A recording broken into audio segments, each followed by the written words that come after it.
The Rising of the Shield Hero, Volume 21, by Aneko Usagi. Prologue, Use of Floating Weapons. Ha! I caught the swift strike on my shield while looking across at my training partner, Ren. Try harder. I was training with Ren in the village. The reason was simple. Ren had asked for me specifically to train, but I wasn't sure why.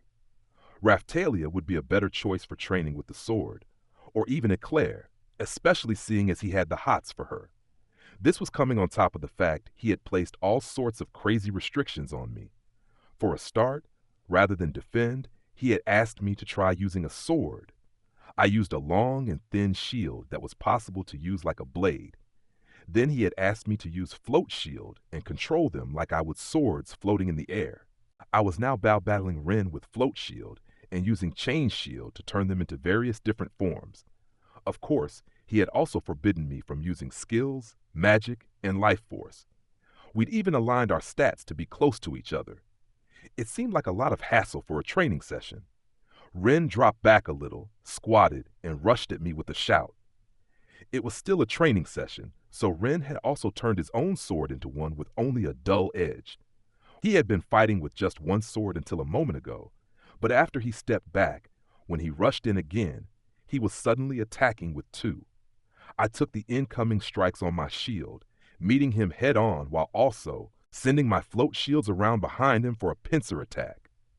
Ren gave a grunt in response, his eyes still fixed on me while he used one of his swords to stop one of my float shields. That was impressive, almost like he had eyes in the back of his head. Not that my attack had been difficult to read. Then I used the second float shield more sneakily, cutting it in low across the ground. I saw that one coming too, Ren crowed, quickly backstepping to avoid the float shield. His reliance on hit-and-run tactics was alive and well, but he also seemed more precise, aside from his stats, than when he'd fought Eclair. He had been training with lots of different people since then. Now, Fumi, try harder. I want you to use every possible trick in the book to attack me. You can do better than this, Ren taunted. Easy for you to say, I replied. Ren seemed a lot more into this than normal. Our training had already attracted the attention of Eclair, Raphtalia, Foal, and others from the village, who were watching from a safe distance. Eclair seemed especially interested, as though there was maybe something she could learn from our clash. I've been wanting to see Hero Iwatani using a sword, and the results are most interesting. Is that how he normally uses one?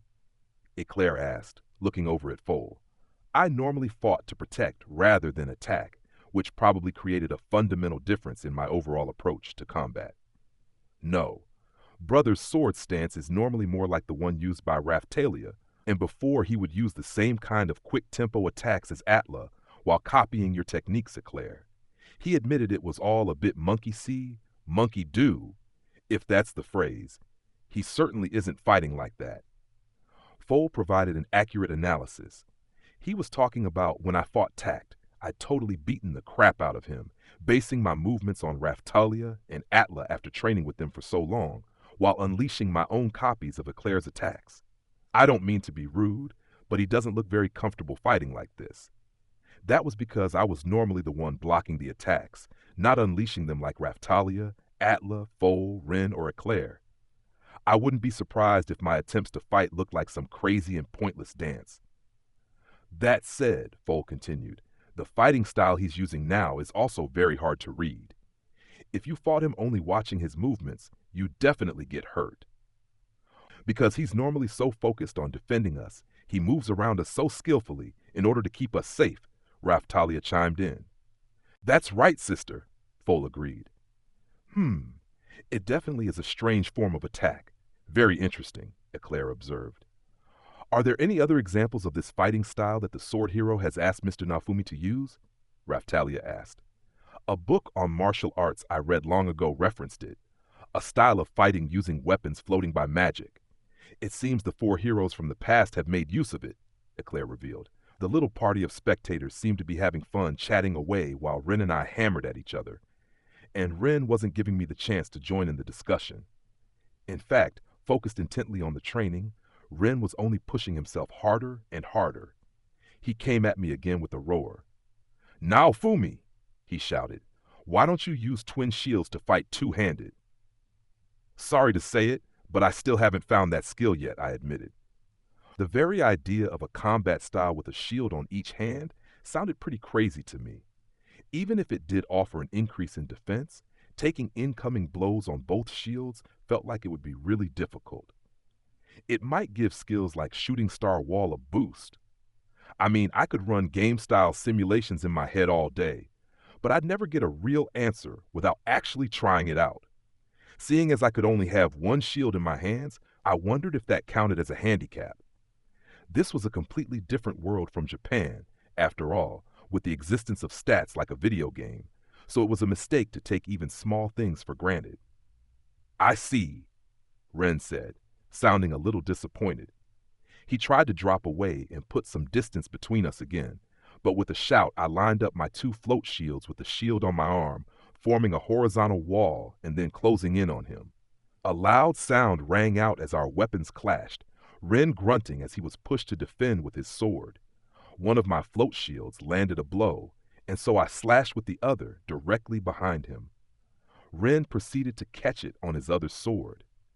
If his plan was to keep on dodging, then my best course of action would be to press the attack with the float shields and then close in once he was busy blocking them. I just needed to take a moment to see what his response was going to be.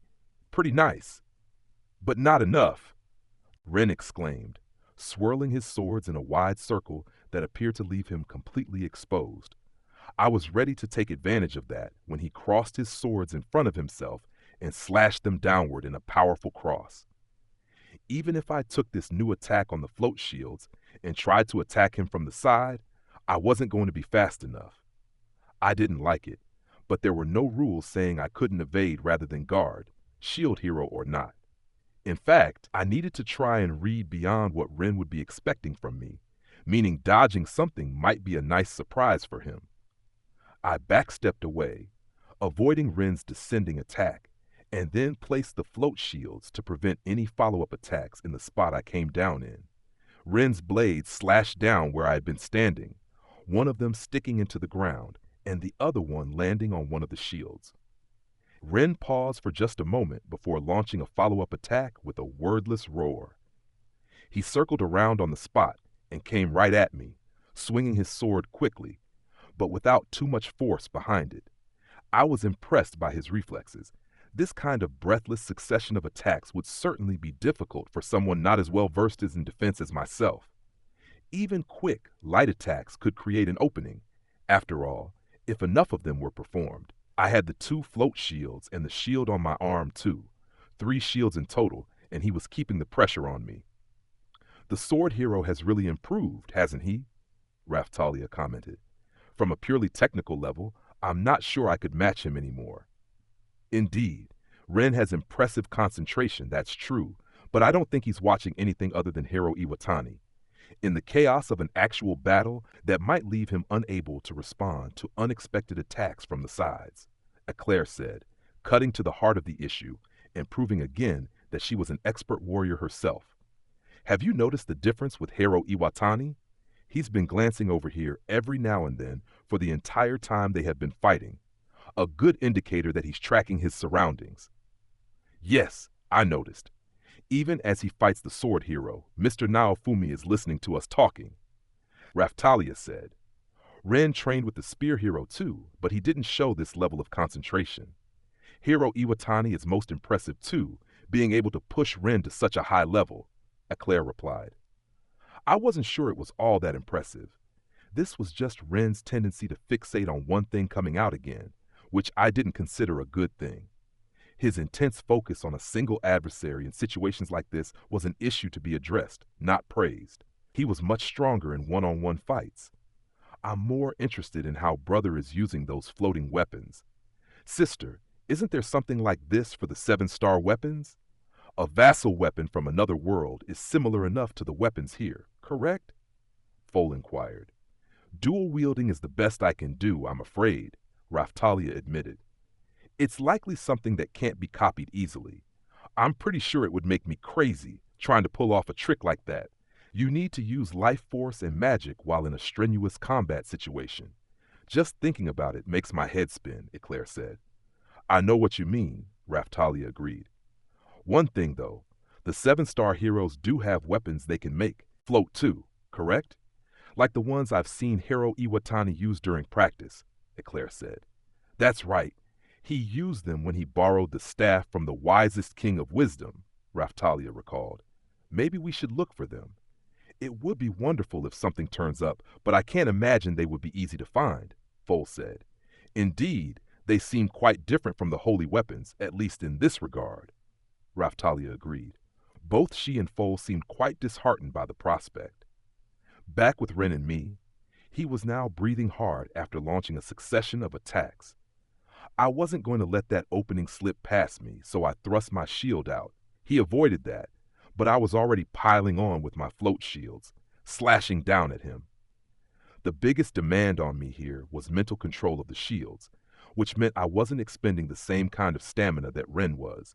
Ren grunted and went on the defense while I slid the float shields around behind him, outside of his view. Then I quickly slashed them down at him from the air.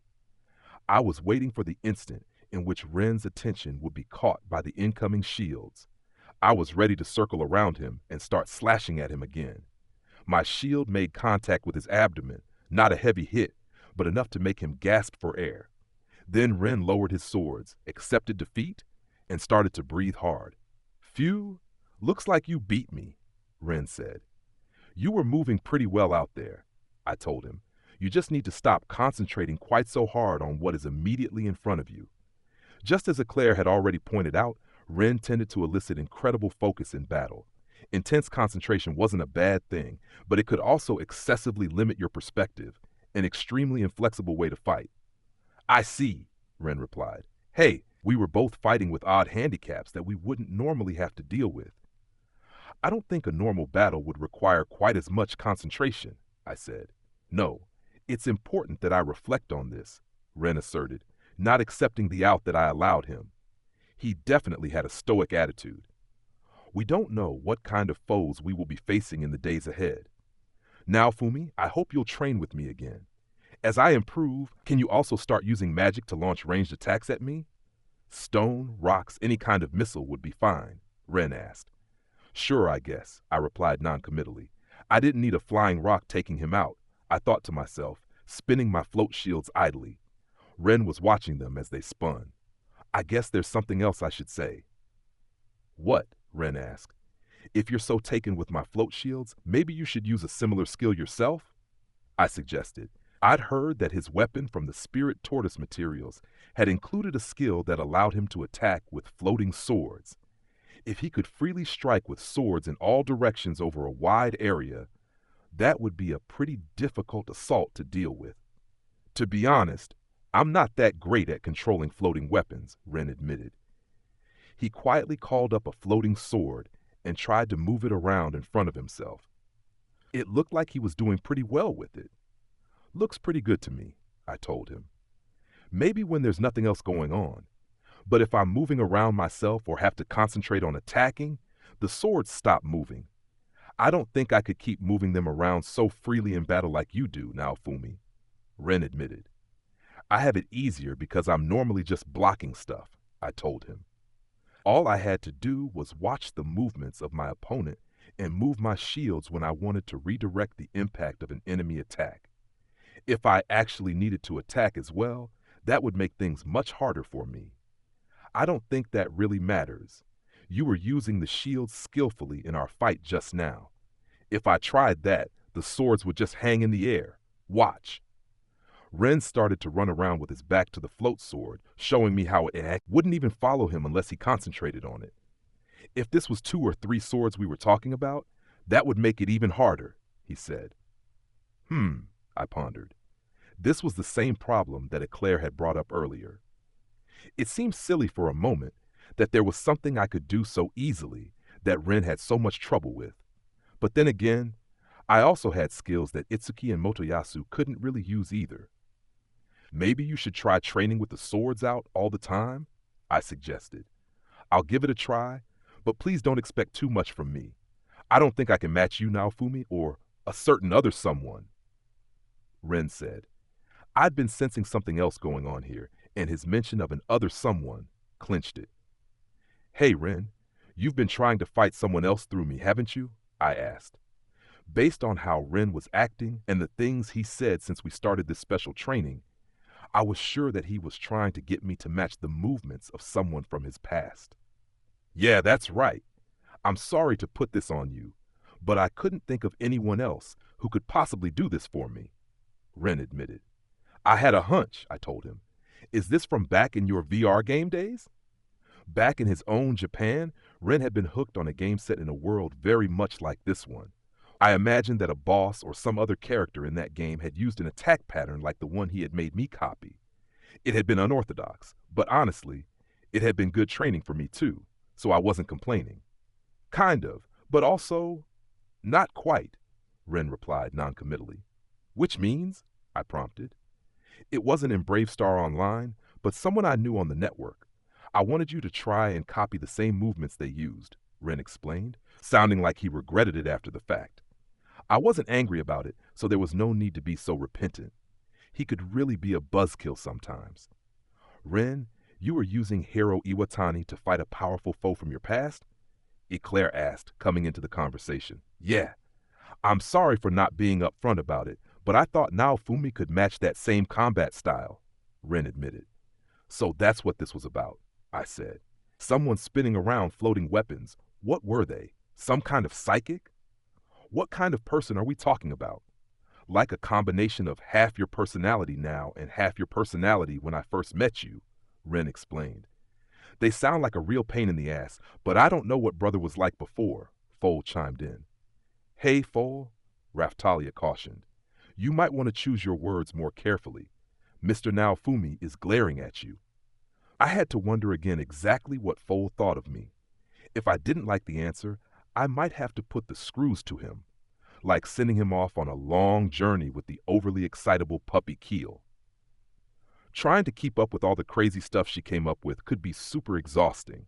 She was different, but just as dumb as the Filolials.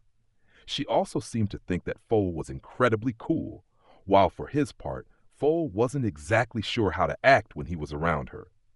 Putting them together sounded like a great punishment, at least for one of them. There wasn't a skill like Float Weapon in Brave Star Online, which is why I was able to win there, Ren continued.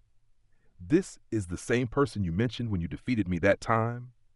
Eclair asked, to which Ren nodded. Back when Ren had still been full of himself, he'd been on the ropes in a fight with Eclair before winning by unleashing a torrent of different skills. When that happened, I did recall him saying something about beating the top player from a different game in Brave Star Online. It sounded like he was still carrying that victory with him. The fact he had beaten this player, but not on their home turf. When I think about it now, I'm sure they took it easy on me in Brave Star Online. Even if it's just an illusion, I want to try and match them. If I can, Ren explained.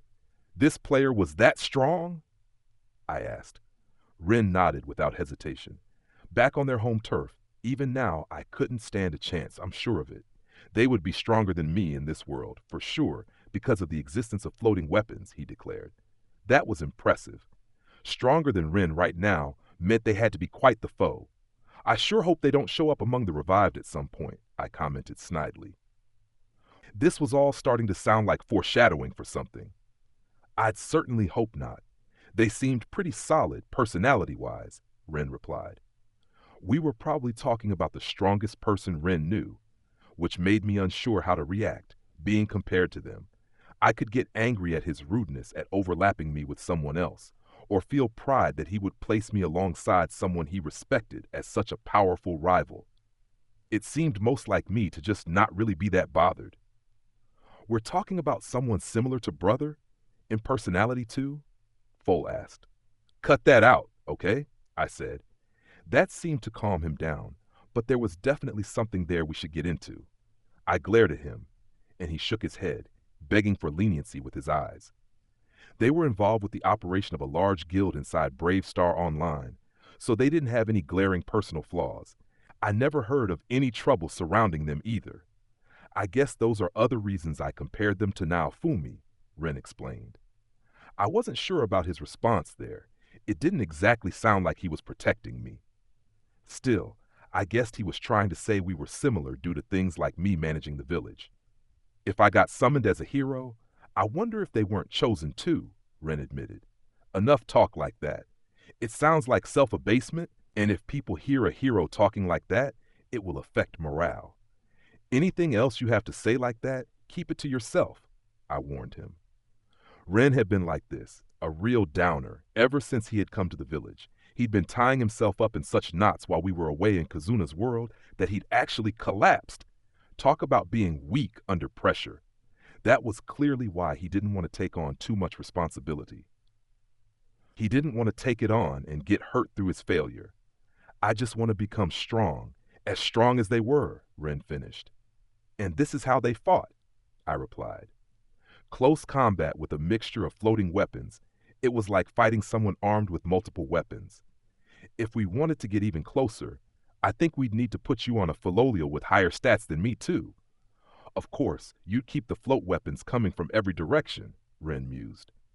My God, what kind of monster are we talking about? I exclaimed, only half joking. I had to accredit some of this to Ren simply building this individual up in his own mind, into some kind of god of war wielding floating weapons. I was having trouble picturing them now. Ren, I think you should stop talking about this person completely. You're starting to sound like how Motoyasu talks about Philo, I warned him. The illusory Philo who existed in Motoyasu's head had ballooned into an angel of mercy, while the reality was a greedy featherbrain who didn't think past her next meal. Do you think so? Ren asked. Yes, you know how these things can get built up in your mind. If you actually met and fought them again, you might find them a lot weaker than before, I told him. The more I thought about the relationship between Motoyasu and Philo, the more conviction I held in my words. In any case, if this kind of routine can help you improve, I'll help out whenever I have time. Just keep on training, I told him. Okay, he replied. The most important thing for you to work on is being able to respond flexibly in battle. Being focused isn't a bad thing, but you need to stay aware of your surroundings, I told him. That's not easy for me, he admitted. You need to put aside your belief that you can't use float skills and continue to practice with them as often as possible. These things aren't just going to come naturally to you. Like with power-up methods, your preconceptions might be holding you back, I warned him. This rival that Ren was so fixated on used floating weapons. That might have given him a bit of a complex relating to them. It would definitely open up more attack options than using two swords at once, so getting the hang of them would provide a big advantage going forward. Yes, you're right now, Fumi. I'll keep on training, Ren replied. If you still can't get the hang of it, at least try and protect your back. Keep your swords out behind you at all times. Imagining you have a tail or wings might help, I advised him. The float weapons moved around when you thought about them, so it shouldn't be that hard. It all came down to your mental strength. You know what? They said the same thing to me, Ren said, his eyes glazing over. Stop reminiscing, I replied. It was time to put a pin in this meaningless conversation. Watching you two fight made me want to spar with you too, Hiro Iwatani. A shame that Hengen Muso style doesn't offer techniques of that type, Eclair said.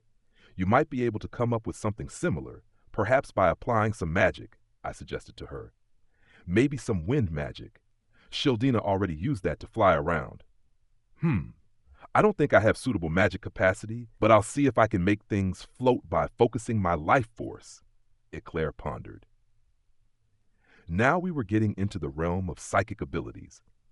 I wondered for a moment if life force was really so versatile. But then I recalled the wall technique that formed a barrier for an instant, or the gather technique that could change the trajectory of incoming missiles, and decided it was quite possible. The old lady might have some ideas on creating a new technique of that kind, but there was no asking her right then because she wasn't even in the same time zone. Don't you think Itsuki would be the most dangerous if he attacked with floating weapons like this? I suggested. Oh, the bow hero using floating weapons? Raftalia said. Yeah, think about it. He can use bows and guns. He wouldn't even need to move them around a lot. Just lock on from a distance and open fire, I said. When you put it like that, yes, that would be quite a frightening tactic, Raftalia agreed. Not to mention, he could also bring out loads of different instruments and create his own orchestra. But that might be harder to pull off, I continued. We had determined that if we were at the same level, Itsuki had the strongest attack power among all of the heroes, but also the weakest defense. From one perspective, it was like Itsuki and I were opposites of each other when it came to attack and defense. Of course, unlike my complete lack of attack power, Itsuki still had some defensive power, so it wasn't completely the same thing. Taken in that light, my shield hero predecessor, Mamoru Shirono, was likely closer to being the opposite of Itsuki. That brought me back to facing our current situation. This wasn't an easy one to explain, but right at that moment we were living in the past of the world to which we had been summoned. A mysterious attack, likely launched by the enemy forces to which Sign's sister and bitch belonged, had blasted us back into the past along with my entire village. We now had no way to contact anyone left behind in the future, which included Philo, Motoyasu, Itsuki, and Rishia. Here in the past, we had entered into an alliance with Mamoru Shirono, my predecessor as shield hero, and the nation he was affiliated with, Siltran. As for Mamoru himself, he was blessed with stats that made me just a little jealous. He was a shield hero, but he was also able to attack. He had a good handle on float shield too, now that I thought about it. Maybe I should ask him to come train with us next time. From the perspective of Ren's future growth, that would definitely prove useful. As I was pondering these things, something else hit me. Float weapons were actually a lot like the remote-controlled ranged weapons that often appeared in mecha anime. I thought weapons like that looked so cool up on the screen and would have loved to have gotten my hands on them at the time. But once I actually did get my hands on them, they weren't that great, really. It made me sad to experience all this geeky stuff and not be as moved by it as I had once hoped. It was like when you saw someone using gear you really wanted in an online game, and then when you actually got it, it just didn't feel as strong. You've got a really sad look on your face, Mr. Naofumi. In any case, I think training by using your floating shields like enemy blades is very useful. It's like trying to avoid a barrage of incoming attacks, Raftelia said. I voiced my agreement.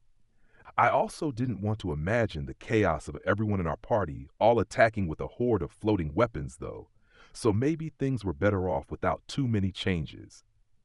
Ren, Raftalia, and Sign could get away with it, but once you got to people like Foal, it would just look like some kind of joke. The Gauntlet's hero making gloves float in the air to attack with them. I was just thinking about mecha anime, and now I'm on to rocket punches. Everyone who knew me could tell when I was having one of my strange ideas, so I decided to stop that line of thinking at once. One thing we could try to make them more effective would be to find or create an accessory that makes them automatically attack your current target, I mused. Accessories allowed additional effects to be added over those already contained inside a weapon. One example was an accessory that allowed Glass to cause slashes through the air when she swung her fan.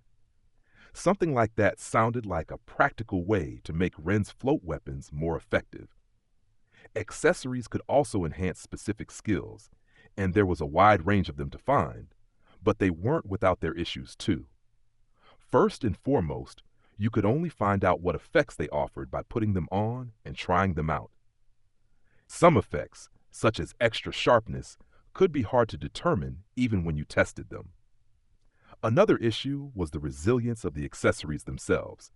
In some cases, using them in quick succession could break them completely, so you needed to search for the effect and handle them with care in order not to break them. There was a lot of additional work involved, but since we were stuck here until we could find a way home, I actually had the time. Luckily, I'd learned how to make accessories, and Emiya, another student of the art, was here with us too. We could use the resources here in the village and the new materials we had discovered here and see if we couldn't create some fabulous new accessories. An interesting idea, Ren said. It will be total luck whether we can find one or not, so don't count on me too much, I warned him. That's fine. If you're going to make some accessories, I can work the forge and make weapons for everyone, Ren replied. He had apprenticed with the old guy, I recalled. I'm not quite as skilled as my master or the other students, but I've got some blacksmith techniques that can help fill in the gap. It sounded like he'd been a quick study. Maybe it was a bit like accessory making, in that half the battle was just learning the patterns to bring out the appeal of the materials. He could use life force too, meaning he could probably make some pretty powerful stuff. The forge we had added when expanding the village would get some use too. Making weapons is pretty interesting, Ren continued, especially for someone like me who has always had to rely on rare weapon drops in the past. Now I'm hoping one day to be able to make weapons that start with rare additional effects, like Master does. From among the current villagers, Ren was probably one of the better ones at forging, so it certainly couldn't hurt to have him make some stuff. Okay, show me what you can do, I told him. Mr. Naofumi, I think it's time to go over to Keel and the others at the stall in Siltran. Then we need to go and meet up with Ruft and Melty at the castle, correct? Raftalia said. Huh? Yeah, it's that time already. Let's call it a day for training. Everyone back to whatever you need to be doing, I said. Thanks to the mysterious attacks from the forces of Sign's sister, our entire village had been moved to the past of this other world, to the corner of a country called Siltran, which in the future would become Siltvelt. That was the situation we were still trying to deal with. Chapter 1, the Siltran situation. I gave orders for everyone to get back to work after the training exercise, and then we took a portal to the castle town in Siltran to see how things were going. Castle Town might have sounded quite grand, but Siltran was just a small country with some pretty dated architecture. The town was also currently undergoing some serious renovation work. We deployed the skillful Lumotherianthropes from our village in order to help out. Raf Chan, who had been helping Keel and the others out, pointed in our direction, with a plate on her head, of all things, to let everyone know we were coming. Hey, Bubba! Keel, in her dog form, waved at us from a stall selling food. We weren't running the stalls to make money, but rather to help out with Siltran's recovery, so the prices were set nice and low. Keel was the one drawing in the crowds, mainly using body language because she couldn't speak the Siltran language, and it seemed to be working because the stalls were doing well. I was overseeing the cooking, so the food was good, which also had to help. We were also using defeated monsters as ingredients and welcomed people bringing in their own food. How's it going? Those frenzied gestures you were bragging about actually do seem to be working, I commented. Just looking at the crowds and the smiles on their faces told me things were going well. You bet they are. I'm starting to pick up the lingo too. I can say good morning, hello, and all the good stuff. Keel yapped, happily wagging her tail. It was hard to keep Keel down, that was for sure, and the way she eagerly interacted with everyone around her probably kept the customers entertained. She was also strong enough to fight off anyone looking to cause some trouble.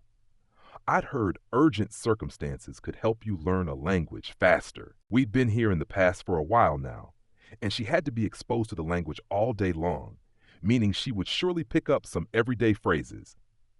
Siltran apparently used an old dialect of the demi-human nation. Other than the heroes, those who had learned the language in Siltvelt were helping Keel and the others out with translation, but sometimes they still came across words they didn't know. Even in Japan, I'd heard about differences in the language that different people couldn't understand, like the classical Japanese we learned in school.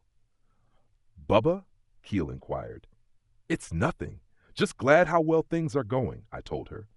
Keel's development, her speed at learning, always seemed to outpace my expectations. In a month, she might be fluent in the Siltran language. Me too, she yapped happily. Then I noticed that Raf Chan was taking orders. She was a monster, supposedly removed from language completely. There were also some Philolials, those capable of interacting with customers, dashing around between the stalls. They had to be useful in keeping things moving briskly along. I took a moment longer to watch the system in action. Ah! That was when my eyes met unexpectedly with someone hiding in the shadow of a nearby pillar. It was a child called Cien, if I recalled correctly, one of the kids Mamoru looked after, a demi-human with ears like a cat. She had a bit of a shy personality, but my Shield Hero predecessor Mamoru claimed she had taken quite a shining to me. The kids who Mamoru was looking after like Sion were also coming to help, out at the stalls. Food supplies in Siltran were low too, and this was a place anyone could eat their fill and help the children learn some independence at the same time. Two birds with one stone. It looked like Shan was helping out by washing dishes. I didn't want to give her too much attention, and there didn't seem to be any need to go over there right now. "Have you had any trouble here at the stalls?" I asked. "Nothing at all. Sometimes some shifty-looking adventurer types show up, but if they make a scene, we toss them right out. And anyone looking suspicious gets the stink eye from everyone else," Keel reported. I nodded. It sounded like everything was going well.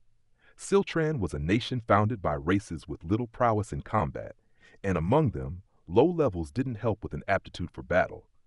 I wasn't looking to generalize too much, but to say how many demi-humans and therianthropes they had here, many of them were the smaller, grass-eating types.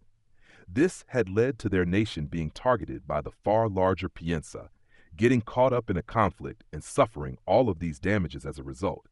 Waves were occurring here, and yet some people still wanted to wage war. I couldn't understand it. People never changed.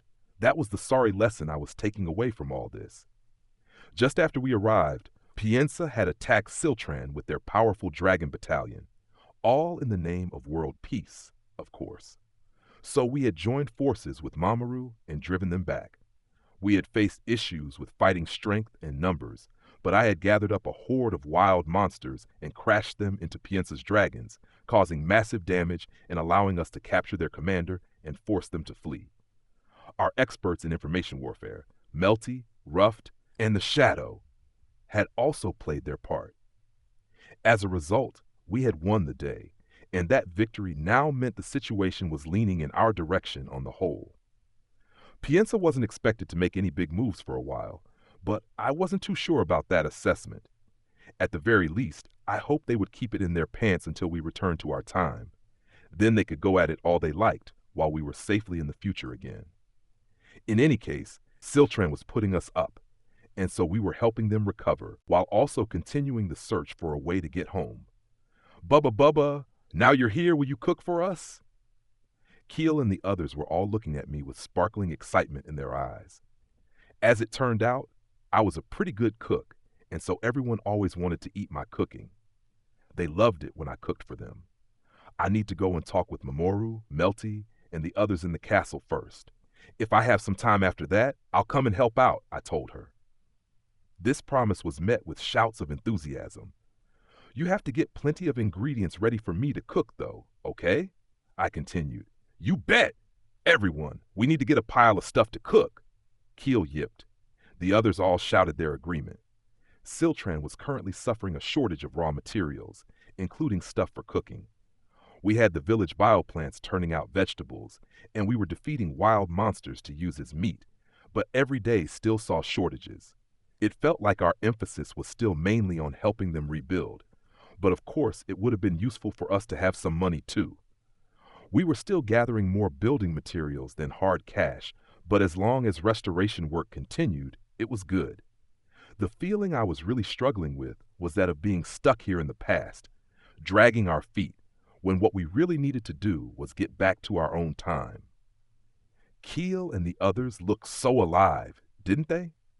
Raftalia said as we headed from the stalls up toward the castle. "Keel is a ball of energy, you know that," I replied. "That's true, but it might also be the reason she ended up tagging along this time," Raftalia mused. "A pretty rough bargain if that's the reason she got dragged into all this," I replied. We often ended up leaving Keel at home. She was badly injured during the incident with the spirit tortoise, preventing her from visiting Kazuna's world. And we'd also left her in the village when we went to earn some cash to buy slaves at the Zeltobel Coliseum. She actually did help out quite a lot, but we'd never taken her along when going out into the unknown. The way she keeps her spirits high at all times really helps relax the tension of everyone around her. That's a big help, I admit. Indeed, I feel better with her around too. That is a big help, Raftalia replied. When serious stuff was happening, panic was the biggest threat. Having party members like Philo and Keel around could certainly be an effective remedy to tension mounting too high. As we chatted, we finally reached the castle. Sane greeted us, the girl who was normally found directly behind me, standing in the castle courtyard, learning a new technique from Rhine, the sewing kit hero from this world. That's it. That's the way, Rhine encouraged. This was a special technique unique to their race, the ability to sprout wings, something lost in Sign's time. If she could get the hang of it, then she would be looking at a considerable power-up, and so she was working on it quite enthusiastically. However, just like learning life force, it was proving a difficult technique to master. Rhine herself, it seemed, was an ancestor of Sign's. She had apparently come here from Sign's world, which in our time had already been wiped out. This was the kind of coincidental meeting in the past that was made possible by waves that also occurred back here in the past. What was less exciting about this situation was that Rhine seemed to have a pretty one-track mind, and that track was sex. She rarely missed a chance to drop some harassment on me, and unlike the style I was accustomed to from the likes of Sedina, Rhine played fastball. I really had to keep an eye on her. One of her most sparkling gems had been to question whether sex with me would feel painful or not due to my lack of attack power. I was never going to forgive her for going there. That much was for sure. "Hey, Naofumi, you here to see Mamoru?" Rhine asked. "Yeah," I replied briefly. "He's with Melty and Ruff, deciding on what kind of action we should take next," she replied. "Okay," I said. That meant they would be in the castle's meeting room. No problem dropping in on them there. "Rhine, how are things going with teaching that technique to Sign?" Pretty good, I guess." That pause, that spoken question mark at the end, was her clearly trying to avoid hurting Sign's feelings. Sign still turned away upon hearing this. I decided not to say anything. If I praised her too much, it might just end up hurting her more in the long run. It involves taking your magic and circling it through your body as pure power, but that's easier said than done. Some people need to add a magical attribute or the wings won't pop, Ryan explained. There are all sorts of types of magic, I said. I can see how it might be hard. Indeed, it's even harder if you don't have a complete grasp of the magic from our world, Ryan continued. I had to admit, I'd never really seen Sign use anything resembling magic. Her sister had made a much bigger impression in that department. Was that magic your sister used from your world, Sign? I asked her. She shook her head. It seemed not, which meant Sign's sister had also learned magic from another world. From among my crew, that would be like how Shildina had learned magic from Kazuna's world. Sedina and I had also gained access to it by such means as using the way of the dragon vein on gemstones. So there were ways it could be done. I do understand that it can be better to rely on weapon skills rather than casting magic. Ryan sympathized, raising her arms in an exaggerated fashion as she tried to give Sign an out on not using much magic. I tend to only use it for a little spice here and there. If neither of them were magic specialists, it would definitely make it harder to learn it now. It sounded like what we needed was a specialist from Ryan's world to come and help out, but whether that would even be possible, because it was long gone in our time, was another point of concern. Well, just do what you can, I told them. Worst case scenario, we'll have to think up some clever twist. Yeah, okay, I'll do my best, San said, raring to go, her attention fixed on Ryan. We need to keep Naofumi happy, don't we? We'll keep going. Ryan replied cheerfully, and they started practicing again right away. We'd only get in the way if we hung around chatting any longer. I signaled Raftelia with my eyes and we headed further into the castle. Is this the place? I asked. Led by some of the castle servants, we arrived in front of the meeting room where Melty and others were having their talks. I could already hear voices from inside. I gave a light knock on the door, and it fell silent inside, so I proceeded to open them. Inside I saw Mamoru, and then Melty, Ruffed, and other key figures from Siltran. Everyone looked in our direction. Ah, Naofumi. Now you are here, I think we can really get down to business, Mamoru said. You've been having a nice long meeting without me from the look of it. Anything I should know about? I asked. Not really, Melty retorted. We were mainly assessing the damages from the recent fighting and checking on how recovery is going in each region. That's about it, along with the report on the torture of that magic user you captured, Naofumi, Ruft added. Dafu, Rafchan too added. None of that really sounded like information I wanted to hear, but I needed to hear it nonetheless. I was sure Melty and Ruft could provide a simple breakdown later if I asked them to. Dafu Chan, that was Raf Chan too, was sitting up on Ruft's shoulder. She looked like she was helping out. Those two really did get along well. We bickered a bit, but the truth was, Melty was the queen of Melremark back in our time, the largest nation in the future, and Ruft was working as an aide to the rulers of that nation, Trash and Melty. Not to mention, Ruft was royalty himself as the former heavenly emperor of Quten Lo. They were both young for the positions of power they held, but they were doing fine work in key positions of authority. Even here in the past, those talents were being put to good use. The main issues are just coming to the table now, so you had better hear this, Melty said. Okay, I guess you'd better make some room for us, I replied. I looked over at Mamoru, and he was already indicating 2 empty seats. Raftalia and I sat down there, next to each other. First things first, domestic recovery is going well, thanks largely to the trade you and the others from the village have been promoting, Naofumi. Public safety is also being restored, Melty reported. Driving off Pienza in that conflict has had a powerful ripple effect. Those who saw us as weaker nation, a nation to prey on, are having second thoughts now, Mamoru added with some noticeable satisfaction. Siltran had been close to collapse upon our arrival, with prolific raiders from other nations coming unannounced to attack. We had observed these issues when we were conducting trade and squashed most of those who tried to cause trouble. One of the reasons Pienza sped up their attack was because of all the agents they had been sending in to cause trouble had been captured. The prisoner told you that? I asked. That's right, Mamoru confirmed. The fact that Siltran had started to recover quickly was also a factor. So it was the trading, spearheaded by the Philolials and Raft species, that had triggered the attack. I'd known it in my heart, but it still hurt to hear that we were to blame. It was stifling to know that another wrong move on our part could trigger further attacks. Having laid waste to the Pienza Dragon Battalion has really hurt them.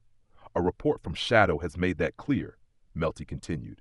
It seems swiftly getting those rumors out there was really effective, Ruft commented. Melty and he had made this suggestion, letting all the neighboring nations know that justice had been on the side of Siltran when they defeated Pienza. The victors wrote the history, after all.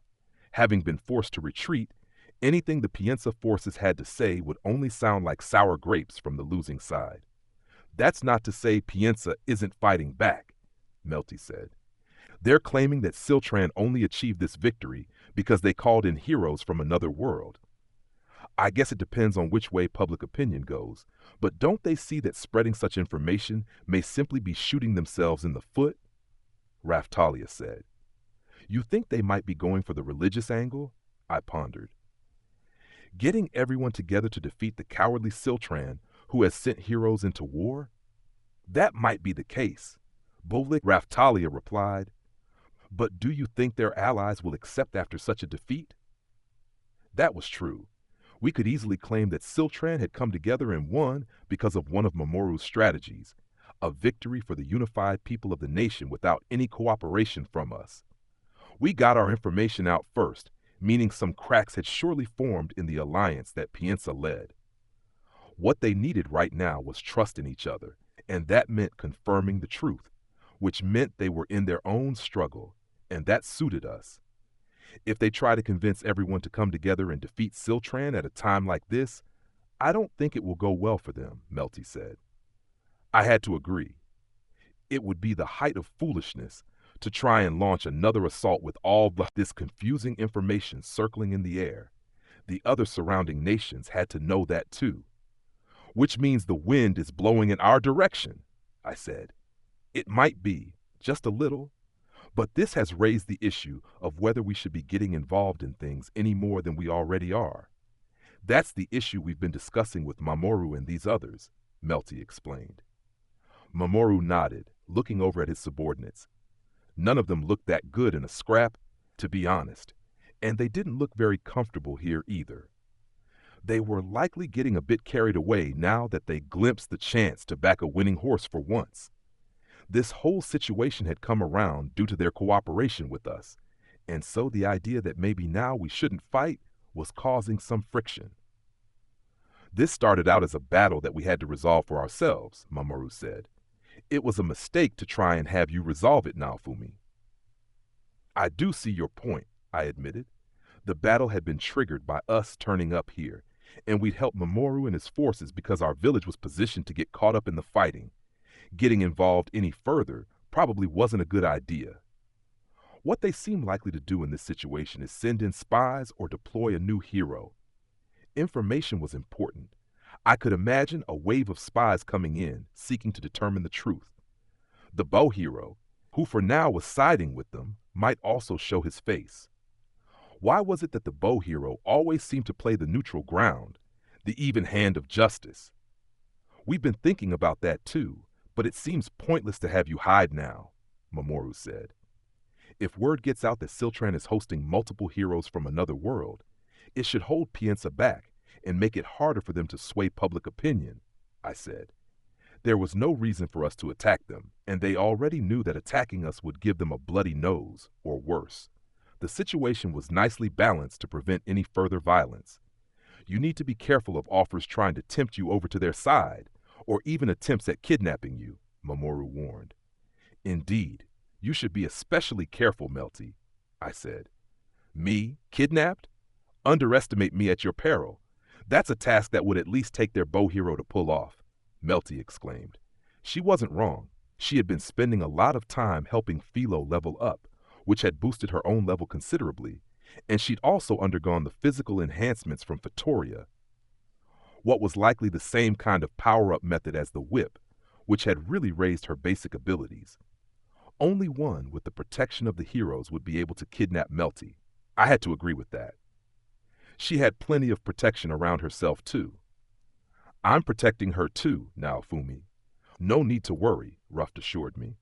And they might come after you, too, Ruft. You need to be careful, I warned him.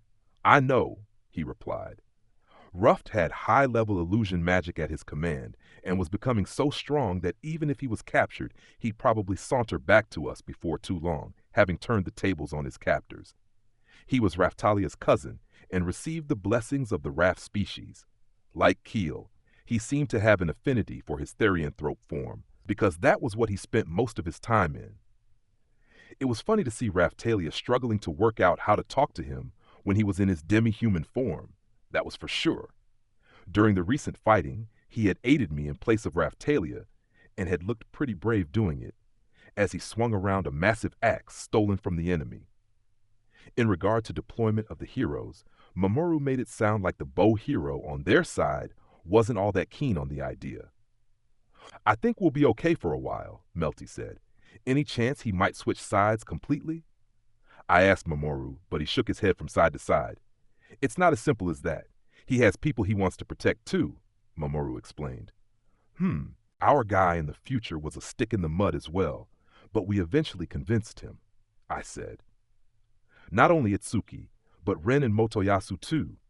We'd scrapped with them all, and convincing them to team up had been a pain, but things had worked out in the end. Whatever you may think, Naofumi, people can't just cast their affiliated kingdom aside if they have family or other people there to protect. That's exactly the tactic used everywhere to get heroes on their side, Melty told me. Oh boy, I replied. I knew what this was. I hadn't been caught up in it myself, but this seemed like a standard tactic for countries from other worlds in forcing heroes to work with them. Getting a hero to change sides would be very difficult. Think about yourself, Naofumi. Would you betray Melromark and the people of your village to go off and join another nation? Melty asked pointedly. Nope, not going to happen, I admitted. There you go then, she replied. So, what you're telling me is that Melromark was probably doing all sorts of stuff to the other three heroes in order to bind them to the nation, back in our time? I'm just hoping we don't face an enemy in the future holding one of their kids hostage then. Could you fight that? I asked. Considering the events until you met my mother, the spear hero had my sister at his side the whole time. What about the sword hero and bow hero? Who do you think they could have been with? Melty asked. No need to even mention Motoyasu, really. With Bitch around, anyone or anything that might threaten her position would have been wiped out or horribly hurt. Lena was a good example. She had been put through hell right behind Motoyasu's back with him, none the wiser. As for Ren and Itsuki, I felt they would need a closer bond than that before they started fooling around.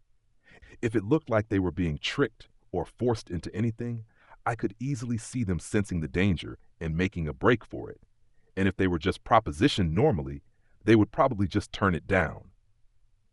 It could be said, Melty continued, that we managed to make them our allies so easily for the very reason that they avoided such machinations and remained single heroes in the first place. The issue might have come up if they had shacked up with someone while they were still out of control. But I didn't really suspect them to turn on us at this point. At least I hope not. I think in our case they were just a little too wild right from the start, I mused. Right. In fact, from among our 4 heroes, I think you are the one least likely to be able to leave Melromark now.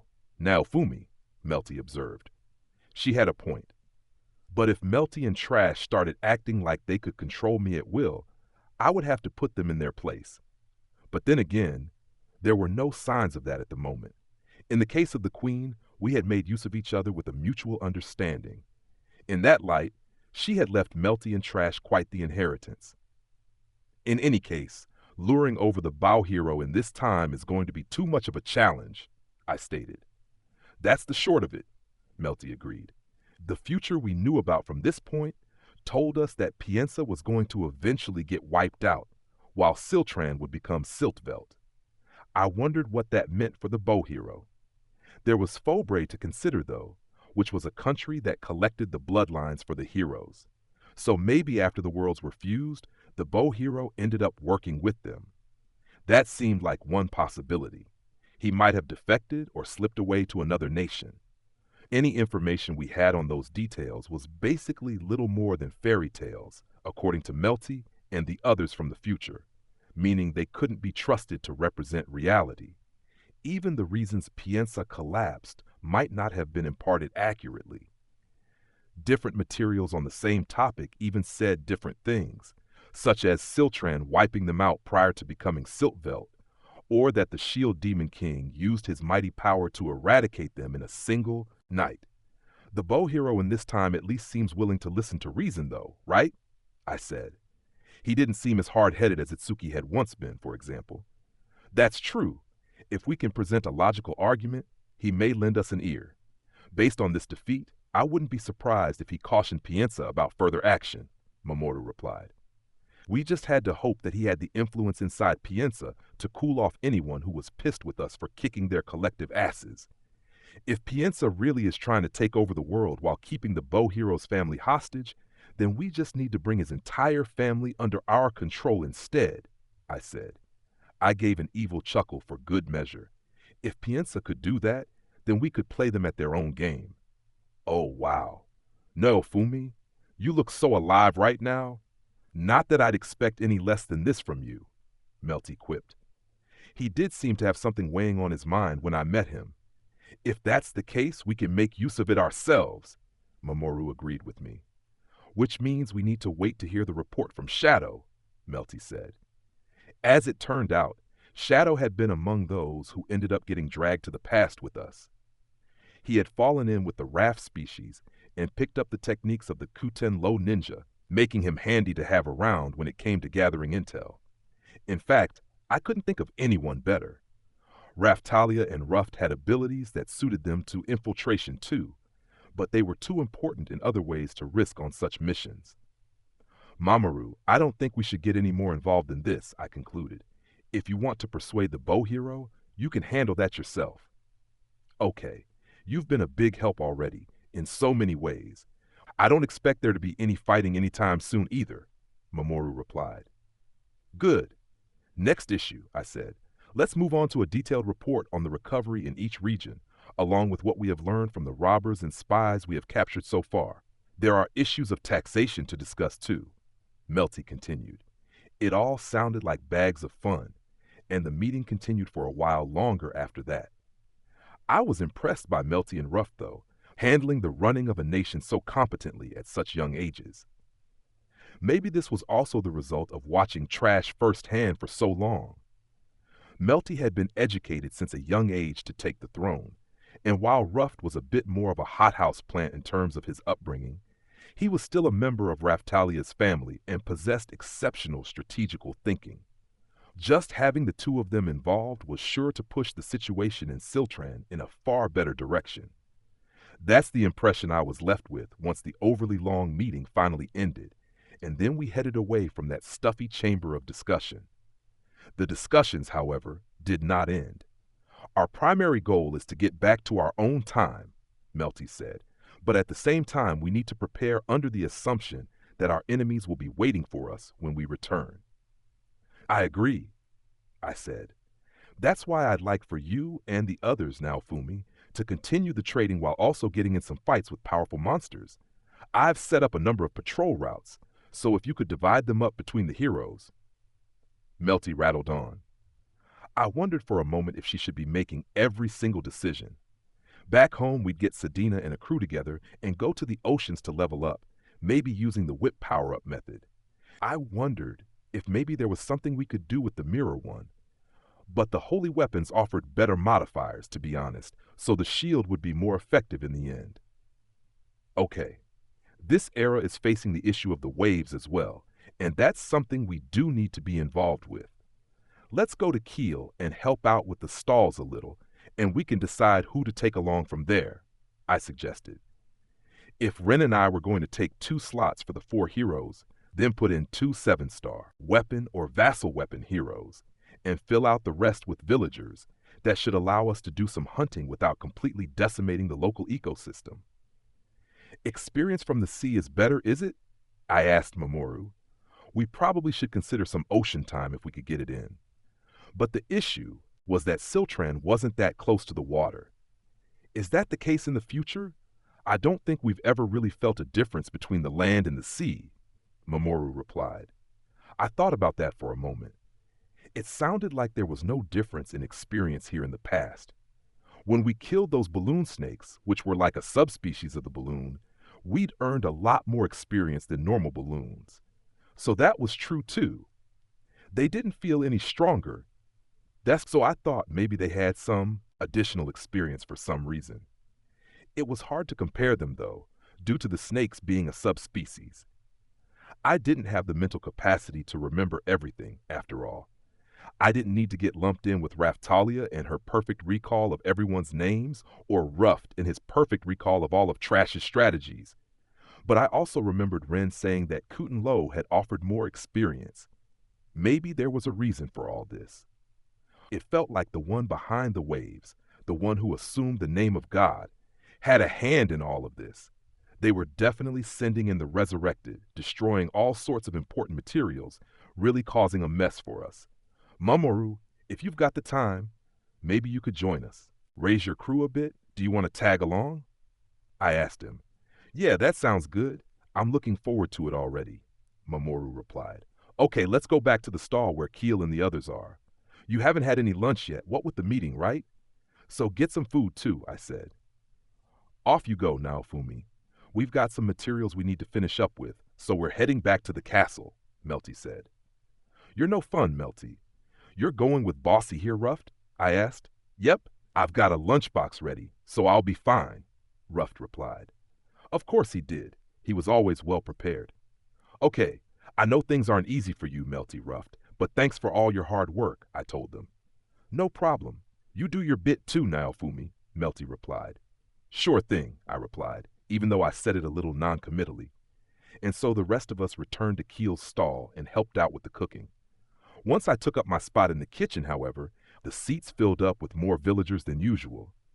And our overall working speed actually slowed down. That was definitely something I should have seen coming. Chapter 2. Wagon Travel with Keel and the Gang. Okay, I think it's time we swapped out the staff working the stalls, I said. Keel and her team were doing well with trading too, so it seemed like a good idea to hand over the stalls in the castle town to some of the others from the village. They were pretty well established by now, and if any trouble came up, They could report to Melty or someone else in command around here. The original intent had been to support the Lumos who were helping repair the buildings. After returning to the village, we needed to meet back up with the traders. Just as Melty had instructed, we had to continue to enhance ourselves to be ready for when we finally did get home. Bubba, who are you taking this time? Keel yipped excitedly. Good question. We're planning to decide after chatting with Ren and Foal. I turned to Raftalia. When that happens, though, would you like to try leading your own party as a way to increase the units we have in the field? I asked her. Huh? I mean, if that's what you want me to do, Mr. Naofumi, then I can give it a try. But do you think it's the best idea? She replied. Bubba, can't you tell that Raftalia wants to stay close to you? Keel said cheekily. I wasn't expecting her to be the one to shoot the idea down. You say that, but if I take Raftalia with me, I bet you guys would be all joking around among yourselves about us being on a date and getting all that romantic, wouldn't you? I retorted. You're only just working that out? Bubba, seriously, you can be so dense sometimes. Keel cackled. I hadn't really paid attention to such chatter. It was true, but it sounded like it had just been business as usual for Keel and the others for a while now. I think Raftalia would prefer it if you actually did take her on a date. Keel, please, can you not bother Mr. Naofumi with any more of this? You might end up creating the opposite of the desired effect, okay? Raftalia said. Why? This is your chance. Oh, but are you worried about Sadina and the others at home all making their move once we get back? Don't worry. We can keep our mouths shut. Or are Scene and the others here the problem? Keel continued cheerfully, still completely oblivious to the mood around her. The pressure on us from everyone else was really starting to get intense recently. Melty had always been one to comment, and now we had Ryan making clever little comments about me and Raftalia too. It was none of their business, really. Okay then, I thought. I needed to pay Keel back a little for all this. I've got an idea. This time, it's me and you, Keel, out on a special date for ourselves.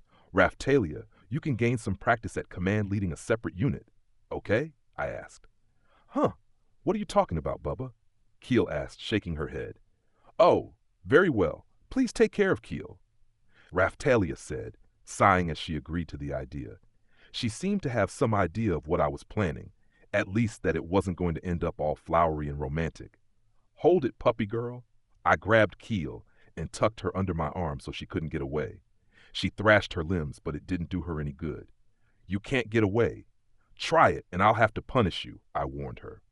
Raftalia, save me from Bubba, Keel pleaded. Keel, my dear, you've brought this on yourself, Raftalia admonished. You'll just have to live with the consequences. Raf? Keel yipped.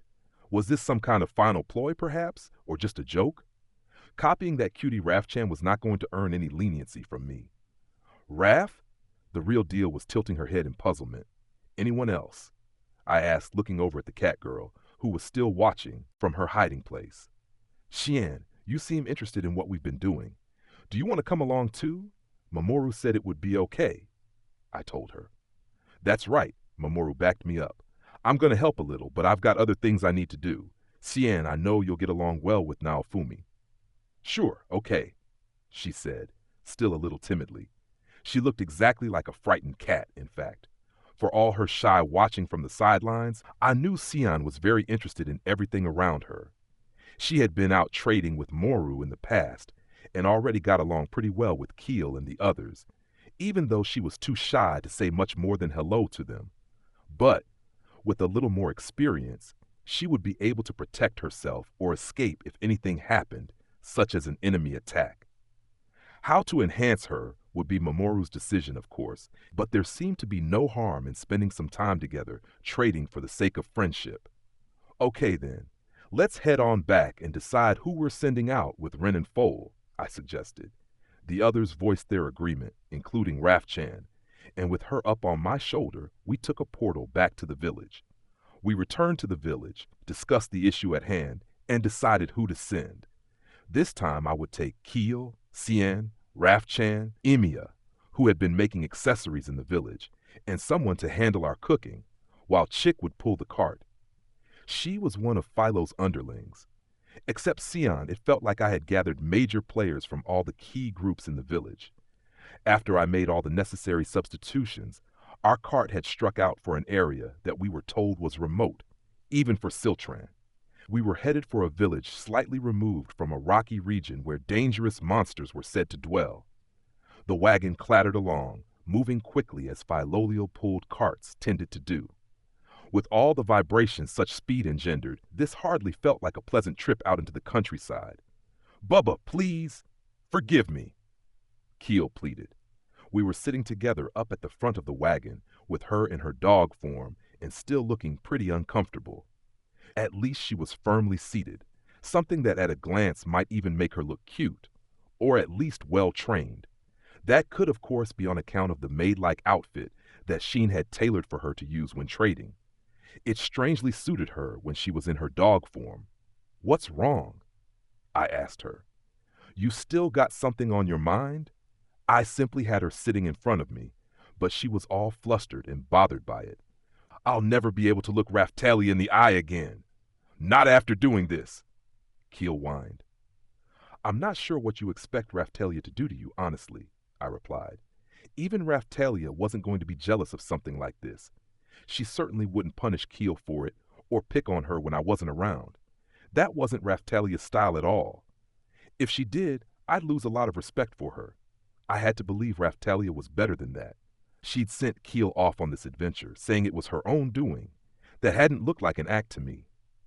Sure, Raftalia herself might not say anything or might not even actually be bothered, but this isn't my place, Keel replied. So I realized that's what this was all about. Raftalia had understood my position too.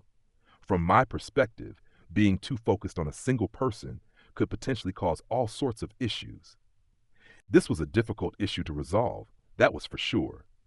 "Keel, you seem to be keeping your distance a little," I said. Maybe this was something like the hierarchical instincts of a dog. For Keel, Raftalia and I were higher up in the pack order than she was, and so she might even feel a little fear at being this close to me. She normally didn't hold back at all, so I was surprised to see her looking so scared, simply sitting in front of me. She'd been happy to mock me back in the village, though. I needed to give her a little bit more of her own medicine first. "What's wrong, Keel? No need to hold back. You can snuggle right up to me, come on," I said, drawing her toward me. She gave a yip as I ruffled her fur. She really did have a lovely coat, very pleasant to the touch. A different sensation from the softness of Rafchan. A little harder, perhaps, but some would likely prefer it.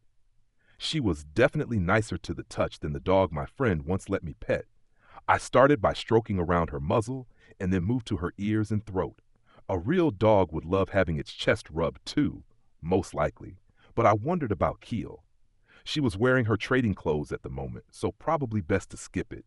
Such attention could well be considered sexual harassment in this situation. "Ah, it feels nice to have you stroking me, Bubba, but I'm still scared of what happens next," she whimpered. Rafchan was more than accustomed to me stroking her and seemed puzzled by Keel's reaction.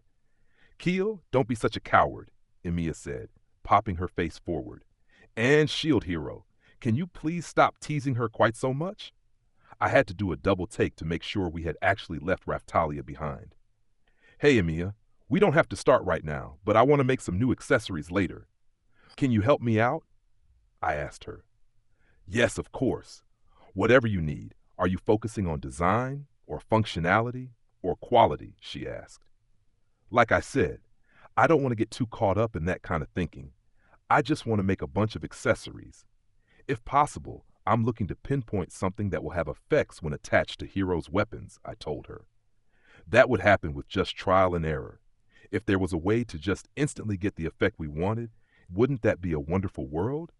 If Therese were here, she definitely would have enjoyed getting involved in accessory making. One of the reasons we're heading to our current destination is for some mining, I continued. We need to find out what kind of minerals and gemstones you can obtain here in Siltran. "Okay, I'll help however I can," Emiya replied. I gave her a stroke too, seeing as I was already stroking Keel. That made her gasp, flush red, and stiffen up. Of course, Emiya had a thing for me too.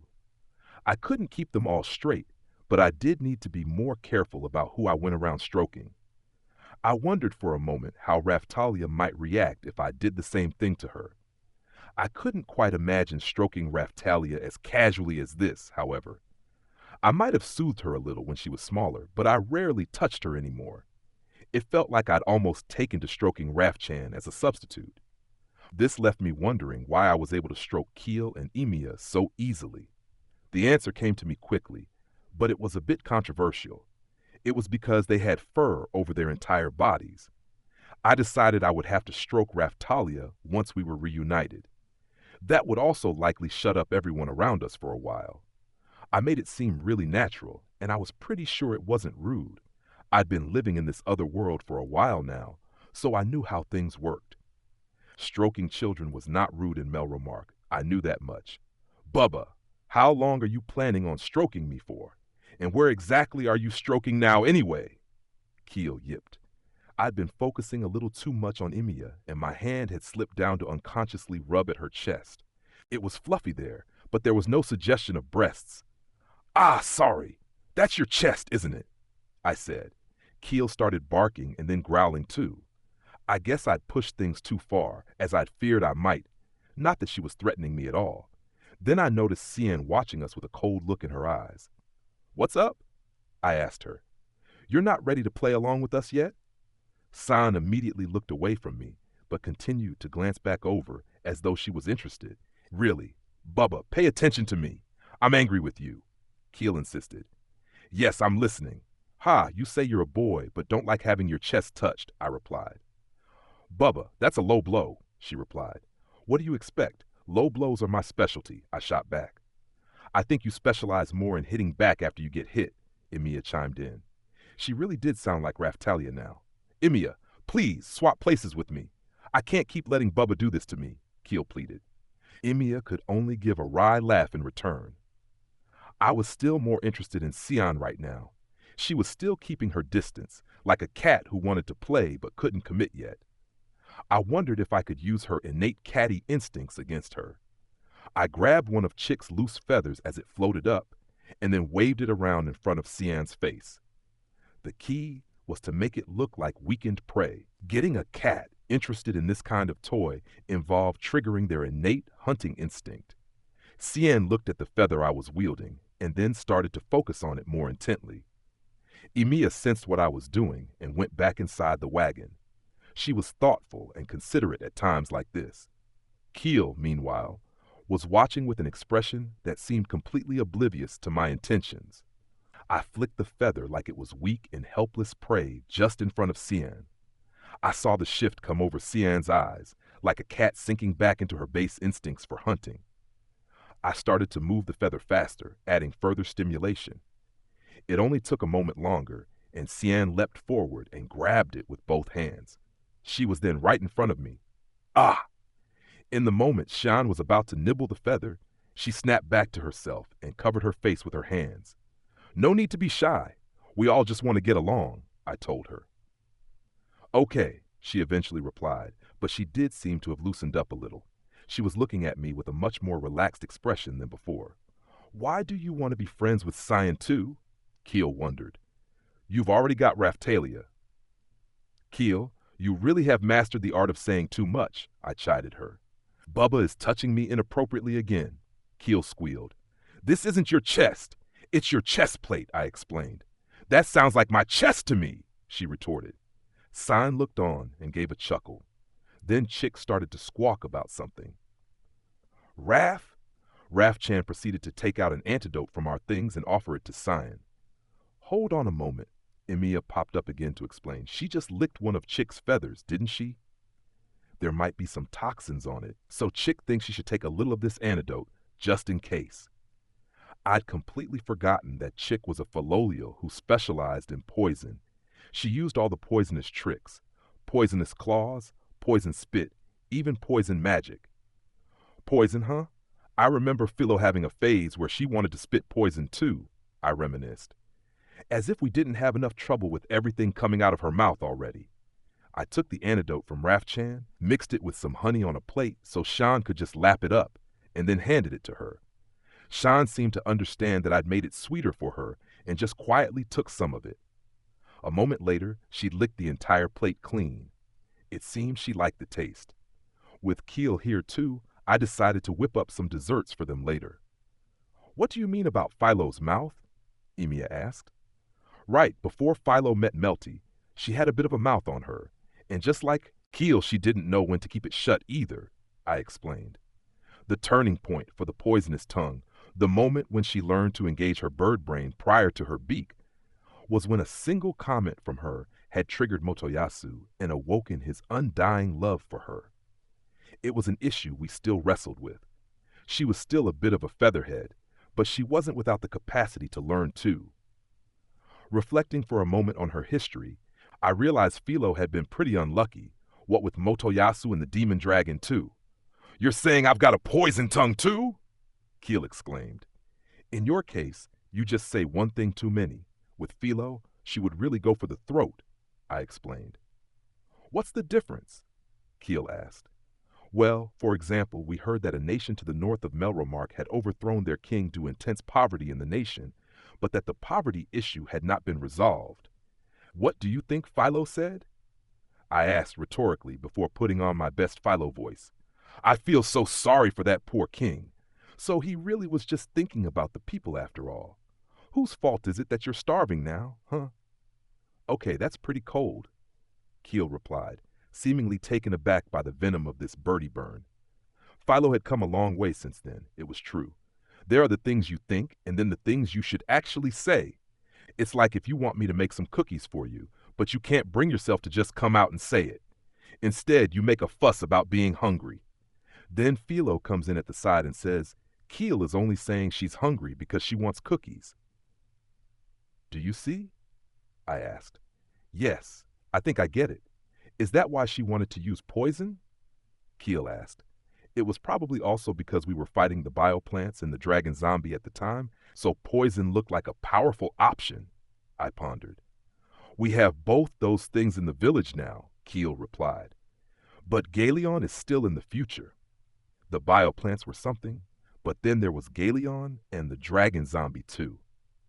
From the perspective of Keel and the others who joined after we defeated them, they probably weren't all that frightening as creatures. I wasn't scared of them either, especially when it came to dragons. These were meant to be proud beasts, the standard bearer for fantasy plastered on every book cover, so I didn't understand how things had turned out like this. The dragons here seemed like little more than eccentric oddballs. So Philo had a time she wanted to use poison, you see. So Chick, in a sense, could be considered the poison-wielding Philolio that Philo once wanted to become, I finished. Ooh, hear that, Chick? Emiya said. The Philolio made a bit of an odd noise in response, though. Philo was her boss, basically, so it had to be strange to hear that she actually wanted to be like her. Time to change the topic. Xian, do you know anything about the place we're headed to? I asked. Nope, she replied. Mamoru doesn't take you out to places with him? I inquired. We've been playing in the castle a lot recently, she responded. From what I'd seen of Mamoru with the kids, it was clear he was keeping them safe in the castle. He was using it like some kind of orphanage, almost. From the damages we'd seen that were done to the castle town, it wasn't hard to imagine the dangers of letting them outside. He did take us out more often before, but then, she said. Cian suddenly snapped back to herself, covering her mouth and shaking her head. It almost seemed like she thought she'd said too much, but I could only guess what she was talking about. Maybe the she was Hone, Rhine, or someone like that warning Mamoru it was too dangerous to let the kids out. Or maybe some darker reason lurked there. Keel, I called. Then I proceeded to unceremoniously pick her up and place her down in front of Cian. Keel quickly picked up on what I was doing and started wagging her tail and licking Cian's face. Cheer up, Cian. We're out on the road with Bubba today. Who knows what fun we'll have? The food is going to be great too, I promise. She yipped and barked. She really did look exactly like an excitable puppy. Even the staunchest demi-human therianthrope would be hard-pressed not to crack a smile when confronted by this. Cian was laughing already. Hey, Keel, cut that out, she giggled. The two of them descended into shared laughter, a cat and a dog playing together. Keel is saying that you need to enjoy this trip now that you're finally out of the castle. I explained for her. And I agree with Keel. You need to have fun. I will, Cien said. Do you want to sit up here? I asked, indicating the spot that Keel had just vacated, not entirely voluntarily, of course. The view was pretty good from the front of the wagon, and it was the best spot to sit to combat motion sickness. No, thanks. Too scary for me, she replied. Really? Then it sounds like it's your turn, Emiya, I said. What? Hold on, she exclaimed. She was standing right where I wanted her, so I picked her up and put her in front of me. Just swapping her with Keel. Nothing suspicious about that. And yet Emiya stiffened up completely, just like Keel had, as soon as I put her down. Her moaning suggested she was suddenly feeling very nervous. As our banter continued, I did have one thought. Keel and Cien weren't the normal party members for me, and they were girls too. When I looked at this objectively from the outside, it might well appear that I had chosen to head off on the hunt with a party of women. That was a severe oversight on my part. I wondered why I didn't realize it before now. It was simply the result of wanting to tease Keel a little and choosing members who could handle things optimally in our destination. I certainly hadn't been thinking about the gender of Keel or Emiya in my selections. I might face some blowback for this, but I just have to face the music if that happened. Maybe this was also because I put Raphtalia in a separate unit. I'd have to make sure to bring Ruft or Foal along with me next time. Ruft was pretty confident in his own furry coat, and he was sure to let me stroke him. He wasn't going to stiffen up like Keel or Emiya. Foal, though, he might run a mile. Our wagon proceeded to reach our destination without any real issues. We started our trading and selling, while the slaves handling the cooking also started to sell some food. I decided to hold back Keel and deploy her a little later. We hadn't encountered many monsters on the way to the village. We showed off our wares and got ready to do a little hunting and mining. I showed the special pass that Mamoru had provided us with to the village chief, and he had given us permission to proceed further inside. Our wagon was now moving again, clattering along deeper into the mountains. Chick couldn't quite match Philo, but she was making good time nonetheless. Okay, we'll have some time before sundown for some hunting and mining. Keel, use that nose of yours to locate some prey. Raphchan and Chick, you back Keel up, and Emiya, you find us some ore. There are supposed to be holes around here for mining, I said. Everyone shouted or squawked their agreement, but then Keel added an afterthought. Are you sure you aren't pigeonholing me a little there? Being a dog and all? She asked. Whatever are you talking about? Freaking Motoyasu has an incredible sense of smell. He could locate Philo almost anywhere, I told her. I'm not sure I like being compared to the spear hero, Keel replied. But then she did start sniffing around for monsters. We had already encountered some on the way here. There was a large flower-like one called a Wisteria nature bind, and what looked like a clump of sand called a rose-pink sandwalker. The Wisteria nature bind would be a challenging one to cook with, but I probably could because it was a plant. But I didn't really do salads. The stem was a bit like burdock, but there didn't seem any reason to go out of our way to eat it. The rose-pink sandwalker, meanwhile, was a magical monster, much like the balloons. The golem-like magic found in minerals could sometimes collect sand from the vicinity and become a monster. Rose-pink sandwalkers could be defeated by causing a large enough impact, physically or with magic, to the internal ore that contained their intrinsic magic. With my current party, having Emiya imbue her hand with magic and strike directly at their weak spot allowed us to quickly and safely defeat them. They looked very hard and annoying to fight normally. The ores collected from defeating them also had plenty of uses. We were definitely going to give them a try for making some accessories later. The same principle seemed to apply here as anywhere else. The deeper we went into the mountains, the more powerful the monsters got. I really wanted to fight some that would make a good meal. What about me? Cien asked. I had inquired if she wanted to stay back at the stall, but she had decided to come with us, so I brought her along. Having her in the party would earn her experience, so she really just had to hang out, but she had a look on her face like she actually wanted to make a contribution. I realized that I didn't even know what level she was. From her external appearance, she probably hadn't received much training. Our trading was probably helping a little with that. Cien, we don't want to put you in danger, so just stay behind me. You can fight once you get a little stronger, I told her. She didn't look happy about it, but this seemed like the best course of action. Mamoru talked about taking care of the kids, but he certainly wasn't working on their levels. I can smell something coming from over here, Keel yipped, heading off after the monsters. She was really dashing along. On a rocky mountain slope, we encountered a scorpion monster called a spring green stalcorpion and a poisonous spider called a frosty gray spider viper. There was also a floaty eel-looking monster called a graphite angryfoe. Chick was immediately on her guard concerning the scorpion and its poison, and she started fighting that. Raph-Chan was helping her out. I was pretty sure they could handle it together. The graphite angryfoe, meanwhile, had electricity crackling all over it and used magnetism to lift ore from the vicinity to attack. It could also slip quickly under the ground to evade our attacks. I guess I should have expected this kind of thing from the nation that would eventually become Siltveld. Ren and Rat had told me in the past that Siltveld had a more unique slant on monsters than nations like Fobray and Melromark. A larger selection of monsters using annoying attacks like poison was what that meant. Hold on, Keel barked. Got you. Emiya joined in, the pair of them hammering whack-a-mole style at the ground as the graphite angryfoe popped its face up.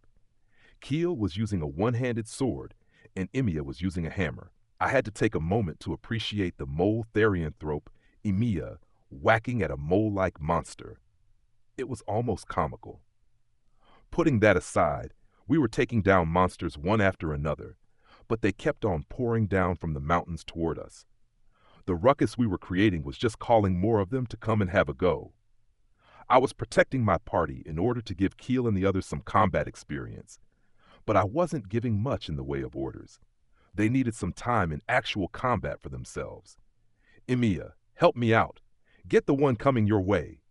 Keel shouted. I've got it, Emiya replied. As the source of your power, I implore you, let the true way be revealed once more, and dig up everything around me. Drifa Earth Reverse. She seemed to have realized there was no end to the supply of incoming monsters, and so she slammed her claws down into the ground and then ripped them upward again. In the next moment, it looked like all the earth, under which the graphite angryfoe was hiding, just flipped up and rotated over in the air. Clumps of rock scattered all around for a moment and seemed like they were going to settle back down, but then they flew toward us instead. Shooting star wall! I deployed a skill to protect all of my allies, stopping the incoming attacks. This was starting to get to be a bit much. They seemed to have strong magic defenses. I can't believe they're attacking like that, Emiya said. I guess we can't clean these up as quickly as I hoped, I replied. As we discussed the situation, I suddenly noticed that Cien had vanished from behind me. The graphite angryfoe poked its head out to see how its counterattack had worked, and the next thing I heard was San's shout as she slashed at its throat with the knife she carried to protect herself. The graphite angryfoe expired in short order, eyes popping out in surprise. That's what you needed, correct? Cien asked. Yeah, I guess it is, I said. It looked like I needed to reassess my thinking on Cien's combat experience. Keel had its attention, and I saw it peeking out, she explained. She might have some aptitude for fighting after all. A little care and attention, and she might be quite strong. Thanks, Xian. Bubba, we've got more incoming, Keel shouted. Sure, I see them. Try and finish them yourself this time, I told her. Of course. Emiya, get that hammer swinging, she yipped. I'm here, Emiya replied. Each member of my current party seemed to have a good understanding of the characteristics of each monster and was responding as required. Emiya took on a spring green stalcorpion, watching for the poison from the tail and smashing its pincers with her hammer. Then Keel slashed in to take the tail right off. They both attacked the body to finish the monster. For the frosty gray spider viper, Keel kept its attention on her while Emiya hammered at whatever she could hit, head, body, to immobilize and finish it off. As for the graphite angryfoe, Keel yipped around, using her speed to leap and practically kick its head off before it could bury itself again. Raph-Chan and Chick were still fighting too. Raph-Chan's tail was all fluffed up as she created illusions in the vicinity. The target monster was left snapping at empty air, chasing its tail, and then Chick slashed in with claws to finish it off. Things suddenly seemed a lot simpler than I had expected. It's all going smoothly, but still, something was tickling me. Monsters were continuing to appear, one after the other, and our transport wagon was getting pretty loaded down. I think we've probably got all the ingredients we need, or can even carry.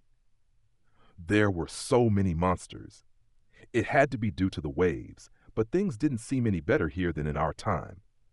That was when a fresh horde of monsters appeared, coming down from the depths of the mountains as though lured by the smell of blood. Their leader was an Amber Rose Ultros, a large two-headed lion-dog beast that was growling and snarling as it came at us. Keel was the closest, and I was pretty sure she could handle this new threat. In the next moment, though, I realized Keel was breathing hard.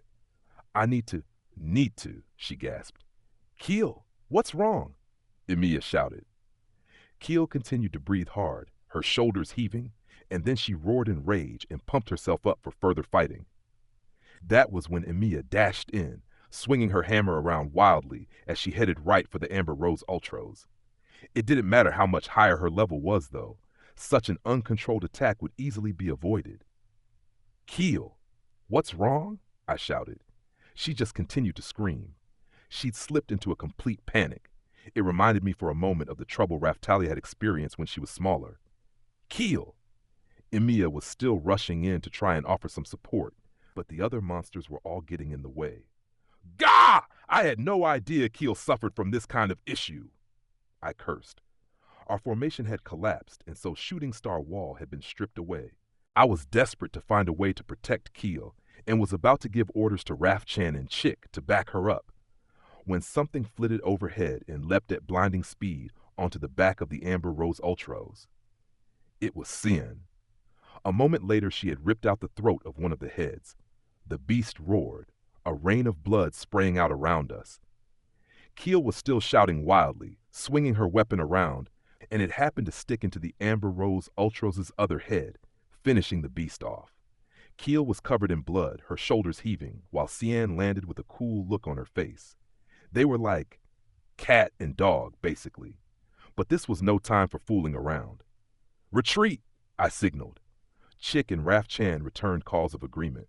I kicked the monster corpses onto the wagon, hoping Chick was up to pulling all that weight, and then joined Rafchan, Keel, and Cien. Rafchan was up on Emiya's shoulder, and I signaled for her to use illusion magic to direct the horde in Chick's direction. I did it! I got it! Keel enthused, but she didn't seem to know what was going on and was still covered in blood. I picked her up.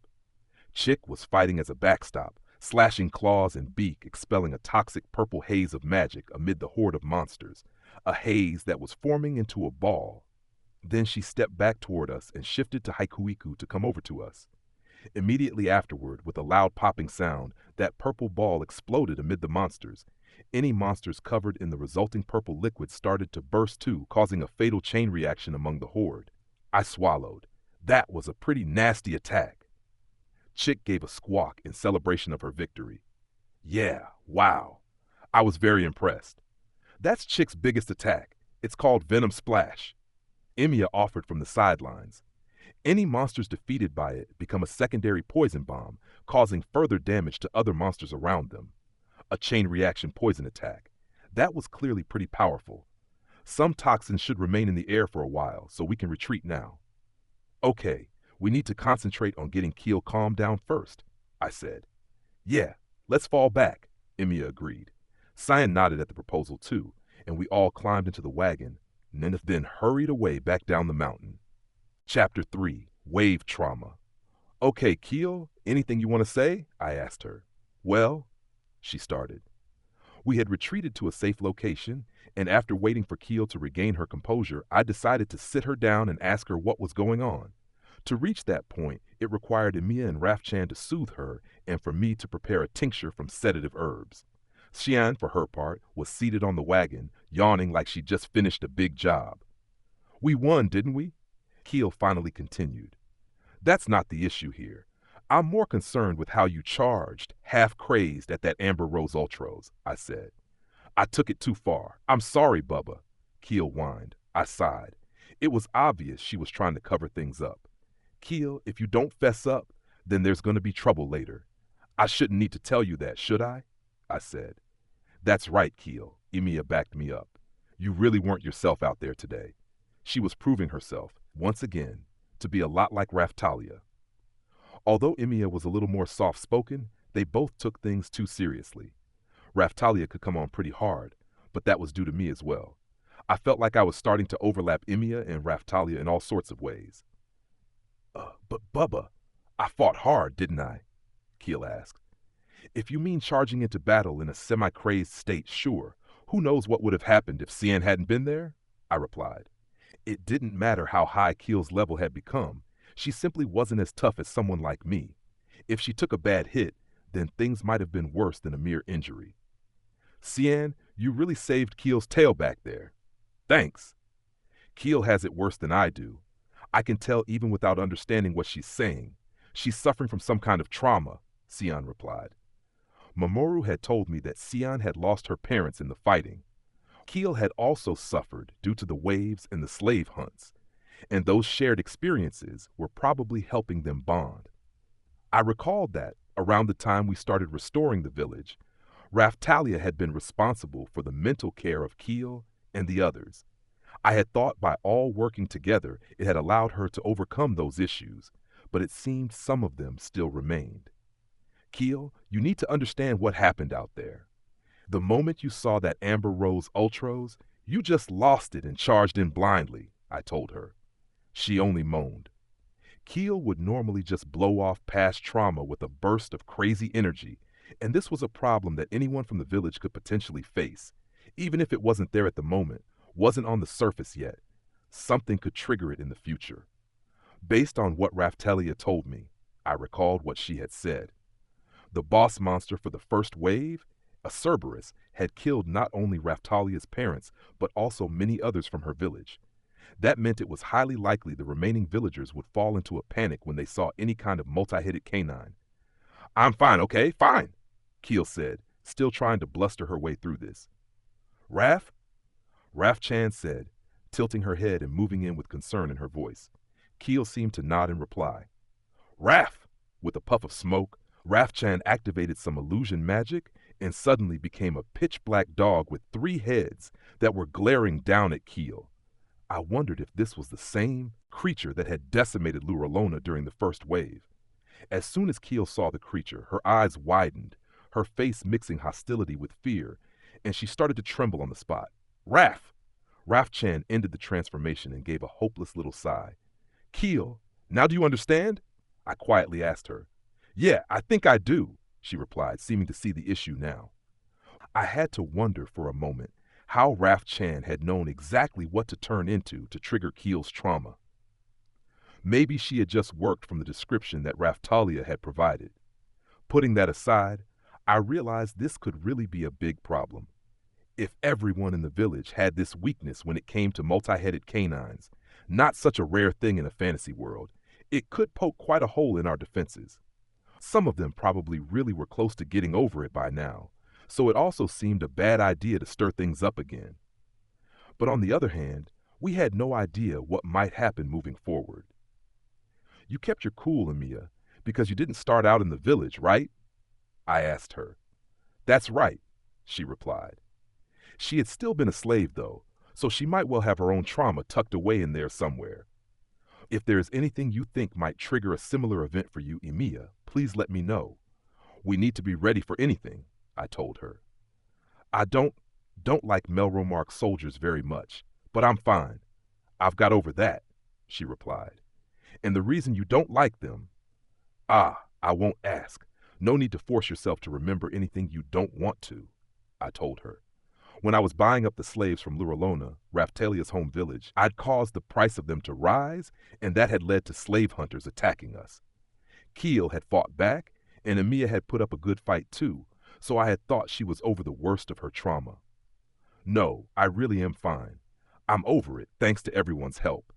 I also think it might lighten the load for me if I talk about it, Emiya said, continuing even though I assured her she didn't need to. Slave hunters came to my village and killed my parents right in front of me. I see, I managed. My mom was pregnant. I never even knew if it would be a boy or a girl. And the soldiers just laughed as they. Emiya finally did trail off. I can't imagine how hard that was. You did well to survive. That's enough. That really is, I told her. I stroked Emiya a little and gave her a hug. Everyone in the village was normally so hyper, I tended to forget that they had all of these issues and injuries in their past. They had all lived their own difficult lives to get to this point, lives far harder than mine. All that had happened to me was being framed for something I didn't do. Seeing your parents killed right in front of you, like Emiya had. I couldn't even imagine that. I wondered if thinking like this was an indicator of how much I had grown myself. There was nothing more arrogant than thinking you were the only one who was suffering. It was thanks to Raftalia, Atla, and everyone else that I'd managed to recover myself to the point I could worry about other people. Ah, shield hero! I was probably hugging her too hard now because Emiya made an embarrassed noise and curled up a bit. You helped me find my uncle and other relatives, and I'm fine now. I'm through it, she said. That's fine if that's the case. If you are hurting, you let me know, I told her. I'm very happy now. That's the truth, and it's thanks to you and everyone else, she replied. She gave me a smile and moved back from my arms. I felt the weight of all this pressing onto me again in that moment. I'd made up my mind to end the fighting for the sake of everyone in the village, and that was not a light burden to bear. In any case, we need to ask each individual in question if they want to try and overcome their trauma or try and avoid it, I said. There was no pressing need to rip open old wounds. I wasn't a monster. Those with trauma had as much right to live as anyone. Conquest or evasion, I didn't mind which one they chose, so long as it allowed them to go forward. Bubba, I get it now. I want to become strong enough to protect everyone, no matter what happens. So I'm going to overcome this, Keel said with a bark, which then became an interminably long howl. It sounded like she was up for the challenge. Xian, thanks for everything, Keel said, offering her hand with a smile. Sure thing, San replied, still a little timidly. She also seemed to understand what the handshake meant and gently took it. Bubba, I think we've become super friendly with Cyan, Keel yipped. Yep, we sure have, I said with a smile. I was actually amazed at how much stronger Cyan was than expected. How light she was on her feet, too. She'd really been a big help. I wasn't sure how Mamoru would react, but with proper training, San could really be powerful. We've got the materials and ingredients we needed anyway. We should head back and discuss this problem at home. Yes, okay, Emiya replied. I would have liked to mine for more minerals, but what do you think? We've finished hunting. We can come and do some more mining if we can find the time later, I told her. When we do so, we'll bring a party of Lumos with us. Maybe? People who can actually fight in Amber Rose Ultros or two safely. The Lumos species were good with their hands and great at digging holes. They were pretty useful all around. In a fantasy setting, you would normally think demi-humans like dwarves would be better at stuff like this, but the Lumos were so good I was ready to give up such preconceptions entirely. There were actual dwarves in this world, but not many here. Kizuna's world had more, if I recalled correctly. We definitely didn't have any in the village. We returned to the nearby village, helped out with the stalls, and then returned home. I see. That sounds so terrible, Raftalia sympathized. We had made it back to the village after dusk, ate our evening meal, and I was now explaining how Keel's trauma had resurfaced. Those originally from Luralona had looks on their faces like they thought it could maybe happen to them, while everyone else was looking on with gentle concern. Raftalia, what about you? Do you think the same thing could happen? I asked her. I'm fine. I think so, she replied. We'd fought some monsters that impinged on that zone. Karma dogs immediately came to mind. Raf-Chan decided to use the same litmus test, triggering some illusion magic to become the Cerberus again. She instantly got a reaction from about half of the slaves from Luralona. I looked at Raftalia, and she was frowning a little as she looked at Raf-Chan, but I couldn't tell exactly how to peg that reaction. Okay. A few adjustments to the illusion, and that could be a good test, Raftalia said. Then she muttered something quietly to herself about Rafchan having borrowed this creature from her memories. That made more sense. I had my own troubles with parasites like Galeon and the demon dragon peeking into my own mind, so maybe Rafchan could do the same thing with Raftalia. In any case, Raftalia wasn't having a strong reaction, so it did look like she was over it. "How did you get over it, Raftalia?" Keel asked Raftalia, rubbing up to her. "We talked about this when we first returned to the village, correct? I told you that I overcame my trauma a little at a time after Mr. Naofumi purchased me," Raftalia replied. "I remember, but I thought I was over it too. And then look what happened. So now I'm not so sure," Keel whined. Raftalia had a serious look on her face too. "A difficult question," Ren chipped in, his arms folded as he tried to think of a solution. "Trauma earned in battle can sometimes be overcome through sheer bravery," Foal added. He had experience as a gladiator and seemed to be thinking of solutions relating to that. But the fundamental difference in the perception of combat might make that approach difficult. Even if the villagers understood this was a fight for brave warriors, that might not offer a solution to the issues in their minds. The Hakuko and warriors of Siltveld had a kind of Viking courage accompanied by muscles where their brains should be. "I was thinking about this as we made our way back to the village," I said. "I have a question for anyone still suffering trauma." I looked over those who raised their hands in response. "I don't think overcoming this, like Raftalia has, is the answer for everyone. I want you to think individually about how you want to handle this trauma. There had to be others with trauma similar to Keel's, and all of them suffered from different symptoms. What if we decide to try and face it down, Bubba?" Keel asked. "The treatment will probably involve some pretty stressful training, mixed with an application of drugs," I replied. "I'd need to consult Rat on that. It wasn't her specialty, but she would probably have a better idea than me, and getting the treatment wrong could easily have the opposite of the desired effect. It's like being boxed in by mental wounds that you thought were healed. You don't have to try and resolve them if you don't want to, and if it's too hard, you can stop along the way. These kinds of issues are normally resolved by the passage of time more than anything else. We didn't want to cause any more damage or mental breakdowns, to be honest. Everyone whom my question seemed to apply to started to think anyway. "Hey, now, Fumi," Melty piped up as she watched the scene unfolding. "You've got your own trauma as well, haven't you? Like Philolials?" I grunted. That was a painfully astute observation.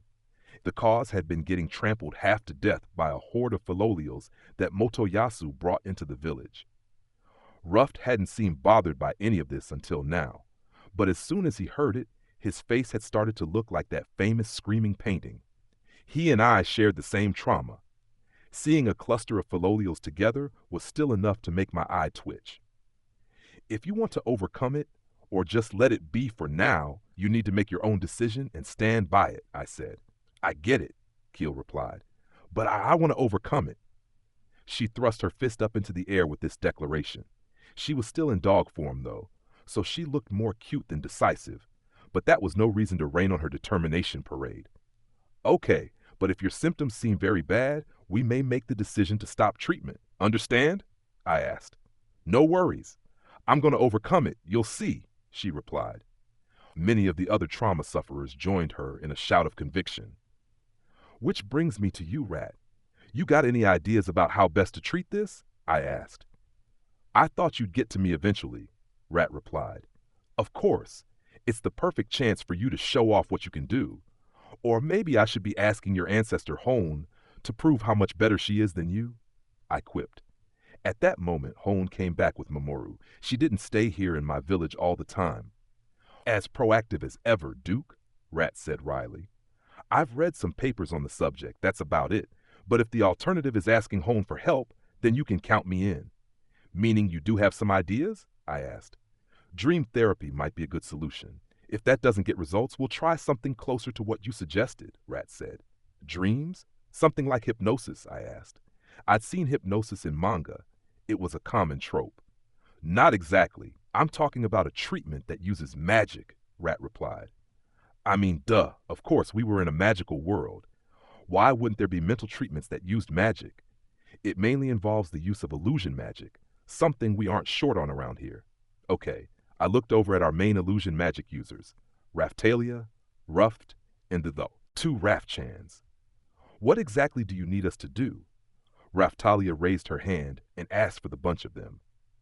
Basically, you cast some illusion magic on the trauma victim while they are sleeping and direct their dreams to the moment that caused that trauma. Then you prepare a more suitable end to that nightmare for them, Rat explained. Illusion magic was definitely some convenient stuff. What kind of ending? Raftalia asked.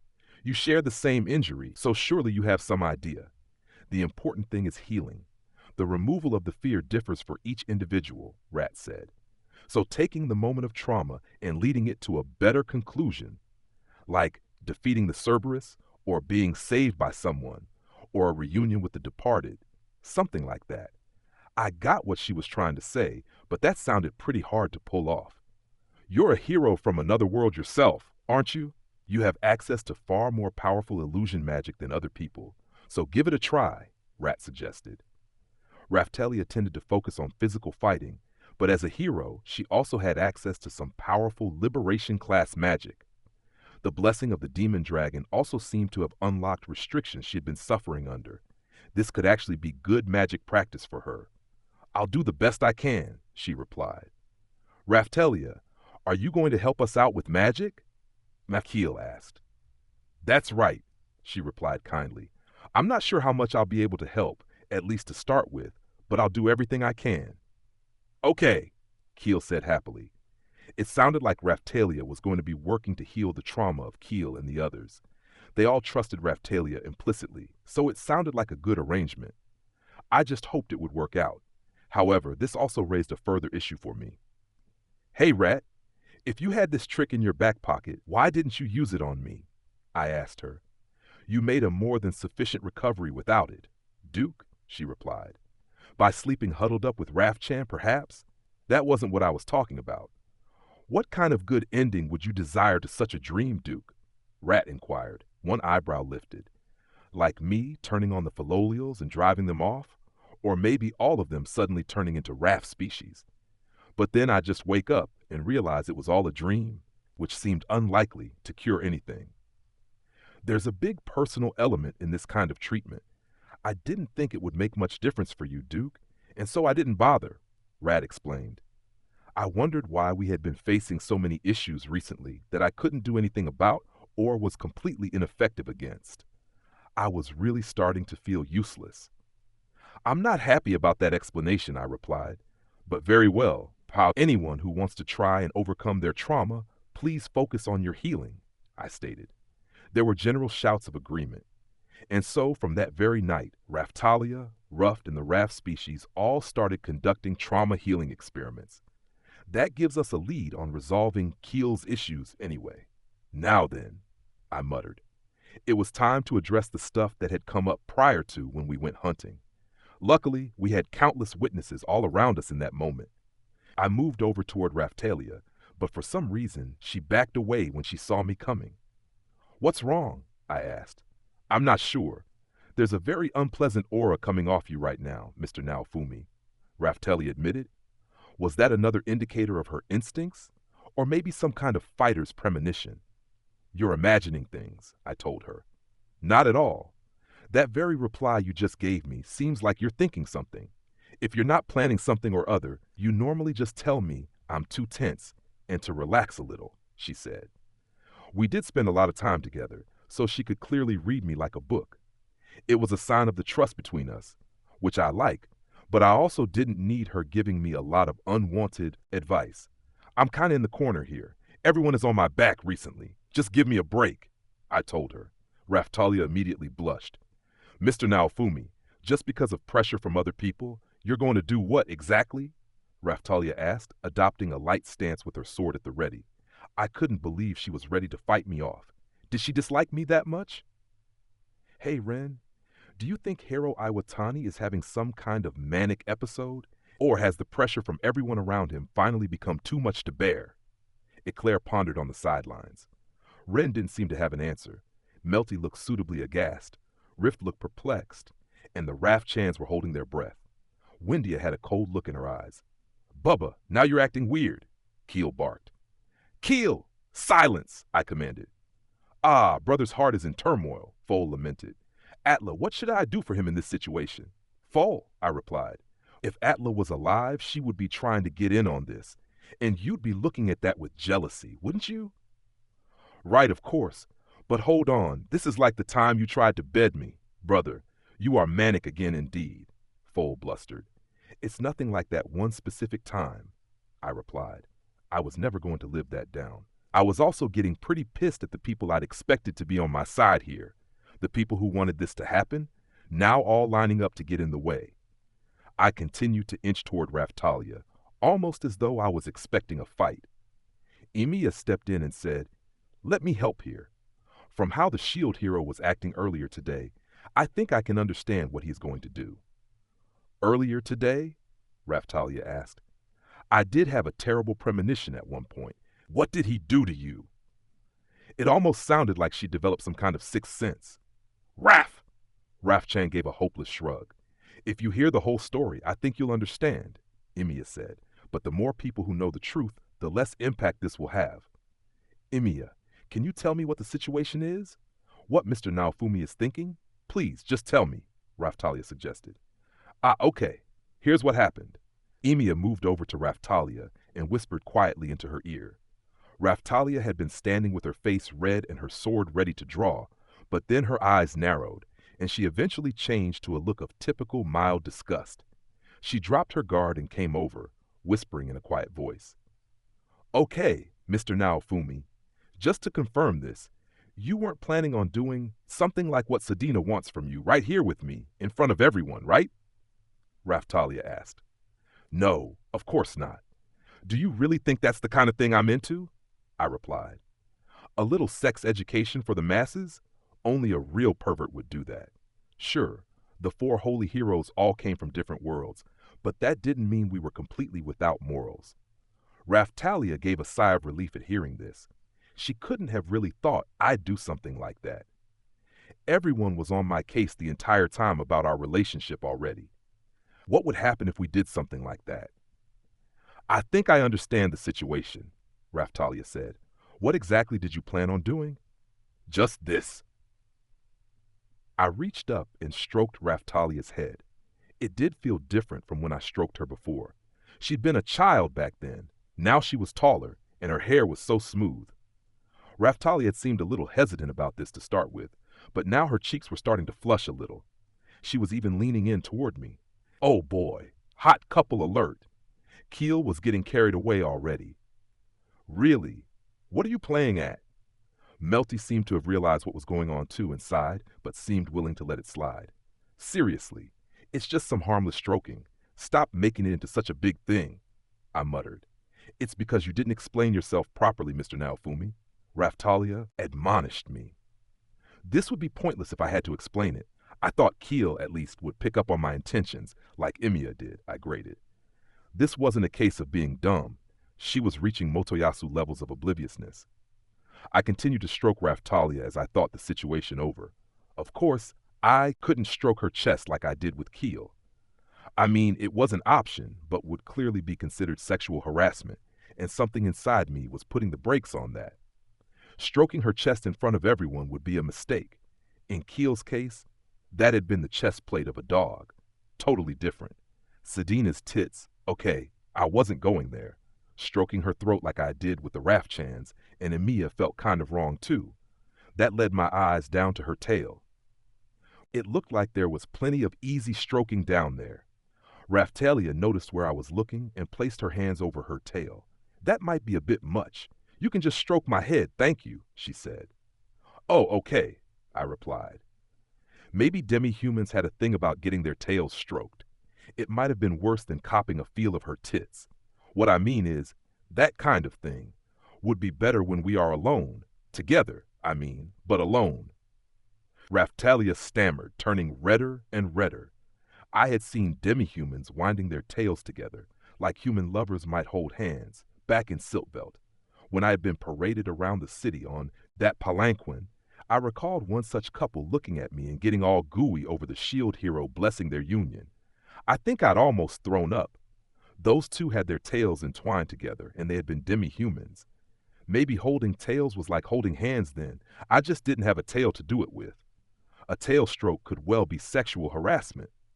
Raph? Raph-chan sensed that I still had more stroking to give and offered her tail toward me.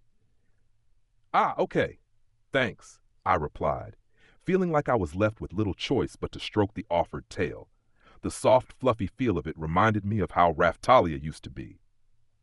I understand what you wanted to achieve with this, Mr. Naofumi. So let's go home like this, shall we? Raftalia suggested. Incredibly, she took my hand, and the two of us headed back to our house like an intimate couple.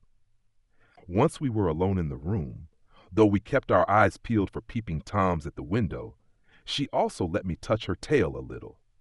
I hoped this would settle everyone down. That night, before going to sleep, Keel and the others had bothered Raftalia over and over to try and find out what the two of us had done together. We hadn't done anything beyond a little tail stuff, but Raftalia managed to evade such questions. Chapter 4. Thanks to the assassin. It was a few days after Keel and the other villagers went into treatment. Hey! Mamoru arrived at our village, with Cyan in tow. Melty and Ruffed were with them too. Huh? What's up? Something going down? I asked. Yeah, Mamoru replied. I told you about that person who looks like Raftalia, right? We finally pinned down her location. We'd like to take you to meet her. What do you say? I did recall him mentioning such a person. She was likely to be an ancestor of Raftalia. It certainly seemed worth going to meet her. Okay, we'll get ready and move out, I replied. We'll need to be careful, Mamoru warned. She calls herself a pacifier, one here to observe the heroes. If things go badly, we could get killed. I know. We've got one of her descendants here with us, though, I said. We'd also launched an attack on Q10 Low back in our time. We could handle it. We're just looking to have a chat, but still, we'd need to take a big enough party to be able to handle things if she did turn hostile. From her perspective, we were an irregular entity. When we explained ourselves to her, it would be important to keep her a little confused. The fact there were two shield heroes should help stimulate her curiosity. That was why Mamoru and I were going together. Ren, meanwhile, might be mistaken as a sword hero from a completely different world, so I'd keep him on standby in case things fell apart completely. Raftalia and Ruffed, meanwhile, were perfectly suited to providing the biggest surprise we had. Both of them had been blessed as Heavenly Emperor, after all. That could end up stirring things up instead, but there were too many possible merits not to take them along. They'd even let us resist a Sakura Destiny Sphere created by a Sakura Stone of Destiny. Things were going to work out in our favor. That said, we didn't want to take too many along. Just enough to put up a fight if things kicked off. Sending Shadow in to scout was also an option, but we were dealing with someone similar to Raftalia here. We had to presume she'd be pretty good at spotting people trying to hide themselves. Melty, I'd like Raftalia and Ruff to come along to negotiate, but what about you? I asked the queen. Taking those two sounds like a good idea. If we are dealing with someone from the same island as Raftalia, those two will likely be more effective than me. I'll get involved if fighting starts, but I'm happy to stay in the background at first, Melty said. It sounded like she pretty much shared my assessment. With that, we settled on obvious but safe party picks. Okay then, let's go meet with this pacifier, I said. Obviously, we needed to search out every possible lead in terms of being able to get home, but even more than that, we needed to control any random elements that could potentially make trouble if further fighting started. Raf, said Raf-chan. Dafu, added Raf-chan too. They both seemed to want to come along. I'm not sure taking the Raf-chans along would be conducive to smooth negotiations, Raftalia said. But even if they go well, she's going to see the Raf-chans at some point, which could ruin everything, I replied. Trying to hide things that you couldn't hide was a bad idea. If we did get along with this pacifier lady, we had to imagine what would happen if she came to our village.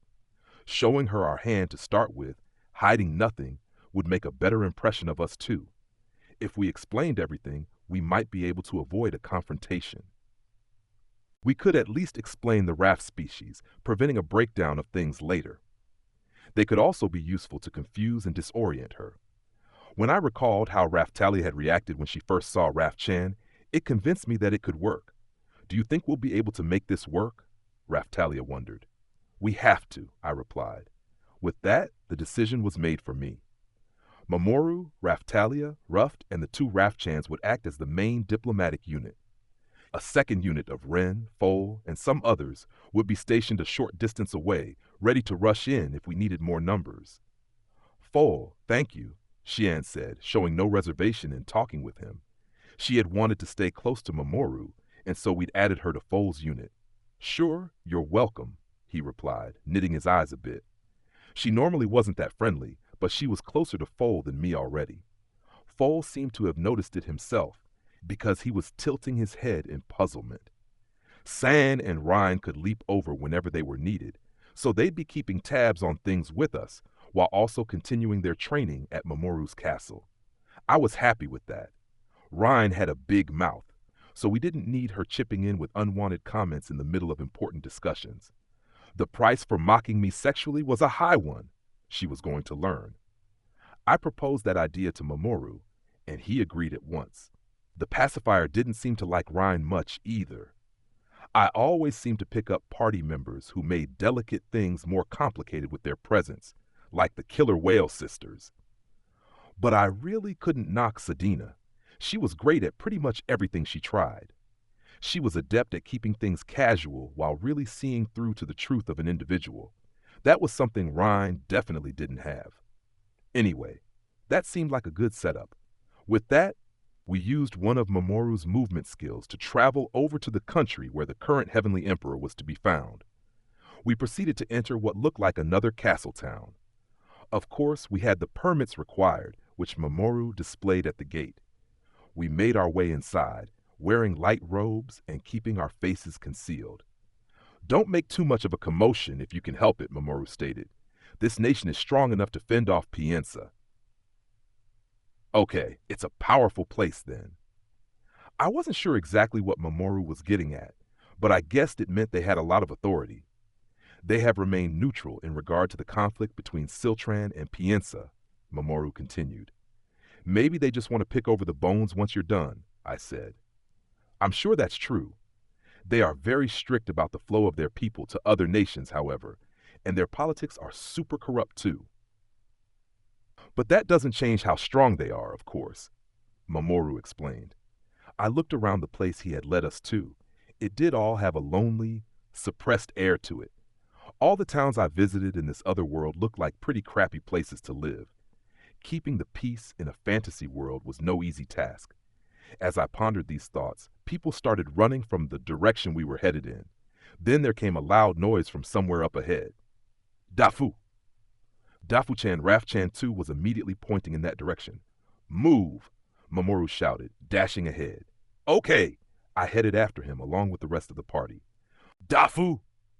Dafu-chan was using the spear we found in the Filolial Sanctuary to fly through the air like a witch on a broom. I was a little bemused by the sight, but it also looked like loads of fun. Raf! Raf! Raf-chan was waving a paw. It was cute and soothing, but I also needed to maintain a certain level of tension for what was about to happen. Dafu-chan flew off in the direction of the noise toward the castle, from which smoke was already rising. This felt like something I'd seen before somewhere. We used our high-level abilities to force our way through the castle gate, the command structure among the defenders in chaos, and tried to work out what was going on. There was smoke rising from the plaza directly inside the gates. We heard the deafening roar of some monster or other. Whatever is the meaning of all this? The speaker was a woman who looked like Raftalia, but with short hair, dressed in a Miko outfit, and held a hammer in her hands. Dafu-chan was there too. The third occupant was a fox monster, with 9 tails and everything, dying with a spear lodged through its face. The corpse looked familiar. It looked like the fox that had been with Takt. The colors on the fur looked brighter on this one, though. Maybe I was just imagining things. You would kill first and ask questions later? The woman asked. Dafu, Dafu-chan replied, with a bit of an uncomfortable expression on her face. Not to mention the vibrations I sense from your power, the woman muttered. Dafu? Dafu-chan inquired. A moment later, the spear that Dafu-chan was holding started to shudder and then shattered into nothing. A gentle light floated up into the air, and it went into Dafu-chan. Fragments of that light also fell onto the short-haired version of Raftalia. "I see," she said. "The weapon destroyed the curse and then sacrificed itself. Its task is completed." Dafu-chan affirmed. It almost sounded like the two of them were hearing something we weren't privy to. "Very well. But who are you exactly?" she asked again, with more composure this time. In that same moment, what looked like a Chinese dragon flew down into the smoldering plaza to float at the side of the woman who looked like Raftalia. I wondered exactly who they were. From the look of them, it was clear they were the ones we were here to see. When I considered the traditions of Kuten-Lo, wearing the Miko getup suggested she was the heavenly emperor from this time. No doubt about it. Then she noticed us and looked over in our direction. "Okay, sorry about this. She's one of my monsters. But the thing is, her spear flew off on its own pretty much," I tried to explain, taking a step forward. The girl looked at Mamoru and then raised her hammer, brow furrowed with caution. "You are the shield hero. What are you doing here? Are you planning to use this chaos to your own advantage?" she asked. "Nothing of the sort. We have something we would like to discuss with you," the one who calls herself the pacifier, "and so we came to see you. I'd like to ask you about the cause of all of this commotion, actually," Mamoru replied. He kept his guard down, speaking softly, displaying no hostile intent. "This is part of my work as pacifier. I was simply seeking to locate and remove another monster that harms the people and infests this nation," she replied. "Very well, if that's the case. What exactly was your plan next, though?" "Things seem a little chaotic here," Mamoru pointed out. "I was going to explain what I was doing to the king and then ride off with my friend here. But we are talking about a person who has been tricked by this beast, of course, so he might not accept what I have to say," she said. Just from hearing her brief explanation, I figured she sounded pretty disorganized. I wondered if this really was the Heavenly Emperor from this time. It looked like she had smashed the fox with her hammer, knocking him through the floor of the upper level. "How's that all working out?" I asked. Even as I did, a kingly-looking and angry-looking fellow just happened to show up. He was handsome enough and had black hair. "You scum! How dare you! My wife!" the king spluttered. "You had to know your wife, this foul beast you see before you, was poisoning this nation. You are the one who has been fooled here," the heavenly emperor replied. "Silence! You've taken my wife from me, a crime that deserves 1,000 deaths. No! I'll torture you until you split apart, then kill your entire family too," the king raged. He proceeded to give the order to his men to attack the heavenly emperor. From the look of it, her plan had been about as well planned as I'd thought. How sad. No wonder you let this monster into your bed. You are worth no better than that. A king who thinks so little of his country isn't worthy to sit on its throne, the floating dragon retorted. I'd seen similar creatures before, of course, like Galeon and the demon dragon. We were in the past now, though. This one probably had some dragon emperor fragments of its own. "Hold a moment," the heavenly emperor shouted, but the dragon ignored her, sucking in a deep breath, then blowing pressurized water directly at the king. With a gurgling, spluttering cry, the king was blown away. Not only was it a pretty grim sight to behold, but now we were party to regicide. I wondered how this was going to shake out. "They've killed the king too!" The gathered guards and ministers seemed pretty surprised, but half of them looked pretty happy about this turn of events. It looked like the king hadn't been especially well liked. I could imagine this might be what Melromar could have turned into in the future if Bitch had become queen. How well someone was liked really comes to light once they died. When the previous queen of Melromar died, the guards had been racked with grief. I think we had better move along. Agreed? I asked the heavenly emperor. She nodded. She looked like she had worked up a bit of a sweat. We proceeded to make a run for it. We need to get out of here before we get caught up in this.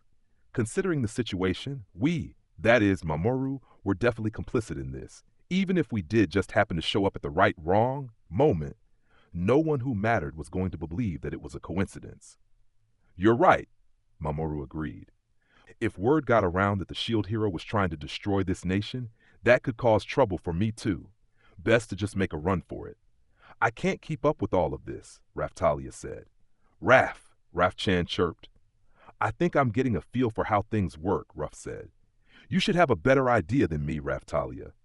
I do. I just don't want to, Raftalia replied. The two of them were running along behind us. Raftalia and the other illusion magic users were aiding in our escape, of course, and we proceeded to exit the castle town completely. As it turned out, the removal of the problematic king and his queen actually resolved many of the issues the nation faced, such as heavy taxation. The people suddenly found a far brighter future awaiting them. Their deaths were said to have been from an unidentified assassin. Anyway, the nine-tailed fox made me think of a certain stylized ninja as it ran through the streets. The nation had been insanely corrupt. At the end of the day, most people seemed grateful to the assassin, and that kept it from becoming a larger problem for us. We left the castle behind us as we reached some nearby woodlands. Checking to make sure no one was following, we caught our breath. How sad, the Heavenly Emperor said, breathing hard. I never expected the outside world to be quite this corrupt. That's just how things are, I replied bleakly. Clinging to strange ideals will only disappoint you. Looking back over my personal history, I realized finding politics that weren't corrupt was definitely the hardest task in this world. I took a moment to consider things back at home, though. If you believe the TV or the internet, it was pretty much the same everywhere. I don't know who you are, but you have a bitter outlook, the Heavenly Emperor replied. She looked over at us, her brows knitting together as she tilted her head. I have to say, though, she seemed especially interested in Raftalia. Of course, that was why we'd brought her along. We're here to explain about these people you see before you, Mamoru said. Please don't treat us like you treated that king back there. Just what do you think a pacifier does? I am highly intrigued by those wearing clothing from my home nation, but I'm not going to attack without due cause, she replied. Recent evidence seemed to suggest otherwise, but I held my tongue. Powerful people tended to take direct action, and her saying without due cause was telling me she very well would attack if we gave her any reason. You then? Why are you wearing clothing native to my homeland? Why do you look so much like me? She asked Raftalia. Could it be a certain alchemist has tried to make a copy of me? But I don't see her here today. A certain alchemist? She was talking about Hone. She had been getting into all sorts of things recently, but I hadn't talked to her much myself. She hadn't been with Mamoru today either. Off with Rat again somewhere, probably. Well, about that, Raftalia started. Hold a moment. I sense that you have received the blessing of the Heavenly Emperor. That means you aren't some pale copy. This other one has also experienced the ritual, said the dragon that was wound around the Heavenly Emperor. The dragon was getting a read on Raftalia and Ruffed. And while that was happening, the Heavenly Emperor turned her gaze on me and my shield. The shield spirit implement, I sense other holy weapons too, and resistance to the Sakura Stone of Destiny, she pondered. Having seen all of that so quickly, she might be better at this than Raftalia and those in my party. You're going to explain all of this, correct? She asked. Mamoru literally just said that's what we're here to do, I reminded her. How long are you planning to keep this high and mighty act up for, oh Lady Heavenly Emperor? You're a pacifier in name, perhaps, but you just look like a girl spoiling for a fight to me. Don't forget what Mamoru is here for. Maybe she was trying to cow us into a submissive position for the upcoming talks. She looked at me with a slightly pissed-off expression. Huh. You got one over on us there, I admit, the dragon acquiesced. He's right. Simply having authority is nothing to boast about, the dragon murmured, cautioning the Heavenly Emperor. She still looked a little upset, but managed to take a deep breath and calm herself down a little. Tell me why you are here then. What have you come so politely to report to me? The Heavenly Emperor asked. Okay, here we go. This is going to sound a little crazy, but we're actually here from the distant future of this world, from the time of the next series of waves. I'm the shield hero from the future, and these are my allies, I explained. The Heavenly Emperor opened her eyes wide upon hearing this, and then started to digest it at once. I see. That's an interesting one. The shield hero from the future, she pondered. Excuse me a moment, the dragon said, moving toward me and gently stroking the gemstone on my shield, then checking Raftelia and the others before swirling around in the air in front of me. This was definitely a new one for me. I'd seen other dragons, but not one so Chinese style before. For a moment, I was reminded of when we were caught up in the whirlpool in Kutan Lo.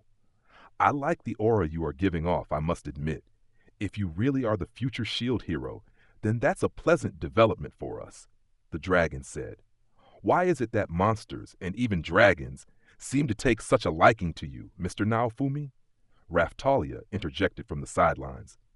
If you mean they like to walk all over me, sure. I'm not giving off some kind of strange pheromones, am I? I said, shaking my head at whatever curse my body was suffering from. Galion was bad enough, but the demon dragon was the worst. The way she acted gave me all sorts of uncomfortable ideas. I had to hope this new dragon wasn't going to earn the name Demon Dragon too. Just to test the waters, I tickled it under the chin, in a spot where the scales looked like they grew backward. I didn't care if I upset the beast. I just wanted to try something. Oh, wow. What's happening here? The dragon enthused. Ooh, that feels good. What is this? I immediately regretted my action and stopped. But it was too late. I saw a new fire appear in the dragon's eyes already. What new territory is this? Can you stroke me some more there? I had no idea such a thing could feel so good. Could this be the proof of Ryan's theory that you can't cause pain? Mamoru started, but I gave him an intense glare to silence him. There was no need to bring sex into this again. Meanwhile, Raftalia and the Heavenly Emperor were looking at me with the exact same look in their eyes, mild hopelessness, bordering on disgust. This one is fun. I like him, the dragon stated. I'm not having fun, I replied. You're so popular now, Fumi, Ruft said. You can keep this kind of popularity, I shot back. I'm still trying to see if your story checks out, the Heavenly Emperor said with a sigh. Everything seems like it's in line, and the target awareness of the spirits in your weapons has not been disassociated, meaning you don't seem to be using them for personal purposes. The Heavenly Emperor had been on her guard from the moment we showed up, but she finally dropped her defenses. To top it all off, it seems you have already stolen my dragon away from me. No one is stealing anything, the dragon replied. They have just caught my interest. I had no idea that being stroked here would make me feel this way. It sounds like something has been stolen to me, she replied archly. Now, about your claim of having come from the future, perhaps you can explain that? Sure thing, if you've got the time. I proceeded to tell the Heavenly Emperor about how the attack from Sign Sister's forces had sent our entire village back in time, then how we had met up with Mamoru and were now working alongside him. I see. I think I understand. That would also explain why I'm sensing two shield spirits. You have other spirits too, don't you? She asked me. You have keen senses. That's right. The mirror vassal weapon from a completely different world to this one is also lending me its power, I told her. The effects of that seem to be unlocking things with a mixture of shield and mirror elements, things like a mirror shield. If multiple spirits are willing to lend you their power, that means you are both trusted and powerful.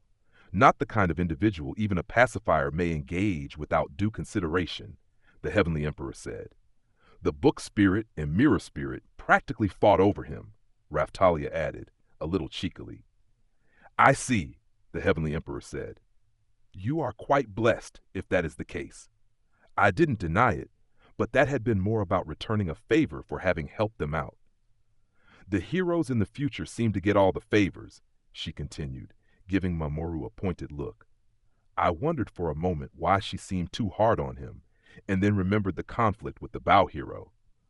I wouldn't exactly put it like that, I replied. Those who had summoned me certainly hadn't done me a favor. My thanks for finding me to report all of this, the Heavenly Emperor said. Otherwise, it could have caused quite the misunderstanding later. I didn't expect to find the future Heavenly Emperors of Kutan Lo here, after all. That's why we've come to you, I said, seeing my moment. Do you have any idea how we could resolve our time-based problem? We're really just looking to get back to our own time. I regret to tell you that my knowledge as a pacifier is somewhat incomplete. I've no idea how to resolve a situation such as the one you describe, the Heavenly Emperor admitted, her brow furrowing a little as she replied. Ah, one thing, Raftalia said, stepping in. It might be wise to introduce yourself to Mr. Naofumi as quickly as possible. Otherwise, he will give you a strange nickname, and those never seem to go away, she cautioned. I see no reason to share my name. Just call me Heavenly Emperor from the past. I'm fine with that, she replied. I think that might be too on the nose, and long too, Raftalia said. Well, if you must call me something shorter, you can call me Natalia, the woman said. Is that your real name, or an alias? I replied. Which is it? She hadn't thought for too long before tossing that name out. It sounded pretty made up to me. Her chosen name was a lot like Raftalia's name, too. I was worried about getting them mixed up. The name itself felt like a combination of my name and Raftalia's. Raftalia herself was making a pretty strange face. We have more important things to discuss, Natalia said. I don't know of any technique for traveling through time, but we may find some hints if we look into the traditions of the past.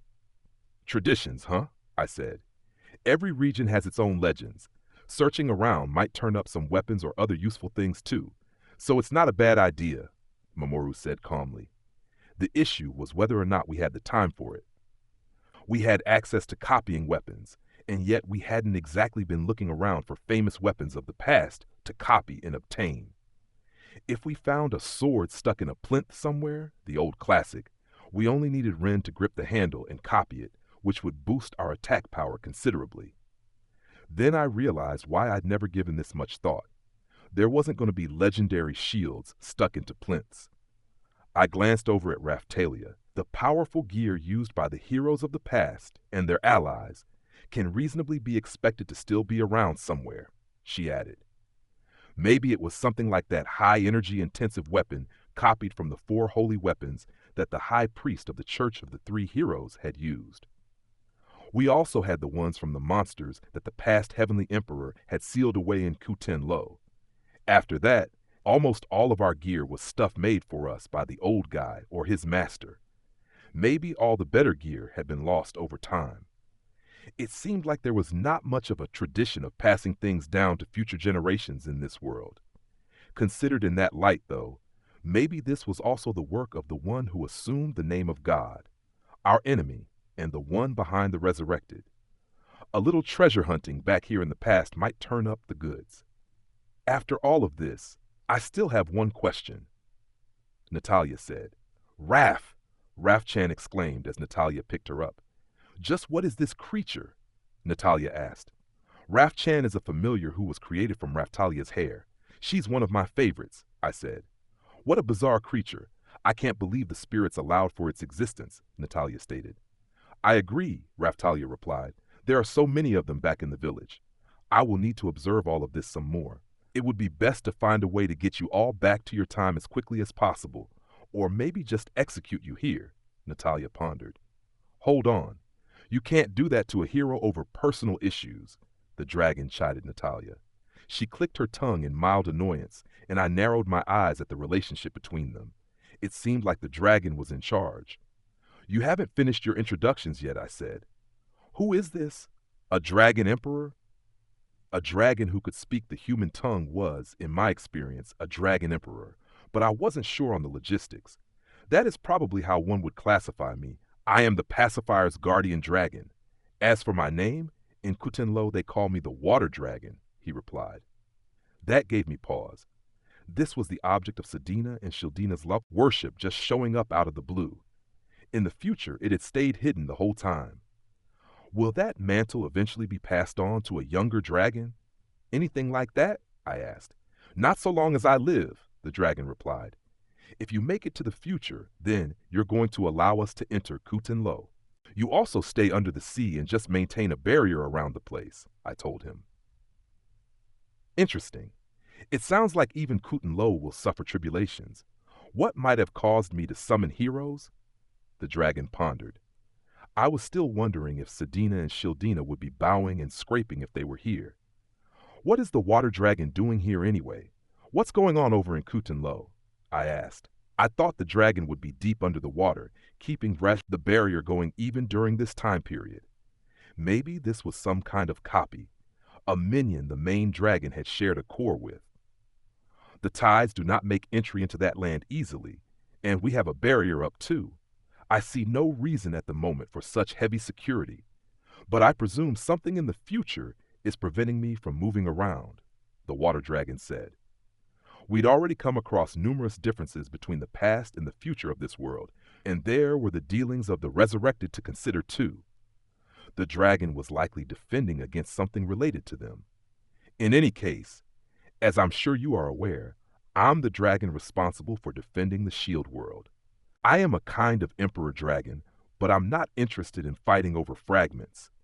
I'm sure the Bogardian dragon feels the same way, the water dragon said.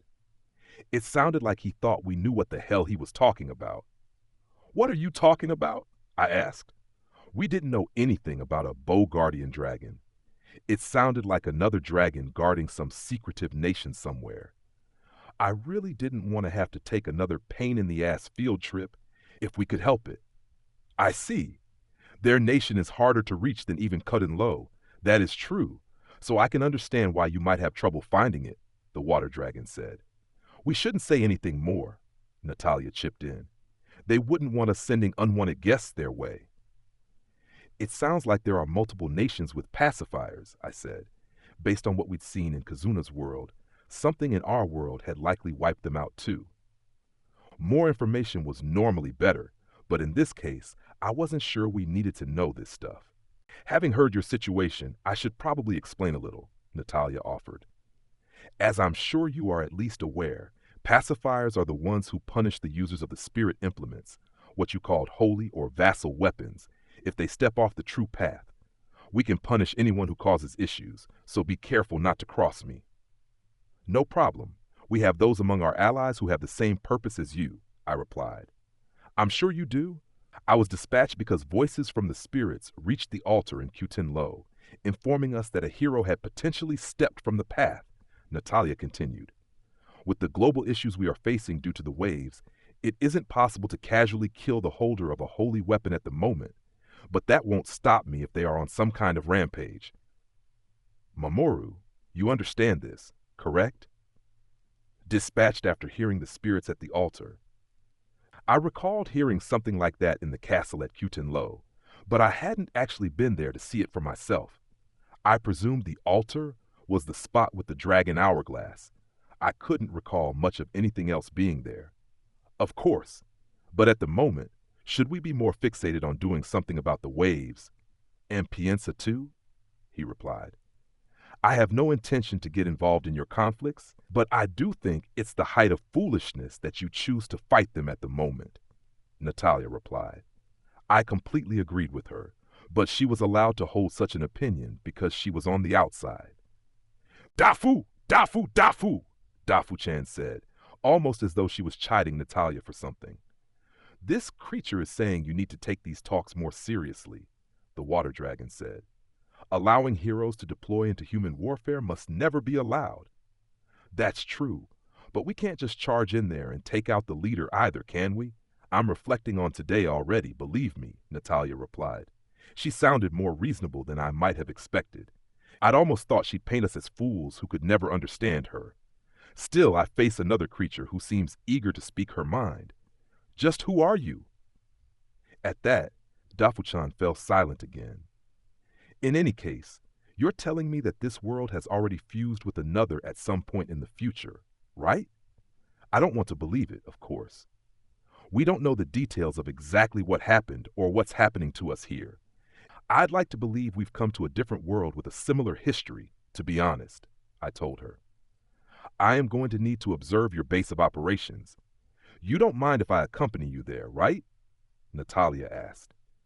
If you launch into an attack the moment you locate our base, we're going to put you down hard, I warned her. You have access to the Sakura Stone of Destiny, so I understand how hard defeating you would be. So long as the spirits are cooperating with you of their own volition, it would be difficult for me to bring down punishment on you, so you may rest easy on that score. Natalia proceeded to let the water dragon wind up around her again, and she finally dropped her guard completely. It sounded like she wanted to come with us. I wasn't quite sure what to make of her yet, but she seemed a bit more intense than Raftalia and Ruffed. We met up with Wren and the others, still waiting on standby in the vicinity, and then we all headed back to the village. Chapter 5. Genetic Modification. Suddenly dumping our new visitor smack dab in the village could stir things up in all sorts of ways. So I asked Mamoru to portal us close by, and then we headed in on foot from there. I have to admit, Natalia commented, looking at Wren with a frown, having the sword hero hanging around so casually is strange for me. To me, he's a hero from a completely different world. Not sure what you want me to do about that, Wren said, a little confused. No, nothing, of course. This is just something I'm having trouble accepting for myself. The spirits do not seem especially perturbed by it, Natalia commented. This was currently the world of the shield and bow. That meant the holder of the sword holy weapon was, strictly speaking, her enemy, and not someone she would want to hang out with. Travel between worlds should be impossible without the permission of the holy weapons, and normally, if a pacifier discovered you, it would lead to immediate and likely permanent ejection. Even more than that, the holy weapon heroes were the foundation pillars of the world itself, so there was normally no need to send them off to other worlds. I had only reached Kazuna's world due to the unexpected accident of stealing the energy of the spirit tortoise, and because I had the permission of the 4 holy spirits, including the shield spirit. That was an indicator of the faith I had earned, perhaps. Things had only really worked out because I asked for help from our 4 holy spirits and the spirits of the katana and mirror and the other vassal weapons. Natalia seemed to be clearly sensing that I wasn't using the holy weapons for my own personal ends. I wondered what kind of ability that was. Was it derived from the Sakura Stone of Destiny in some way? I looked over at Raftalia. Perhaps this was a good opportunity for her to get some training in with her ancestor, like Scene was doing. Say, Mr. Naofumi, I'm not quite sure what you are expecting from me, but please wait until Natalia has settled in before asking anything of her, Raftalia suggested. I'm so happy to have met you, Natalia, Ruff said, beaming. Natalia, however, was looking at Ruff with a look of confusion on her face. You seem to be the same race as me, and have an atmosphere about you that almost feels familiar. Just who are you? She asked. Who do you think? Ruff said with a laugh, pointing at himself as Natalia puzzled over his appearance. I love looking like this. He knew how cute he was, and he loved looking like that. The reason it didn't get on my nerves was probably because of how clear it was he loved it. I can't say I like it very much, Natalia admitted. It is like that horrible alchemist has performed some foul human experiment on some poor creature with the capacity for speech. She had to be talking about Hone again. Natalia really didn't seem to like her.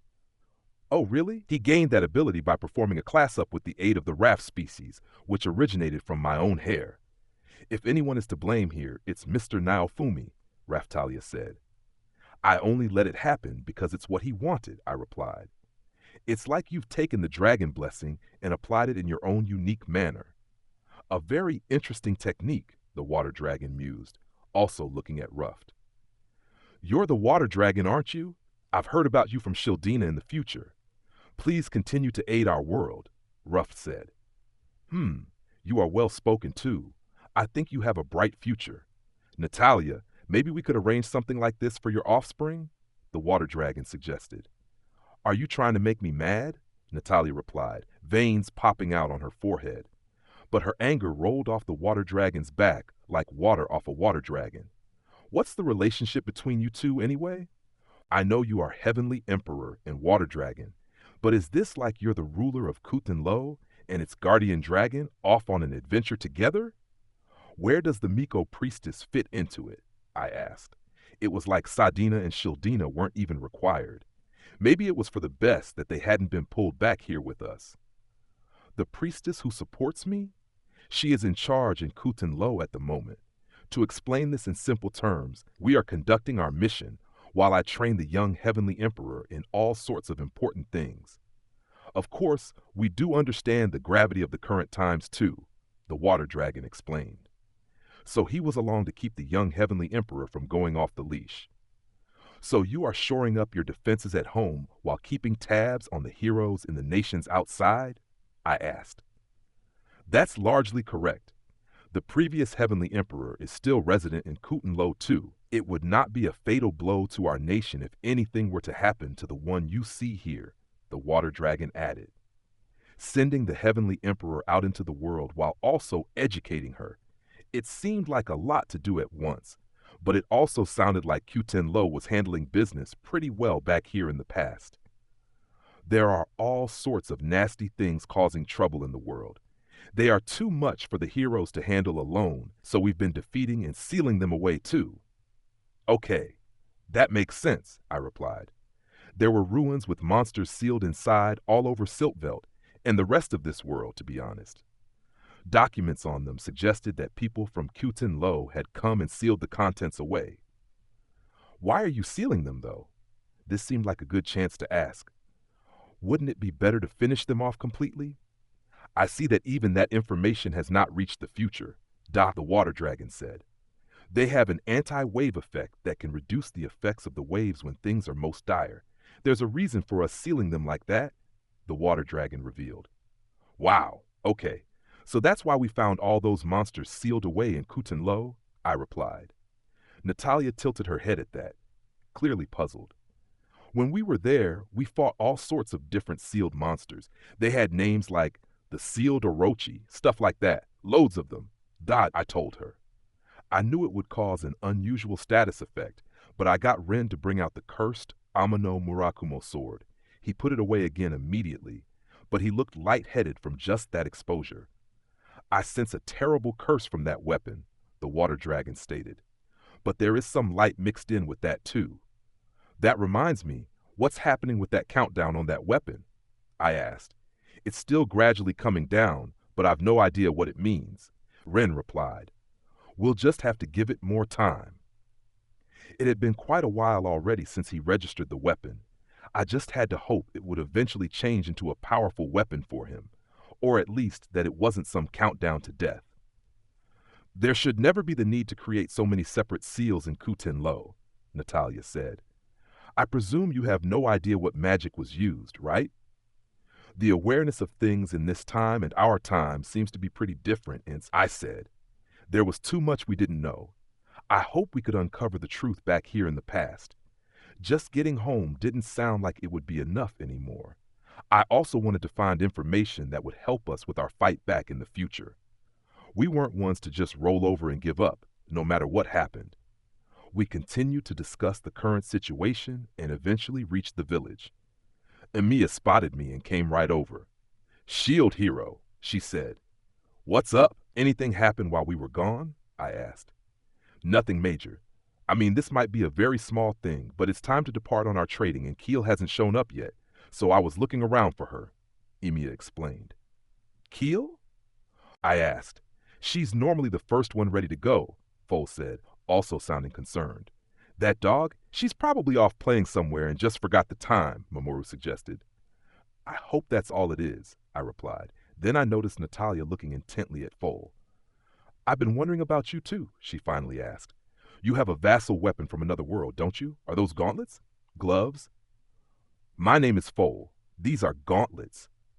And I'm the Gauntlet 7-star hero, he replied.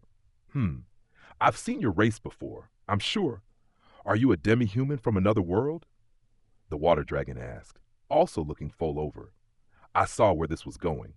If the Hakuko weren't around prior to the merging of the worlds, maybe they were a race from the world of the sword and spear. I know you're Raphtalia's ancestor, but you do look so much like her. At a distance, I'm not sure I could tell you apart, Foal commented. The difference in the hairstyles helps out, I noted. They weren't identical, but even their clothing was similar. I guessed it was being related that made them look so similar. Anyway, so you say Keel is missing? I asked, getting back on track. That's right, Emiya replied. Where do you think Keel could have gone off to at such an important time? Raphtalia asked. I don't want to say it, but maybe Pienza dognapped her. That would really suck right now. She's tough too, so they wouldn't have taken her easily, I said. She also definitely would have made a noise about it. If there was one thing we had in the village, it was noisemakers, the Falolials especially. But with her trauma resurfacing, they might have caught her off guard, Raftalia said. She wasn't wrong. Please, Shield Hero, can you help search for her? Emiya pleaded. Strictly speaking, Keel was my slave and had a slave seal. No one other than me could check on it. That was why Foal and Emiya had come to me. I called up the slave seal item under my status and pinged Keel's current location. Okay, she's not far away at all. That way, I pointed. A marker was displayed for me, indicating roughly how far away she was. The main issue with this system was that strong magical magnetic fields or an interference would stop it from working properly. This was just another problem in a long line of problems. I was starting to get sick of it. Pacifier Natalia came to check things out, and this happened, right away. I wondered if a few harsh words with Keel might be warranted later. We proceeded into the village. Natalia was unable to stop herself from looking around. What's that house there? Is it made from plants? She asked. You do have access to some strange magic in the future. That's a camping plant, created by modifying bioplants using the abilities of the shield. I've been told you don't have bioplants in this time period, I commented. You do have all sorts of strange stuff here, Natalia stated. To me, they either look like items washed in from another world or the work of that evil alchemist. From among the stuff that did come from other worlds, the text on it was often corrupted and unable to be used. But the bioplants had functioned normally even in Kazuna's world. We didn't have a handle on exactly how any of that stuff worked, but maybe it made sense if you considered everything that looked out of place to be coming from another world. They grow quickly once planted, but they also mutate easily. We've obtained the skills to modify them safely before they almost caused a major disaster. Once we became able to modify them, though, as you can see, they're pretty convenient plants. They even make great houses, I said. I'll admit that seems convenient, but still, Natalia replied, unconvinced. I understand how you feel, Raftalia said, stepping in. This is the village I grew up in, but once Mr. Naofumi started to modify it, things have changed a lot from how they started. The heroes do have a tendency to change the environment around them in all sorts of ways, and that's difficult because it isn't always a bad thing. It seems all ages suffer some of the same problems, Natalia mused. She seemed to be getting along well with Raftalia. That was definitely preferable to the tension hanging over everything. I was just about to mention it when Natalia stopped still and narrowed her eyes. How do you have Sakura Lumina trees here? She asked. Those were tricky, I'll admit, I said. We had to work with the bioplants closely. It was a pain to get them to take root. You've even defiled the Sakura Lumina? Natalia said, her voice starting to tremble. Ah, this looks bad, Naofumi! Ren shouted. Both he and Mamoru had concern on their faces. Well, I find this most interesting, don't you? The water dragon said, clearly trying to placate Natalia. Taking those unfettered trees and putting them to use like this, we should probably be impressed before we get angry. No? This is a different matter entirely, Natalia seethed. You expect me to just sit back and accept such heresy? You're the only one calling it that. Didn't in front of her lab. She was the representative scientist of our village, and it looked like she was just coming back from giving the monsters a checkup. Wendia was with her too. I heard you were going with the sword hero to meet with the heavenly emperor from this time period, Wendia said, looking over at Natalia and the water dragon. More the water dragon. You're one who has received the love of dragons, the water dragon said. I'm the water dragon, a guardian and an emperor dragon. A guardian dragon? Nice to meet you, Wendia replied. She was being surprisingly polite. So this was her response to meeting such a gentlemanly dragon. Ren had a complex look on his face. We've made a connection with them. They've come to visit our village, but now we've lost Keel, so we're looking around for her, I explained. Understood, but what brings you to our lab? Rat asked. It seems Keel is up ahead in there, I told her. She is? What's she doing in there? Rat pondered. Keel? Wendia pondered. That reminds me, just before you left, Shield Hero, I saw her talking with the one who might be Rat's ancestor. That was Hone, then. Hone and Keel having a conversation. I couldn't see what that could be about. Natalia was looking silently, intently at Mamoru, and then gave us all a bit of a suspicious look. Mamoru? Cien asked, sounding nervous. Shield Hero, from that reaction, it seems you have some idea what is going on? Natalia said. Dafu. Dafu-chan seemed to think so too. I wasn't surprised to see the two of them working together already. It's Hone we're talking about. I can't keep her under control, Mamoru replied. I'm sure you can't. She calls herself an evil alchemist, so you're unlikely to be able to control her, Natalia agreed. That's all it took to convince you? I said, unable to keep from commenting. Hone seemed to be very well known. I thought she was capable, but maybe she was just dangerous. Raftalia grabbed my arm and shook me. What's the meaning of all this? Keel is in danger. Mr. Naofumi, we have to find her, Raftalia said. I'm surprised you haven't taken action, Natalia, I said. I would love to, Natalia admitted, but the whip vassal weapon has taken a real shining to her. She's taking a firm stance against the waves too, so for now I'm just watching the situation.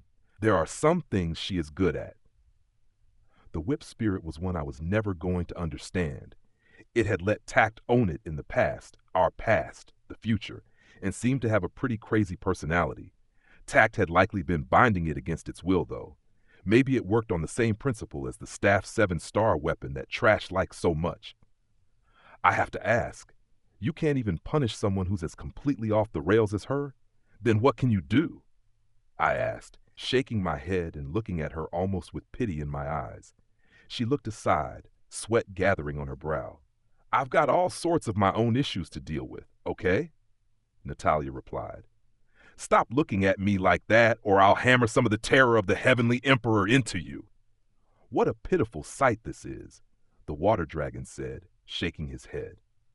Her position of authority was definitely slipping in our eyes, but she was also starting to feel even more like Raftalia, and so I was starting to like her more too. Dafu, said Dafu-chan, pointing over at the lab. It looked like she wanted us to stop bantering around and go inside. Yes, you're right, I said. This could be the excuse you need to punish her at last, Natalia. Just don't kill her, okay? Okay, Natalia finally said. We still needed Hone alive, which put us in a frustrating position for dealing with her. We entered the lab to continue the search for Keel. We advanced through the structure, smoothly arriving in front of Rat's main lab. The signal from Keel was coming from the room ahead, from the look of it. The marker was a little lower down than I was expecting. She's in the next room, I think, I told the others. Is something going on? Raftalia asked. I'm not sure. It's definitely strange, I replied. Raftalia gave a sigh. Rat kept on checking the pipes running through the place. That looked suspicious too. Is there some kind of security device up ahead? I asked her. You helped build the place, Duke. There's nothing of the sort that I know of, yet Rat definitely looked even more anxious than usual. There's no sign of her favorite monster, Windia explained. You can normally tell what it is doing through the pipes when we return. I recalled what Windia was talking about. It was about that strange monster Rat kept here. I wasn't even sure what kind of monster it was, but I knew they were talking about that thing in the big test tube. And it sounded like that thing moved around through all these pipes. I'd heard Rat call it Mikey, if I remembered correctly. Mikey is my friend. He can't do a thing right, but he works so hard anyway, Rat said. Okay, I replied. What the hell is he anyway? It was a monster prized by an alchemist who loved monsters and who had been chased out of Faubourg. I knew that much. That suggested something pretty important or insane. He had been in the tubes in order to recover from a serious injury, if I recalled correctly. It might be a completely new, original monster created by Rat. Maybe once it got out, it would prove to be as strong as the spirit tortoise and proceed to go on a rampage. When I was chased out of Faubourg, the forces siding with Tact accused me of heresy, gathered all my monsters together and killed them. He's the only one I was able to save, and even then, he was in a bad state, Rat revealed. She had been a pretty skilled alchemist even when she was in Faubourg, apparently, but she'd lost everything thanks to Tact. And Mikey was her one remnant from that time, a creature that looked like a bunch of muscle fibers floating inside a flask. At a glance, he looked like just a ball of fur. The fluid he was suspended in looked expensive too. I wondered if she was making it using the bioplant. It's one of my goals to make him into the most powerful monster ever, Rat said. She told me something like that, when she first came to the village.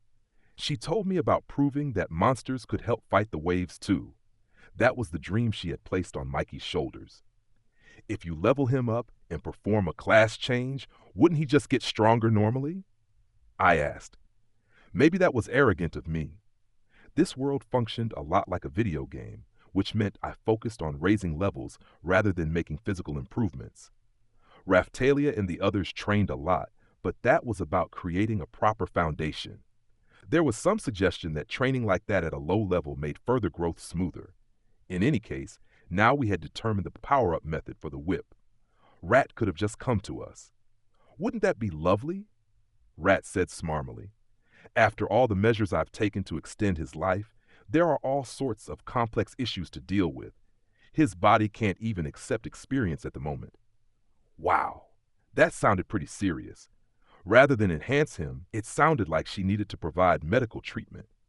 I had been gathering things from Galeon and other sources, and once the treatment was ready, I was going to let him back out into the world. I'm thinking the world might end before you get that far, I told her. To say she had been branded a heretic, her research style was slow and steady. She was beyond just being methodical. Rat worked so slowly even Home was on her back about it.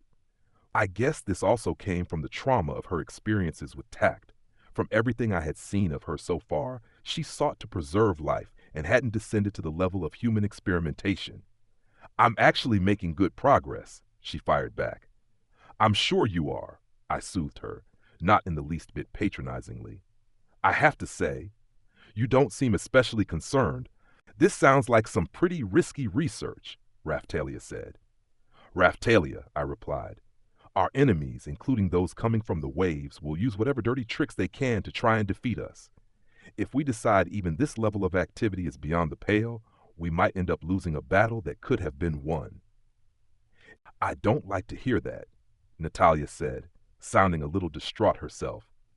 That's probably one of the reasons the whip spirit likes that researcher so much, though I hate to admit it. You'll wear yourself out if you keep so much tension in your shoulders, Ruff said cheerfully. We need to relax and just do whatever we can. He was really growing up fast. You were Mr. Naofumi's test subject yourself, Ruff, so we don't need to hear from you, Raftalia replied. Oh my! Ruff exclaimed, channeling the killer whale sisters. Mamoru? Shan said, noticing Mamoru silently watching our exchange unfold. There was no need to expand this conversation any further. We needed to get to Hone and Keel. Well, whatever. That's enough chatter. Let's just go inside. Keel might just be having a nice chat with Rat's favorite monster, I said hopefully. That's what I really wanted to be happening here, and I pushed the door open, clinging to that idea. What we found was no one at all. There's no one here, Raftalia said. I see that, Wendy replied. No Mikey either, Rat commented. The large tank in which he was normally located was empty. What about Keel? I muttered, checking her location. It looked like she was diagonally downward from our current position. I didn't recall any way to get below this room. Now I was starting to get concerned. Mr. Naofumi, where's Keel? Raftalia asked. I didn't say anything, just indicated a downward direction with my eyes. Emiya, you guys have some residential space beneath the village, don't you? I confirmed with her. Yes, that's right, but we haven't excavated anything around here. Causing a sinkhole under some of Rat's research might be bad for the entire village, she explained. The Lumo slaves whom Emiya so ably represented were a pretty thoughtful bunch. I'd been aware of their digging, which was careful not to cause any collapses. When I'd checked their living space, it had been very well shored up with lots of pillars for support and had felt like a well-planned underground residence. Having the killer whale sisters around would make this spatial awareness stuff so much easier, I commented. They could use ultrasound to even tell what was behind walls, making them perfect for finding people quickly. Rat headed over to the terminal placed in this room, a machine unique to this world that looked like a stone tablet. She started to operate it. Looking for anything out of place. Huh? This is strange. I'm not sure what's going on here, she muttered. She operated some more, and I started to have a bad feeling too, so I opened up the camping plant controls. Then I said the password. Supervisor authorization. Critical item. Lock release. Open. This was a back door that I'd added when we created the camping plant, allowing me to get inside even if the village kids tried something silly like locking themselves inside. It also had basic programming that meant it could not betray my orders, even if another hero tried to use nefarious means to control it. If these measures were destroyed, the camping plant would become completely unresponsive and then self-destruct. I'd given the camping plant to everyone, so I didn't want anyone to be able to use it for just their own selfish needs. Of course, I could also initialize everything. With a heavy grating sound, stairs leading downward appeared in the middle of the lab. Ah! What's this? Rat seemed to have discovered something too. Duke, look! There's a pipe here that I don't remember installing. Rat was pointing at the tank. Beyond it, there was a hole, just like with the stairs. This is smelling fishier and fishier, I said. Not to mention, after creating this underground facility, she concealed it perfectly by making the camping plant excrete more coagulant. Even you wouldn't have spotted this, Duke, Rat said. I looked over at the one responsible for the individual in question, Mamoru, and he looked away quickly, sweat on his brow. It seems pretty obvious that Hone is behind all this, I stated. I would say so, Natalia agreed, joining me in looking at Mamoru. This is just the kind of setup that an evil alchemist loves. There was no defending her now, surely. It definitely looks that way, but I don't know a thing about this. Mamoru replied. I saw Cyan look down at the ground when he said that, as though maybe she had some idea about all this. But it was Hone, surely. That much seemed plain. I guess not. You wouldn't have walked in here with us so casually. That said, if she's trying to pull some kind of fast one over on us, we need to find out what she's planning, I said. She's an intelligent person. Why would she do something like this? Raftalia lamented. Ren and Foe looked like they were asking the same question. Trying to pull something like this on you, Naofumi, Ren said. She knows no fear, Foe finished.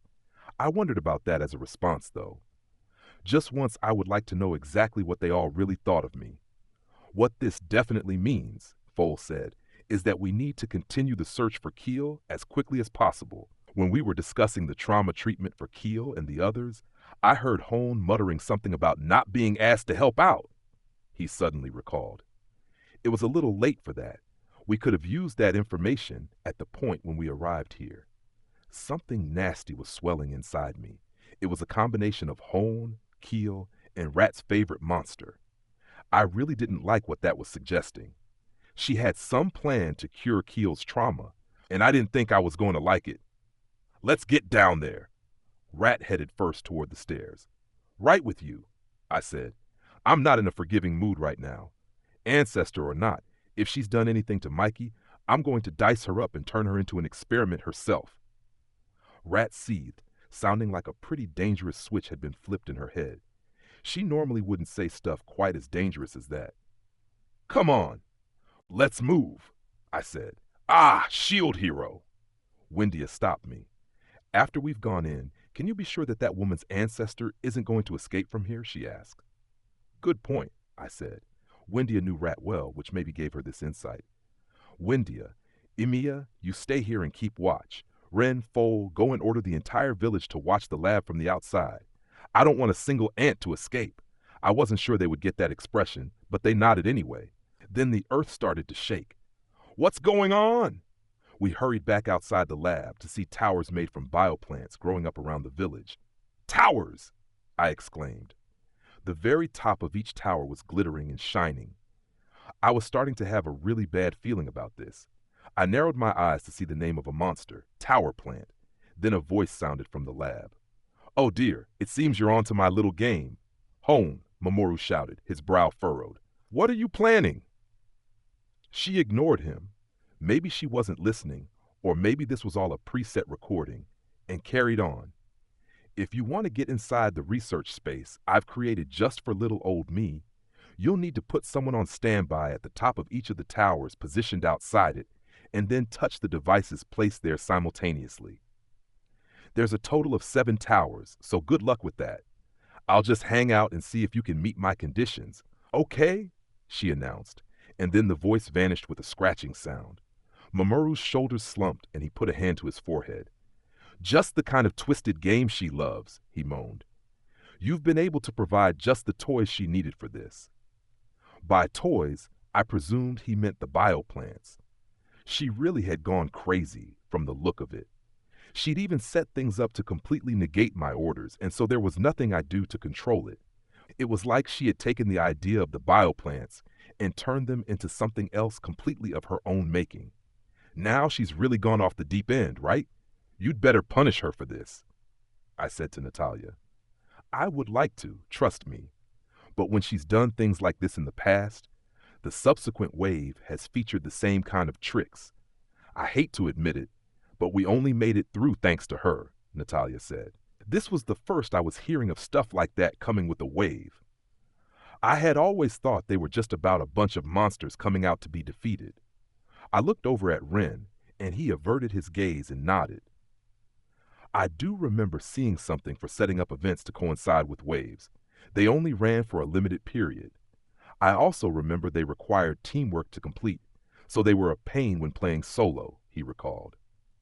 Events like that were a real pain in the ass. I doubt she intends to take this far enough to kill anyone, but it's still a big problem, Mamoru said, shaking his head. She's planning something we can't see yet, that's for sure. Okay, can we just chop this stuff down, I asked. I'll give it a try. 100 Swords X. Ren shouted, unleashing a skill that sent countless swords. Okay, maybe it was 100 of them, flying toward one of the towers. They smashed through the barrier protecting the tower and chopped it to the ground in short order. But immediately afterward, another tower grew in its place and started to shine. It looks like we'll have to disarm them, like she said, Mamoru commented. They seem to just grow back, so destroying them is pointless. I cursed. More shit we didn't need. Dafu, said Dafu-chan. She seemed eager to help tackle this. Naofumi, we'll deal with these towers. Can you take a party and try to find a way to get beneath the lab as quickly as possible? Ren asked, sounding a little unhinged. He wanted to coordinate the pain-in-the-rear task of climbing 7 towers, while we tried to circumvent the entire thing anyway. That sounded fine by me, if we could get away with it. Okay, it has to be worth a try. You handle things here, I told him. Mamoru, I want to go too, Cien said, taking Mamoru's hand. Cien has proven herself to be unexpectedly good in a scrap already, I said. She might help us catch home by surprise. Sure, okay, Mamoru eventually said. Cien, are you willing to help out? Yeah, she replied. Okay, let's go, I said. With that, we started down the lab's underground passage. Chapter 6, Mikey. We were heading into the new underground facility discovered below Rat's lab. I did a quick head count, just to make sure I knew what was going on. I had Raftalia, Ruffed, Rat, Mamoru, Cien, Natalia, the water dragon, and the 2 Raft-chans with me. Everyone else was either climbing the towers outside or running recon for any possible escape routes Hone might have set up. There was no way she was going to try to pull this on us and then get away. We had the Lumo here in the village, experts at underground excavation. Even if she had made an escape tunnel, it would be easy for us to fill it in. Scene and Rhine weren't here yet, but they had to be watching and so would surely arrive soon. We hurried through the underground facility and came quickly to a strange invisible barrier blocking the bleak-looking passage. Some kind of defense mechanism? I wondered, tapping on the barrier.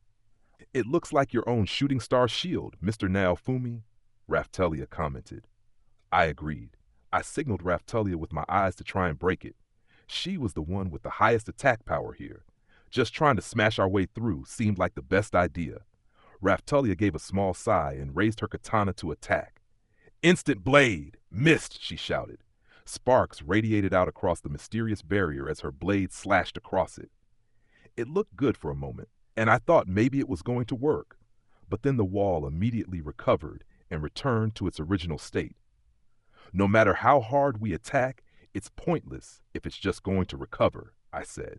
It was to be expected, but this is still a pain. It didn't look like we could just slip through as we were cutting into it. I placed a hand on the wall and tried to make a float shield appear inside it, but it was immediately bounced away. It seems to have a repulsion effect too, Raftalia said. So these defenses were tight. I wondered how Hone had created something quite so hard. Our invasion had run right into a wall. There were sounds coming from above. I imagined it was Ren, Foal, and the others attempting to clear the bioplant towers. I was hoping it wouldn't go this way. I don't think we can muscle through, I said. Doesn't the shield hero have some idea about how to get through a barrier like this? Ren muttered irritably. The barrier looked like an application of Shooting Star shield. That was true. I just had to think of it as a Shooting Star shield that was being controlled remotely. Maybe Shooting Star wall was the correct term. So what was the weak point of Shooting Star shield? In my case, even if a life force infused attack was used to destroy it, only the Shooting Star shield would be destroyed. I wouldn't take any damage. Anyone it recognizes as an ally should be able to slip right through, Mamoru said in the same moment I explained the same thing to myself. If you are in the same party, you should be able to just pass through. If we can get to recognize us like that, those towers won't be needed, I said. Okay, and how do we do that? Raftalia asked. Good question. Knowing what we need to do and pulling it off are two different things, I said. I turned to look at the water dragon. You created a mystery barrier in Kutenlo. Don't you know about this stuff? Also, think about where we are. There are Sakura Lumina growing here to protect the village, I reminded him. Yes, that could work, said Rat, seeming to also get an idea. We could crash a barrier into a barrier and carve out an access passage for us. She climbed the stairs and started to operate machinery again. The camping plant proceeded to extend tendrils toward the barrier, and the tips of them started to glow. A barrier against a barrier, I said. Mamoru and I synced up and deployed our own Shooting Star shields, then pushed toward the impediment, but we simply bumped into it again and couldn't go any further. This was going to be even harder than I'd expected. Raph! Said Raph Chan. This is all such a pain. But we do need to resolve this quickly, the water dragon said, moving forward and touching the barrier. We need to apply the structure of the Kutenlo barrier with the pulse of the Sakura Lumina. Hey, are you going to help? The dragon said to Natalia. Very well, she eventually replied. Then she took a deep breath and drew out some kind of protective charm from inside her clothing. 5 practices Destiny Field expansion, she said. I'd seen this before, too, when Raftalia had used it to create a field and activate the power of the Sakura Stone of Destiny. I can help with that, too, Ruff said, stepping into the field and starting to incant as well. I quickly looked at Raftalia. If she didn't take part now, she'd have been branded a muscle brain forever. Mr. Naofumi, no need to look at me like that. I know what I must do, she replied, adding her voice to those of the others. Although this isn't normally allowed, having 3 of us really increases the output, Natalia said. We have the Sakura Lumina too. That should make it easier, the water dragon said. The issue is the timing. If those outside can capture at least one of those towers, that would make this easier. I wasn't sure if that was a possibility this quickly, but we'd see how it went. The shield heroes aren't very compatible with this though. Back up. Okay, I said. The field Raftalia and the others created extended forward and hit the barrier, causing more sparks to fly. Rat directed the vines to head in again, causing even more sparks, and then something magical started to flow into the barrier. This was a pretty impressive sight, but I didn't like the fact that Mamoru and I were just sitting on the sidelines. With the 3 barriers clashing together, I could tell it was hard on Rat too. Everyone continued to work together, and before long we had carved out a hole large enough for one person to pass through. Okay, looks good, I said. I'm not so sure, the water dragon said. I could hear the strain in his voice. I'm managing to nullify the repulsion effect while fudging the party recognition. I can maintain it thanks to the dragon and the heavenly emperors who are supplying the power for our barrier. But if they stop, then this all goes back to normal, Rat explained, coming back down the stairs. I was impressed at how well she had followed the situation from above ground. Which means Raftalia and the others can't move? I said. Not quite, Natalia replied. The water dragon and I should be able to maintain what you need. In fact, it's becoming difficult to manage so much power flowing from other people. Please, carry on inside and take care of that alchemist. That should work, the water dragon said. But both of you shield heroes need to keep a barrier up at all times. Do not underestimate the strength of the repulsion inside here. And is it asking too much to bring a load of reinforcements through this hole? I asked. Both the water dragon and Natalia made painful faces at the email. Suggestion. Okay, we'll either capture Hone or at least bring this rampage to an end as quickly as possible. Just hold on here, Mamoru said to Natalia, and then headed through the hole with Cian, throwing up another shooting star shield as he went. It looked like we didn't have much of a choice. I started sending up shooting star shield too, and stood in place to hold it over the hole, making it easier for everyone else to go through. Raftalia, Ruft, and the Rafchans. I said, "Okay, Natalia, can you handle this?" Raftalia confirmed with her ancestor. "Underestimate me at your peril," Natalia replied. Raftalia still had a look of concern on her face as she passed through the hole. "I'm breaking off, too," Ruft said, ending his contribution and starting forward. "We need to prioritize accessing the device that is creating this barrier over capturing that woman." "Keep that in mind," Rat said as she followed Ruft. That was a good point. If we could take the barrier down, it would be easy to capture Hone after that.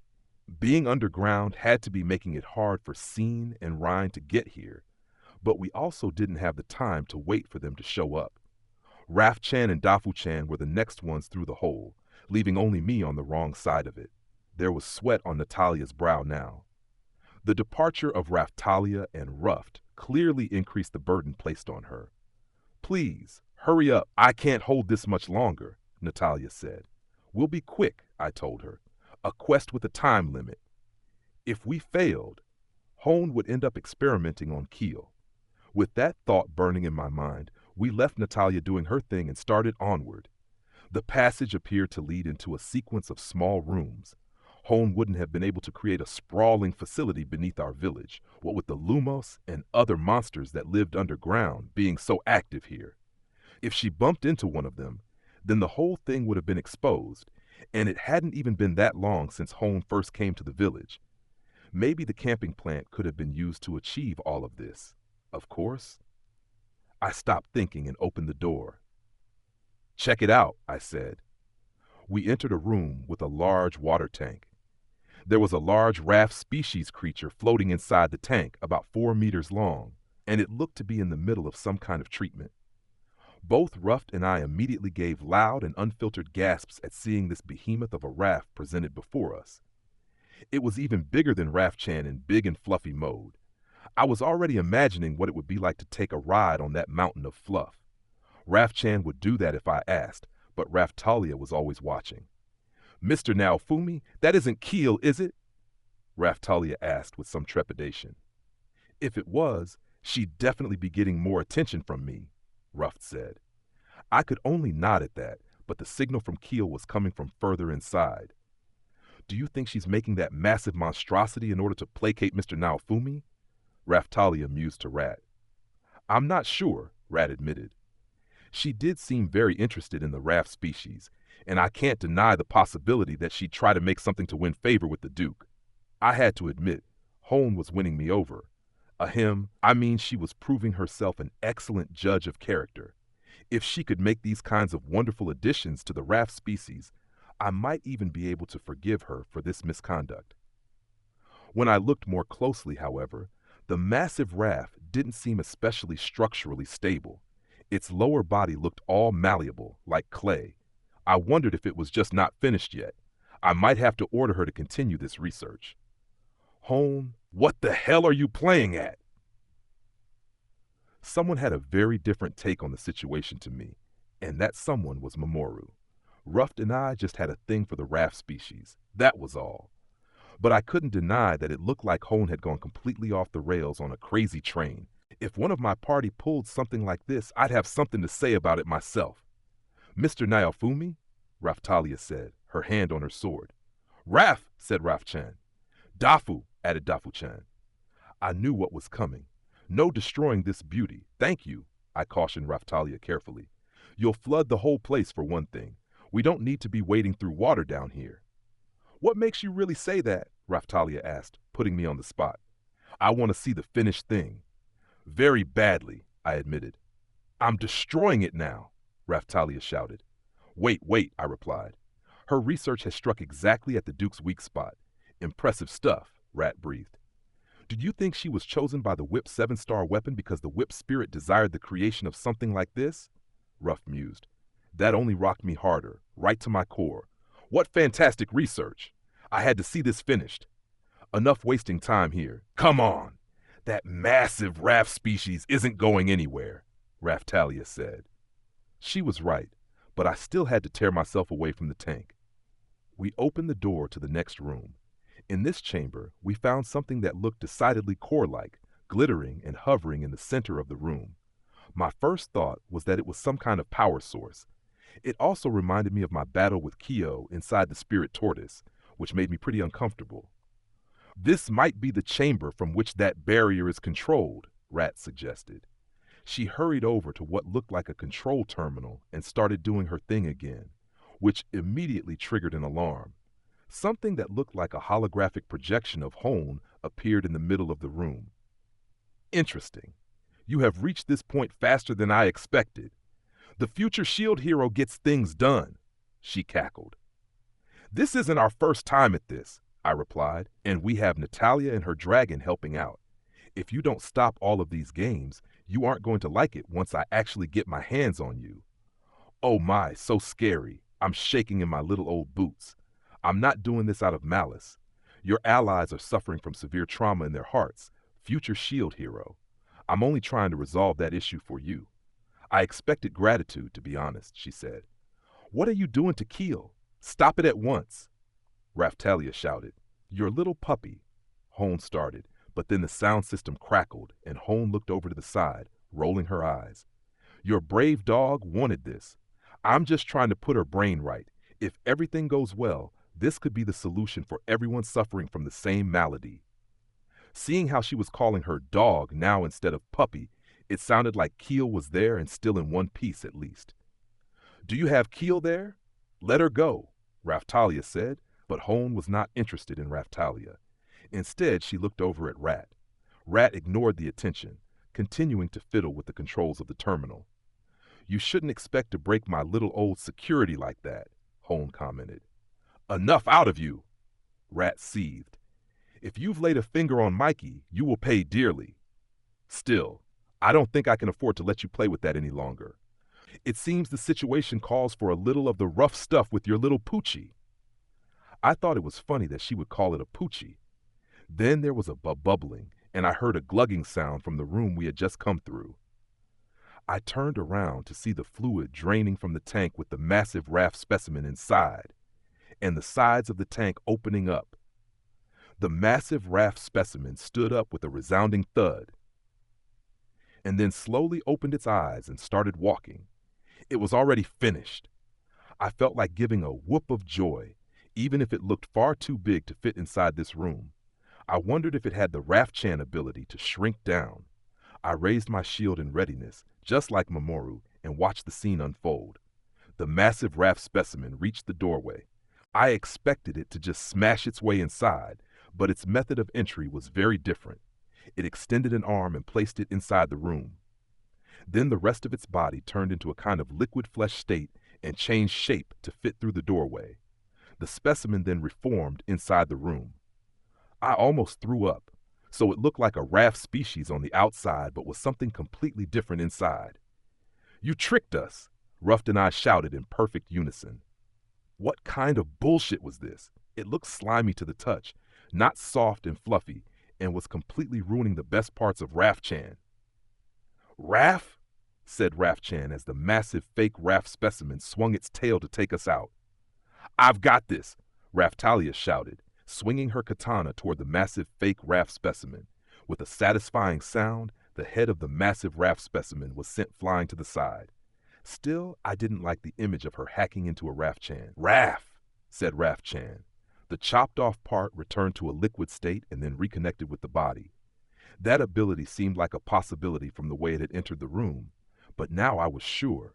This was some kind of slime monster, which meant just chopping off its head wasn't going to be enough to stop it. The massive fake Raft species pointed at Raftalia. Fake, it said. I took a moment to process that. Who are you calling fake? Raftalia shouted. Ah, my apologies, Hone interjected. As I know the pacifier, I am acquainted with who would be coming here soon, So I installed a function to identify the current pacifier, and I forgot to remove it. The fake raft species pointed at Ruffed. Raff, it said, making a normal raft species noise. It proceeded to do the same thing with Dafu-chan and Ruffed. Why did it make that normal noise for Ruffed with his Heavenly Emperor connections, but it called me a fake? Raftalia raged. It might be fun to investigate that phenomenon, Hone said. Not fun for me, Raftalia retorted. The scene was almost becoming comical, but we still had to fight the thing. Mamoru, I shouted. Okay, shield boomerang. At my shout, he immediately unleashed his shield, throwing it into the body of the monster. It made a noise that sounded like something hitting a wet surface but failed to pass all the way through and then vanished before returning to Mamoru's hand. It wasn't the first time I'd seen it, but I was still conflicted about Mamoru having such natural, easy access to attack skills. Even I couldn't reach the level of Ren, Motoyasu, or Itsuki. I would have loved to have a bit more versatility, by which I meant any attack at all when it came to fighting. How about this? Rat said, dodging capably through the incoming attacks. She did know a lot about monsters. She threw some syringes at it. This was the attack that had knocked even Philo out in the past. Her syringes splashed into her target and unloaded their chemical contents. If that slowed the thing down enough, Raftalia and the others could just pile on and finish it off. Mamoru and I could keep our shields out and make it easier to fight at least. The massive fake raft species proceeded to rip the syringes out and continue toward us as though nothing had happened. So much for that idea then. I'm not finished with you yet, Raftalia shouted. Fake, the creature replied. As Raftalia was jumping toward it, it popped out 3 tendrils from its back that rapidly attacked her. They slipped through my shooting star shield and thumped into Raftalia's side. She grunted and flew backward. Raftalia, I shouted, moving to intercept her. I can't predict where attacks like that are coming from, she said. It's like a super powerful slime-type monster, I said. It might look like a raft species, but fighting it like one is only going to get us hurt. Naofumi, Ruff said, concern in his voice as he touched my hand. I couldn't believe that massive fake raft species had attacked Raftalia by passing through my shooting star shield. Pathetic. You won't defeat the body I have created like that, Hone crowed. My drugs aren't working either, Rat said. Raf, our assailant shouted, swinging one arm in a thundering smash attack. I've got this, Mamoru said, taking the impact on his shield, but more tendrils proceeded to snake out and add additional whacks. This thing was hard enough to defend against already, and its attacks could also pass through my shooting star shield. I needed a moment to work this out. Rat, standing behind Mamoru, was getting her fair share of whacks too, and they sounded painful. Do you understand where we are? Hone asked. Passing through any barrier that you might create is no problem for me here. It pushed Rat violently back, and then the massive fake Raff specimen closed in to finish her off. Raff! The massive fake Raff-chan locked eyes with Rat. Hold on. Mikey? Rat asked. Raff, the creature replied. A moment later, the massive fake Raff specimen grabbed its head and started moaning and wailing. What's the meaning of this? Rat shouted. You did well to work it out. That's right. This is what your precious monster wanted for himself, Hone explained. That doesn't give you the right, Rat wailed back. I paused for a moment, taking in this new information. So this massive fake Raff species was actually Mikey, Rat's favorite monster. Rat, is that really your Mikey? I asked her. Yes, I'm sure of it. I would know, she replied. She sounded completely confident, but I really couldn't tell at all. Just like the way you and Ruff can pick out Raff-chan from among a horde of Raff species, Rat must instinctively know Mikey, Raftalia said. That sounded reasonable to me, and I grinned. Rat had impressed me again. Impressive, Raftalia, Ruff said.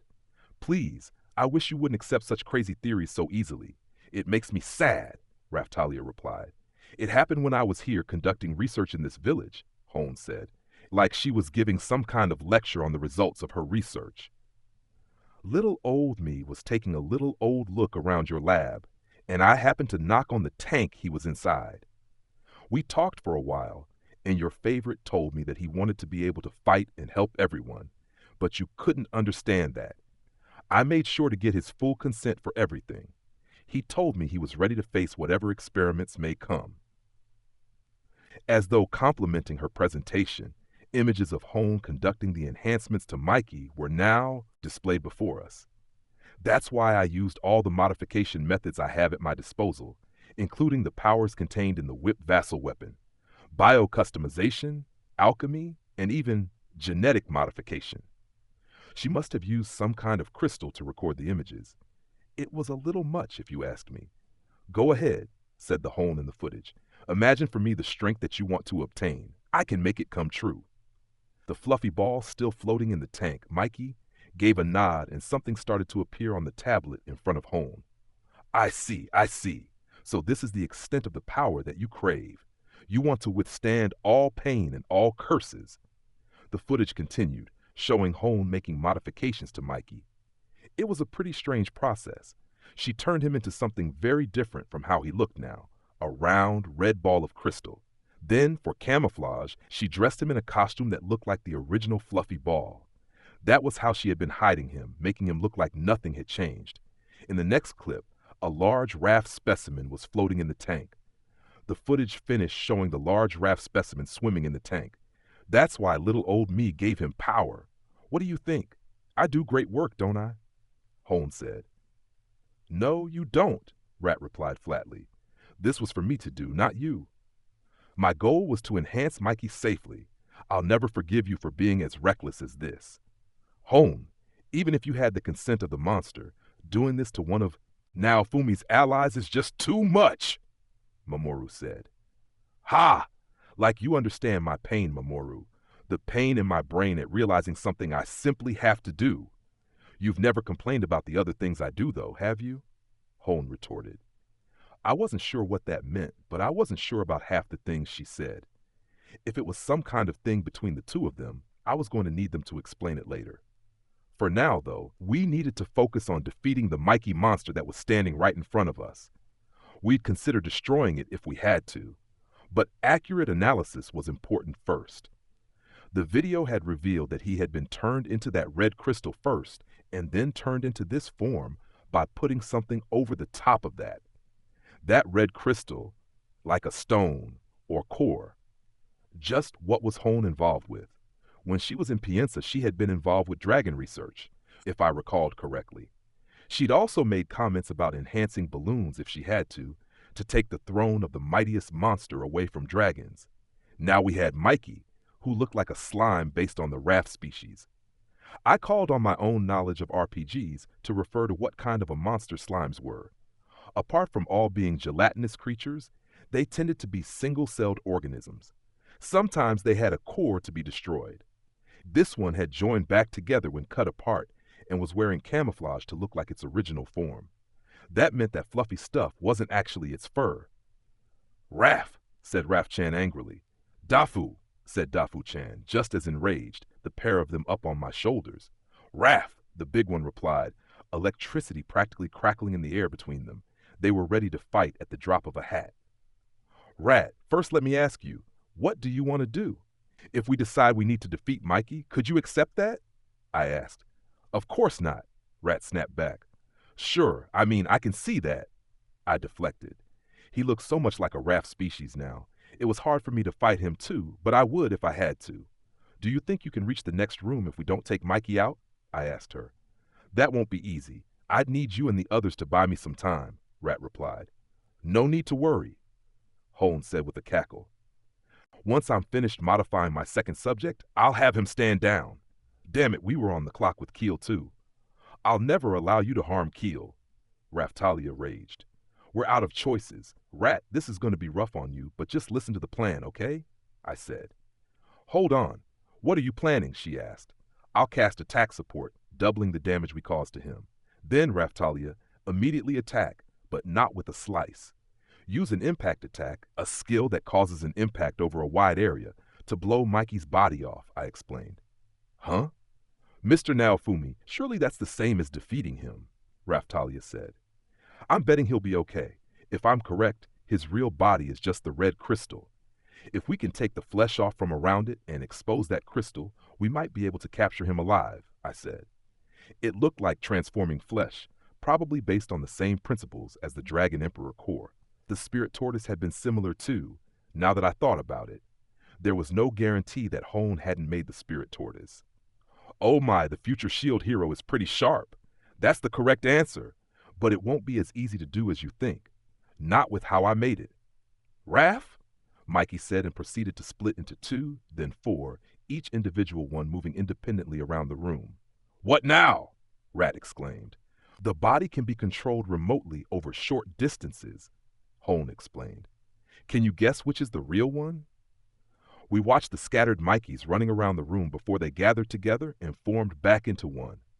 He reminded me of a boss in an action game I played once. A big impact when joined together would knock it back and expose the core to attack, but when split up, there was no way to do damage. That boss had been a real pain in the ass. I cursed Hone's name again. She'd made her modifications with the intent of keeping the monster alive for as long as possible to buy herself more time. If Mamoru and I busted out our shields, it would just go all soft and stick to them. If it's okay to just take it out, I think Raftalia and the others could pull it off, I said. Rat didn't say anything, but I could feel the pressure emanating from her. Keel's body or Rat's trust, it really looked like I was going to have to sacrifice one of these two things. Do you have time to think so hard? Hone quipped. In that moment, I decided I'd had enough of all of this. Let's get real here. However Keel ends up, she asked for it, so she has no grounds to complain. I hope she can overcome her trauma and feel better doing it, I said. Mr. Naofumi? Raftalia yelped. Naofumi? Mamoru joined her, both surprised by my offhand declaration. From everything we've heard so far, it seems Hone doesn't do anything her subjects haven't asked her to do. I'm not entirely sure about her methods, but however this turns out, I'm sure it means our fighting strength will be enhanced, I said. I was starting to understand why the Whip 7-star weapon had taken such a liking to her. If you considered all of this as being required in order to overcome the waves, it was possible to give a certain degree of latitude to the methods used. In this case, her deeds had been exposed, but Keel still desired the modification. So Hone was trying to buy the time to finish. Dafu, Dafu, said Dafu-chan, seemingly not pleased with my answer. She was hitting me repeatedly on the shoulder, but I didn't really care about that. Just too much hassle for you, huh, Naofumi? Ruff said. Raph, said Raph-chan, her paws raised in the air as she shook her head. Yeah, to be honest, I admitted. I'm not sure I've got the energy for this crazy comedy routine over junk that doesn't really matter. Mr. Naofumi, do you understand what you're saying? If you give up now, then Keel is surely going to suffer, Raftalia countered. Suffer? At worst, she's going to end up like the Raph species, and she may even come out like Ruffed, I said. No, I will not allow that. Never. Raftalia said emphatically. I was losing the will to continue this charade, even as Raftalia got more pumped up. She had grabbed my shoulders and was seething with murderous intent, her eyes practically boring into my head. Mr. Naofumi, are you looking to really make me mad? Raftalia, I know what you're trying to say. No, but even if we make it through this room, capture Hone and save Keel, can you promise that Keel just won't do something like this again? I asked her. I'll talk her down, Raftalia said. That's what my treatments have been about. And yet Keel chose Hone over those same treatments, Raftalia. If we do capture Hone, what are you going to do? Kill her? Mamoru, could you accept that? I turned to him and asked. Well, that wouldn't exactly be desirable. Right? Mamoru's eyes shifted around, sweat forming on his brow. He was breathing hard too, almost hyperventilating. Mamoru, it's okay, Shien said, looking worried as she gripped Mamoru's hand. I might have put him on the spot a little, but he still seemed far too shaken by my question. In fact, it looked like he was suffering the same kind of trauma as Keel and the others. For the moment, though, I needed to deal with Raftalia. Mamoru's reaction had told me how things would play out. Do you see, Raftalia? Even if we take Hone alive and free Keel, she's not going to give up until she gets modified. We can't kill Hone, which means Keel will probably go right back to her. But, Raftalia said futilely, and even if you talk Keel down, can you promise that someone else isn't going to get the same idea? Ask for the same thing? This is physical enhancement. Can you be sure that others in the village won't want the same thing to make us happier by growing stronger? I asked her. Their trauma didn't matter anymore. Everyone in the village knew how hard our battle was going to become, had seen our struggles so far, and were trying to get stronger as a result. They wanted to cover the losses in the battle with the Phoenix. Indeed, wanted to surpass that strength and help keep the village safe. It stood to reason that some of them would do whatever it took to obtain such power. No matter how we tried to stop them, if the means were there, some of them would take it. Just like we'd done whatever we could to get stronger ourselves, they would do it too. Even after all that, Raftalia was looking at me pleadingly. She still seemed to want to say this was wrong, and I could understand that. But that didn't mean Kia was going to choose the right way of doing things either. Hold on, what about Mikey? Rat asked. It's too late for him. Just give up, or have Hone conduct some more modifications as soon as possible, I told her. You're just giving up completely, Duke, she retorted. I'd had enough of all this, that was for sure. It would be so great if the problems I constantly had to deal with could be resolved with a little muscle. But no, I always had to deal with these complex, twisted, soul-sucking conundrums. I wondered if this was karma. Maybe that was it. I needed to fundamentally change my ways. The future SHIELD hero has quite an enlightened perspective, Hone commented. I don't think Raftalia is going to give up, though, Hone. Can you give her a chance to talk Keel into changing her mind? I asked. That sounds reasonable, she replied. I've been pushing your hospitality a little, I know, and I want to continue my research into areas other than modification, too. Hone seemed to have accepted my proposal. The doors at the back of the room opened, and then the pressure on my shooting star shield faded away as well. Glad we could discuss this like rational adults, I told her. The same back at you, Hone replied. You've got complete access to the entire facility now. Most of the people we ended up fighting had no intention of listening to anything we said. On that point, Hone was quite refreshing. She totally sucked, for sure, but she was doing it for what she thought were good reasons. Raph? Mikey beckoned us over, moving aside to let us pass. It sounded like we'd reached an agreement and might even resolve this one without fighting.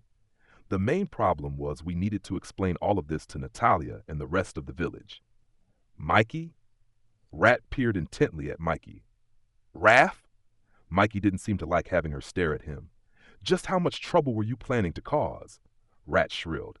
At her voice, Mikey's fur all stood on end. I really was worried about you, and yet you helped out her crazy scheme and placed more trust in her than in me. Why didn't you say any of this to me? She asked. Raph? Mikey said uncertainly, showing his tummy in an act of submission and begging for further forgiveness. You seem to understand that I'm angry. I'm not being kind to you today. Look at everything you've done, Rat said. Mikey gave a weak laugh. They seemed to have a clear hierarchy in their relationship, almost like trust between them. Duke, I need to lecture Mikey a little, so you go on ahead. Once I'm done here, I'll go back and explain to the Heavenly Emperor what has been happening, Rat said. That would be a big help. Come on, Raftalia, I said. She didn't reply. This is Keel we're talking about. First listen to what she has to say, and then think about what to do next. Okay, Raftalia finally said. She didn't seem happy with it, but she gave me a nod. It was certainly going to be interesting to see what happened next. We're making pretty good progress, Ruff commented. Raf, said Raf-chan. Dafu, said Dafu-chan repeatedly. Ruff and Raf-chan seemed to have accepted it pretty easily, but Dafu-chan was still stamping her foot in dissatisfaction. I knew she didn't like it, but this still seemed to be the better solution. I told Dafu-chan to give it up and then continued with Raftalia toward the next room. Chapter 7. The Raf Species Upgrade Plan. The next room looked like some kind of control chamber, with a gaggle of pipes coming from the previous room and leading into the next one. The place looked like it was still under construction. For the moment, I had to keep my promise to Hone, so I didn't order any destruction. Not yet. Raftalia still had a slightly troubled look on her face. If we were still here to just smash our way through, I probably would have given that order. Mamoru seemed to have recovered a little from his shock in the previous room and was following quietly behind as he held Cian's hand. I really am sorry about all this, he eventually said. Don't worry about it. We treated her too much like Rat, who was mostly harmless, and left her without supervision. That's on us too, I replied. There were issues with how Hone was doing things, but at the root of it all, she was trying to meet the request I'd made of her. She could create all of this in such a short space of time, after all. That was exactly the kind of person we wanted researching how to get us back to the future. She's giving us this chance to talk Keel down. So that's something. The issue now is what kind of decisions the other villagers might make after we tell them about this. It was scary to think that they might all choose the same path. I'd made all sorts of modifications to the village already. It was true, but it felt like this was definitely crossing a line. I kept coming back to the same thought. Had I made the villagers too transfixed on becoming stronger? But we still had a long fight ahead of us, and they wanted to become stronger too. When playing a game, even ace players could end up losing a battle through sheer numbers, even if their allies weren't close to the same level. Just like Tact had, and Signs had sworn enemies too.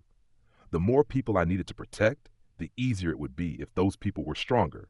That just made sense. It depended on how the current situation shook out, and also the actual content of Hone's research, but I definitely wanted to discuss the possibilities. Is everyone going to want to be a raft species? I mused, mainly to myself, but Raftalia twitched as she overheard me. Mr. Naofumi, that made my spine tingle like never before, she said. I phrased it as a question, I replied defensively. We could achieve that by having the raft chance perform a fresh class up on everyone, though, so we didn't need to ask Hone for that. I considered just limiting this new development to Ruft. In any case, this was only going to increase Raftalia's concerns. It felt like I was the one increasing them too. Like it was my fault for all the monsters who became raft species. I wondered if she felt like she was getting more and more relatives. It might be time for me to confront my Raft-chan addiction head on. I opened the door to the next room and went inside to find Keel in a capsule with a pissed-off look on her face and Hone waiting in a chair. She was still on her guard, however, as there was a transparent wall dividing the room, keeping us from getting to her easily. Here we are, then. Nice of you to come. Chat away, Hone said, pointing in Keel's general direction. Bubba, Raftalia, what are you getting in the way for? Keel said, you need to rethink this. Hone is clearly bad news. You shouldn't be doing anything with her, I said. Mr. Naofumi is right, Raftalia said. You're already more than strong enough. Your heart is what's important. If people could heal such trauma this easily, no one would ever have to suffer. You're lying. You overcame your trauma so easily because Bubba did something for you, that's all. He won't do it for me, so I asked Hone to. Keel yipped. That's not the case at all, Raftalia replied. I didn't overcome it easily at all, I assure you. You've been making good progress too. You're almost there. Your treatments have been helping me, I admit, but then when I wake up and realize it was all a dream, the pain just comes flooding back. Keel whined, showing no signs of calming down yet. That sounded like a problem we should have been prepared for. Showing them a dream of being powerful, of resolving the crisis that cracked them, was all very well, but ultimately, that was still just a dream. Having the feeling of achievement at defeating a feared enemy from the past did not change what actually happened. Under such circumstances, they might be able to do more than before, but it was hard to say they had overcome their trauma completely. This was a world in which stats existed and strength could be turned into numbers. Facing something like this trauma required the last bastion of unknowable strength. I could understand why someone might be lured by an easier choice. Keel, the past is. Raftalia started, but seemed to lose her way and looked over at me. I realized where she was coming from. We were in the past right now. If we could turn things to our advantage a little, we might even be able to prevent the terrible things that had happened to Raftalia and the others. We were in a place where anything could happen. Raftalia was looking confused now herself, having realized this possibility. Trauma is an issue you have to face for yourself. No one would struggle with it if a little physical upgrading could change that. If you're letting her mess around inside your head, that's just brainwashing, I stated. We didn't know what the rules for this time travel stuff were. When we went to find Natalia, for example, we'd seen a fox monster defeated. If that was the fox who had been part of Tak's crew, then the future had just been changed. Yet here we were, with our memories of that same fox creature. Even if we could return right to the point that the first wave happened, we might not be able to change anything. I looked over at Hone, and she didn't even seem to be listening to us. Instead, she was looking at Mamoru. He didn't seem to like that much. He had a frown on his face. Bubba, you're the one who told me to decide my future for myself. That's why I asked Hone to make me so strong.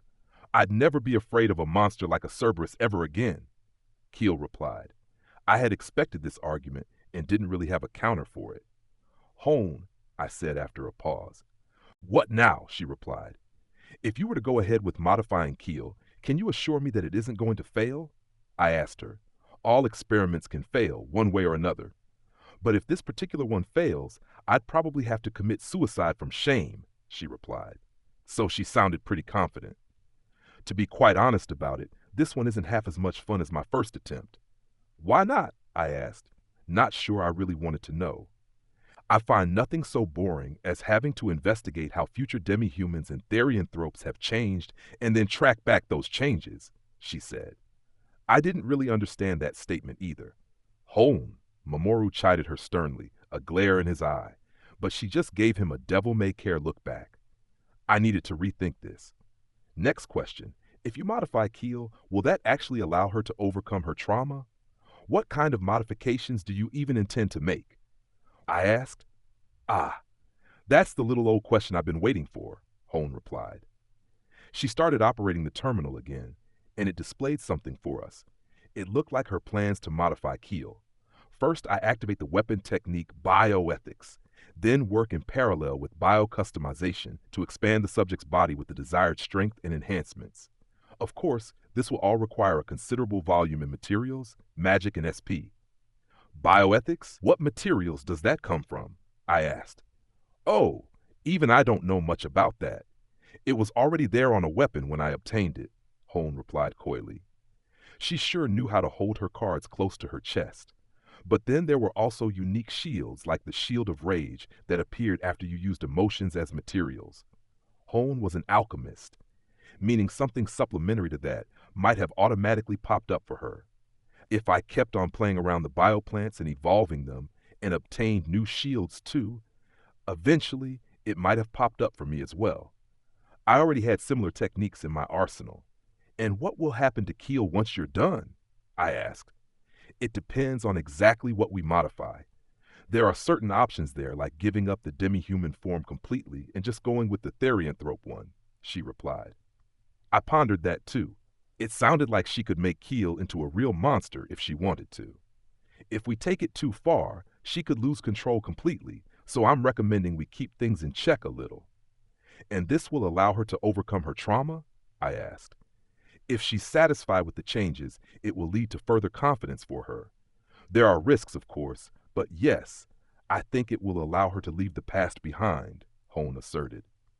What about drugs? You use any powerful chemicals to do this? I asked. Please. I'm not some street-level hawker of quick fixes, Hone scoffed. I pondered on this too. Just from Hone's description, I really couldn't make a determination as to whether Keel would be able to overcome her trauma or not. Hone seemed pretty confident about it, that was true though. What method are you using then? I asked. There's an experimental element to this, but it should be possible to revert her to a more ancestral state, like a shifted therianthrope, Hone postulated. What? Keel can already turn into a therianthrope, I said. She's been in her dog form most of the time recently. And I'm talking about ancestral power. Don't you have those in the future? Shifted therianthropes? Shifters? They turn into something that looks almost like a monster at a glance.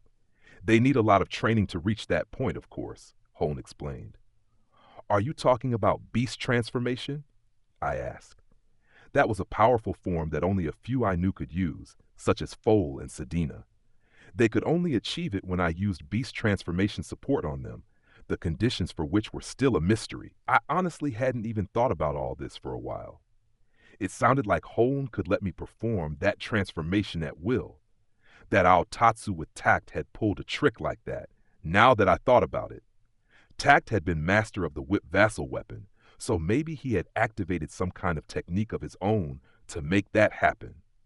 In any case, if Keel could pull off that complex and difficult to maintain maneuver on her own, that would be quite something. It's the realization of a powerful latent ability that only a very small number of demi-humans and therianthropes have access to, Hone said. When you say very few, how few do you mean? I asked. Just based on my own little old research, I think only a handful of types from all the demi-humans in the world, she said. So there were only a handful of demi-humans who could use beast transformation like Foal and Sedina. It was a pretty crazy thing, more like simply turning into a full-on monster. I compared Foal with sample data here in the lab from subjects called Sedina and Shildina and discovered one striking difference between them, Hone continued. Something different between Foal and Sedina? I asked. They had both used beast transformation in the past. Hone really could learn a lot from a small volume of material. This Sedina, at least, is able to achieve true ancestral recall. I would very much like to get my hands on her, Hone said. I didn't want to break it to her, but taking Sedina and Shildina alive would be impossible for her. The two of them would be more likely to manipulate Hone into doing whatever it was they wanted.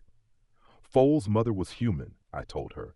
His demi-human side showed through strongly, but his mother was Trash's younger sister. That might be the reason Hone had spotted some kind of difference. Nope, that doesn't matter, Hone said flatly. I'm talking about ancestral power here. To put it another way, this Sedina shows no signs at all of having been modified or magically enhanced. She has a completely pristine body. I wasn't really following this, but it sounded like Hone thought I was making some kind of mistake. Stop beating around the bush. If you've got something to say, spill it, I said. I thought I was being pretty clear. Having one human parent isn't going to make a difference to this, Hone replied.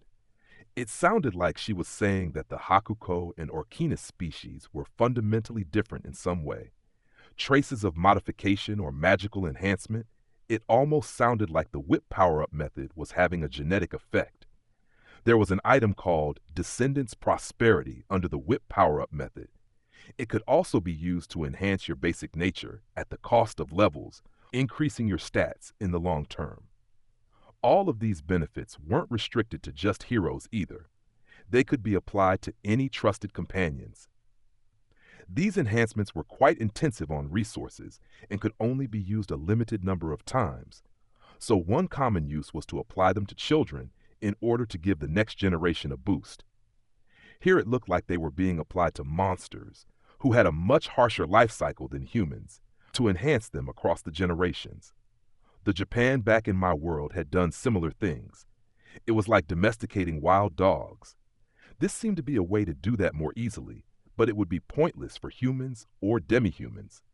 Managing species with such long lifespans over the period of time it would take would be almost impossible, which meant these were enhancements that didn't mean much, even if we had access to them. I presumed that some of the races in this world were the offspring of ones who had received such enhancements. That meant Sedina was from a pure bloodline that hadn't undergone any such modifications. That just made her incredible strength even more incredible.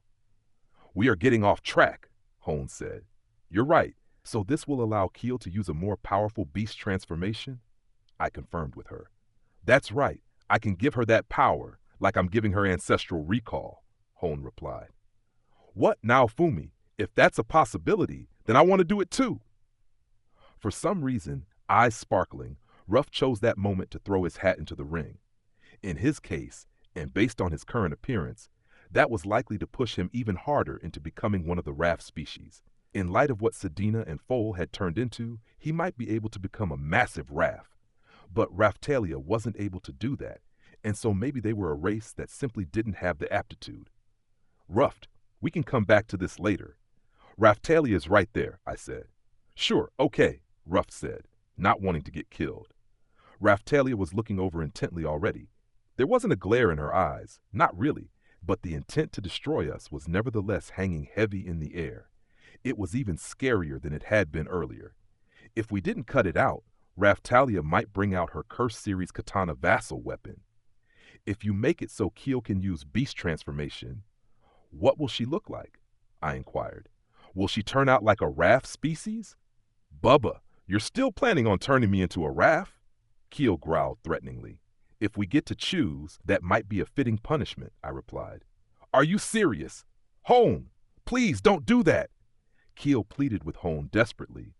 If I press this line of thinking, we might be able to get Keel to give up. I'm not sure.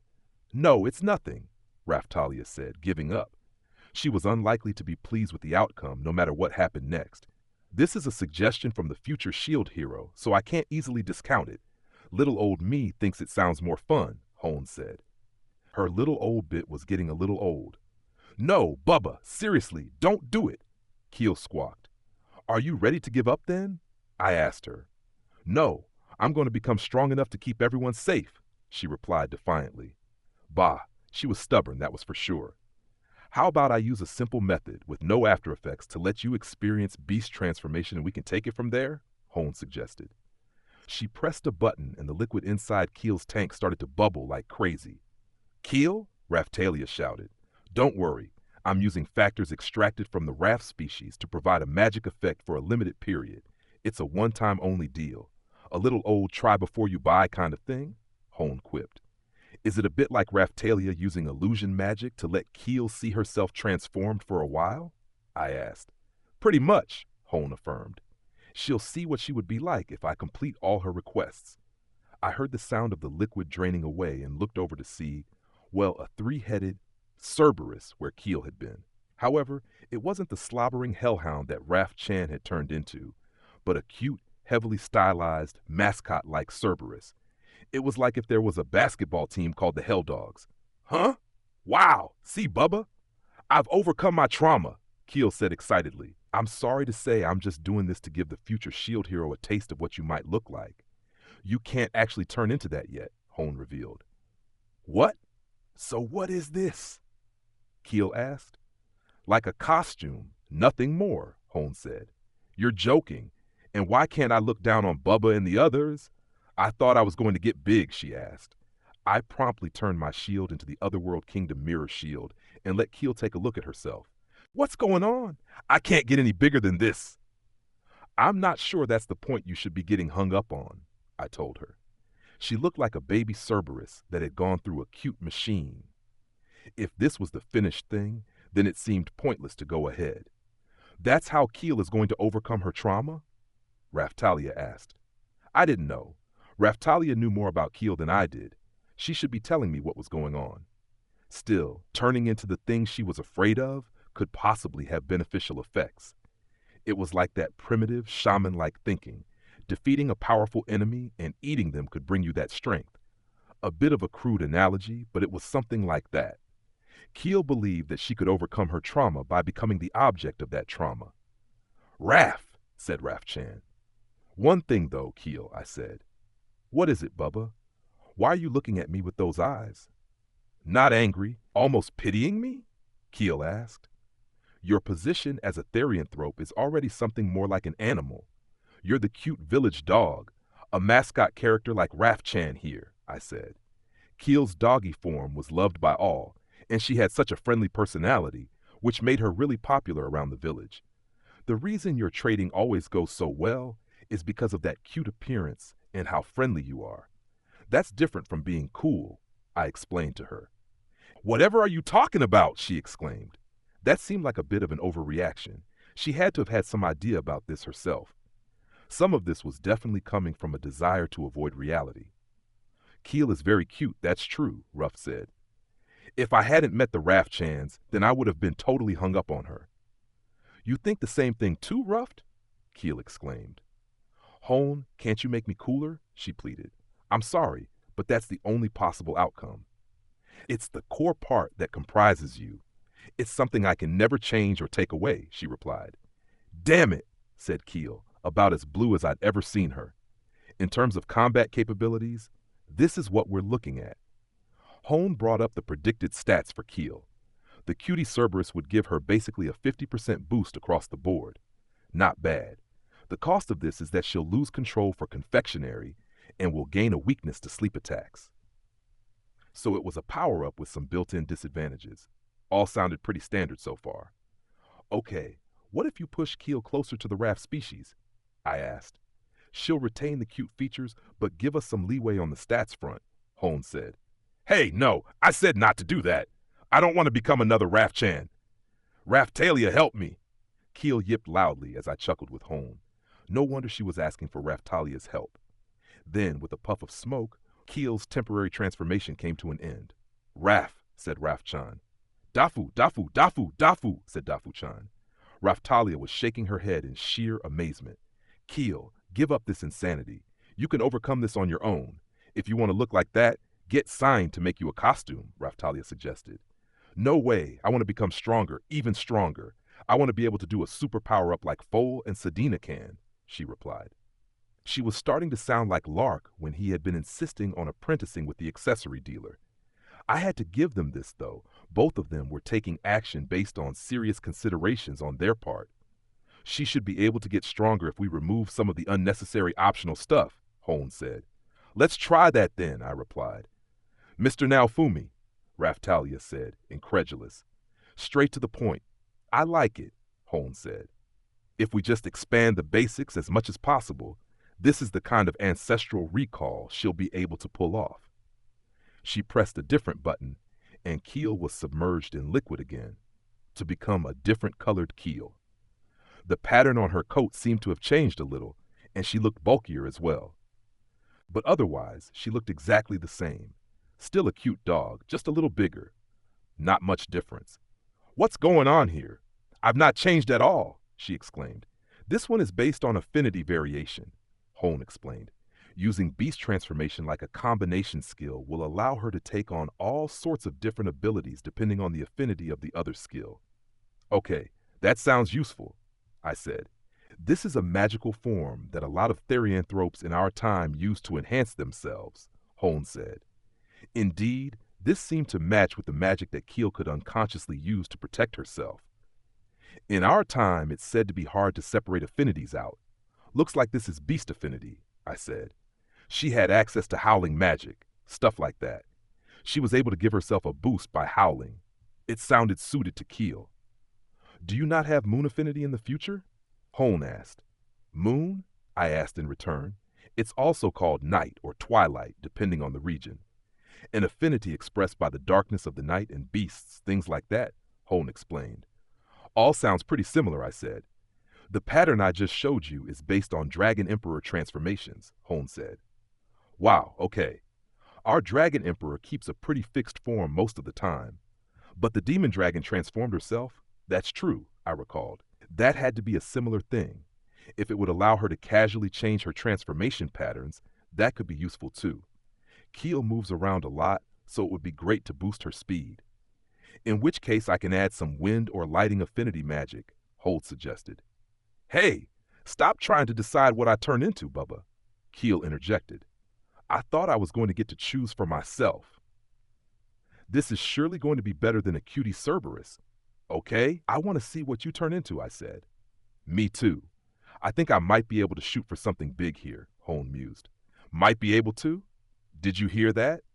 And what do you mean, cutie Cerberus? That's not the kind of Cerberus I'm aiming for, Keel continued, as energetic as ever. Mr. Naofumi, can you please stop proceeding along the line of thinking that we're actually going to modify Keel? Raftalia asked. What do you want then, Raftalia? I turned to her. Do you want Keel to become a raft species?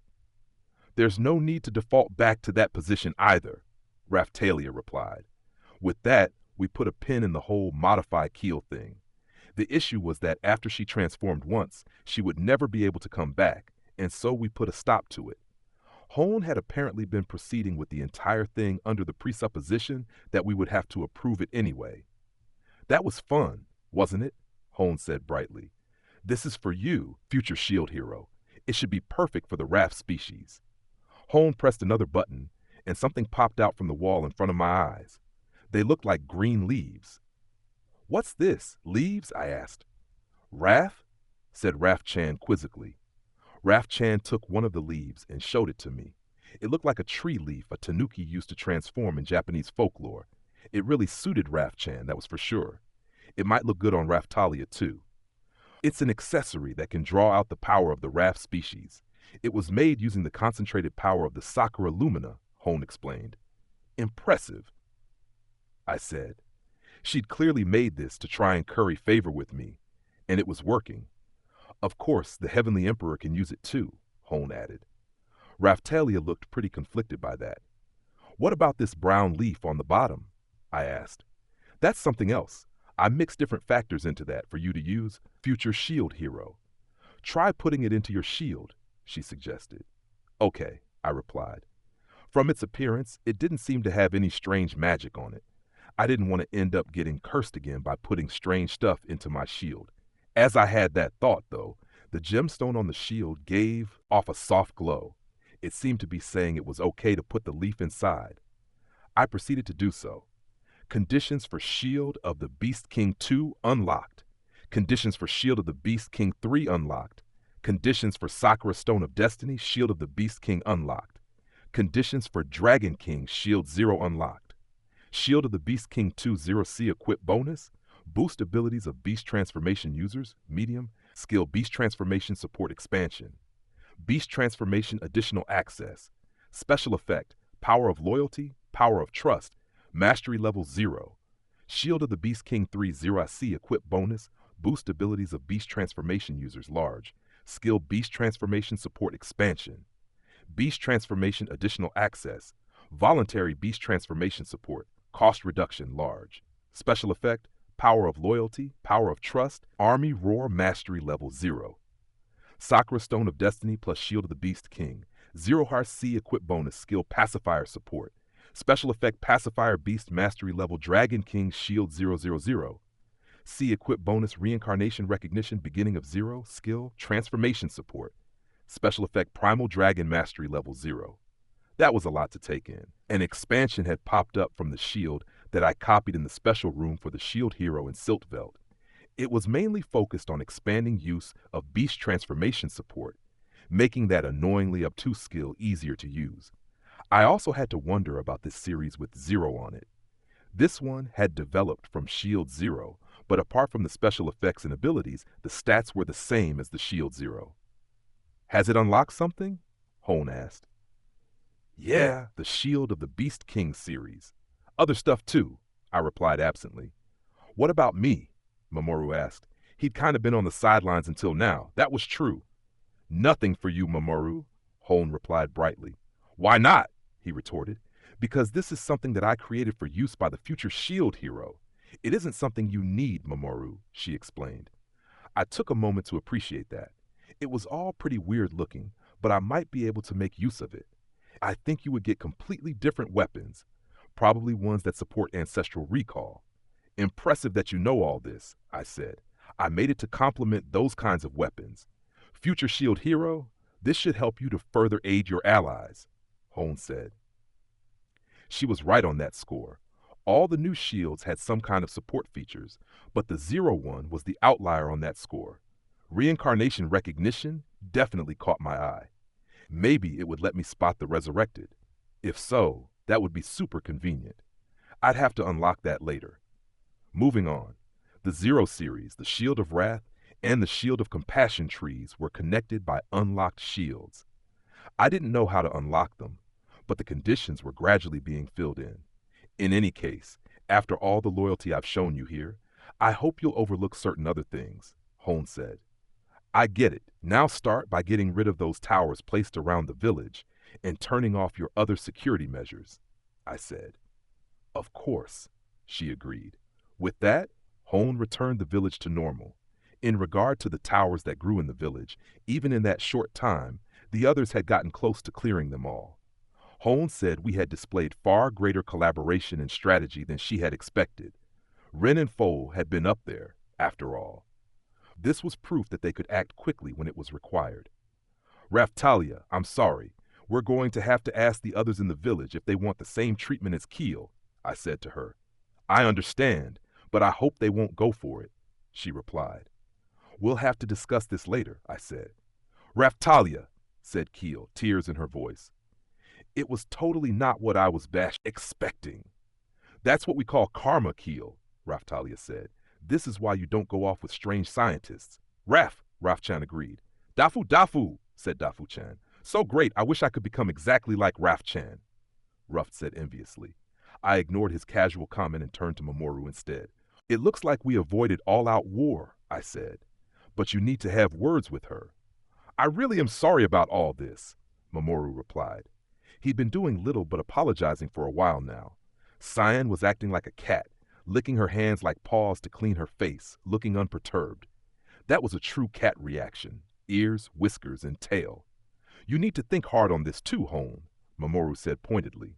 This isn't going to be enough to curb my little old curiosity, she replied. She was incorrigible.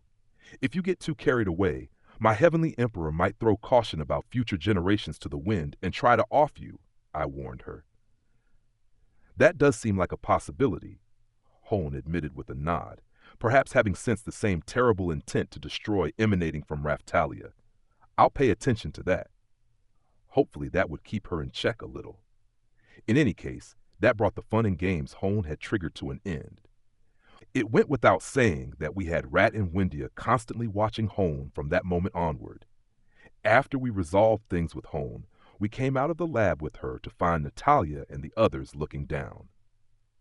You need to stop this nonsense, or I really will punish you, Natalia warned. I was just doing what I was asked to do. Or is the little old whip telling you that I've stepped off the path of a hero? Hone goaded. She showed the whip 7-star weapon to Natalia, with a cheeky but completely unbothered expression on her face. The gemstone on the whip did glow for a moment, but that only made Natalia bite her lip in frustration. Personally, I think you could clock her one. I'm not taking responsibility, of course, I chimed in. Now, Fumi, I don't think that's especially appropriate, Mamoru warned, and Ren arrived just in time to nod his agreement. Hey, I don't discriminate because she's a woman. Ren, you understand, right? I asked, but Ren just looked away. I wouldn't stop you if it was bitch, that's true, he said finally. I couldn't think of anyone who would seek to stop the punishment of bitch. It was strange how attitudes changed when we were talking about someone different. We shouldn't be getting too emotional about this, Natalia finally said. Very well. I will back down. I hadn't expected Natalia to give up, and I wondered what had brought on this change of heart. She seemed to be looking at me pretty intently. That said, I think the whip spirit should take the punishment this time. With that, Natalia swung her hammer toward the whip that Hone was holding. Huh? I guess we have to accept that, Hone replied. She didn't avoid the attack, but took Natalia's hammer right on the whip. An actually quite pleasing clang rang out, and the whip gemstone flashed. Whip spirit, vassal weapon spirit or not, you need to learn your place, Natalia said. It sounded like responsibility had been shifted from Hone to the weapon.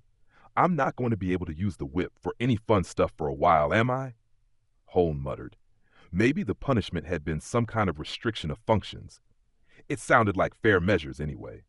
It was better than just letting them have their way. She was still surely quite capable, even without the power of the weapon.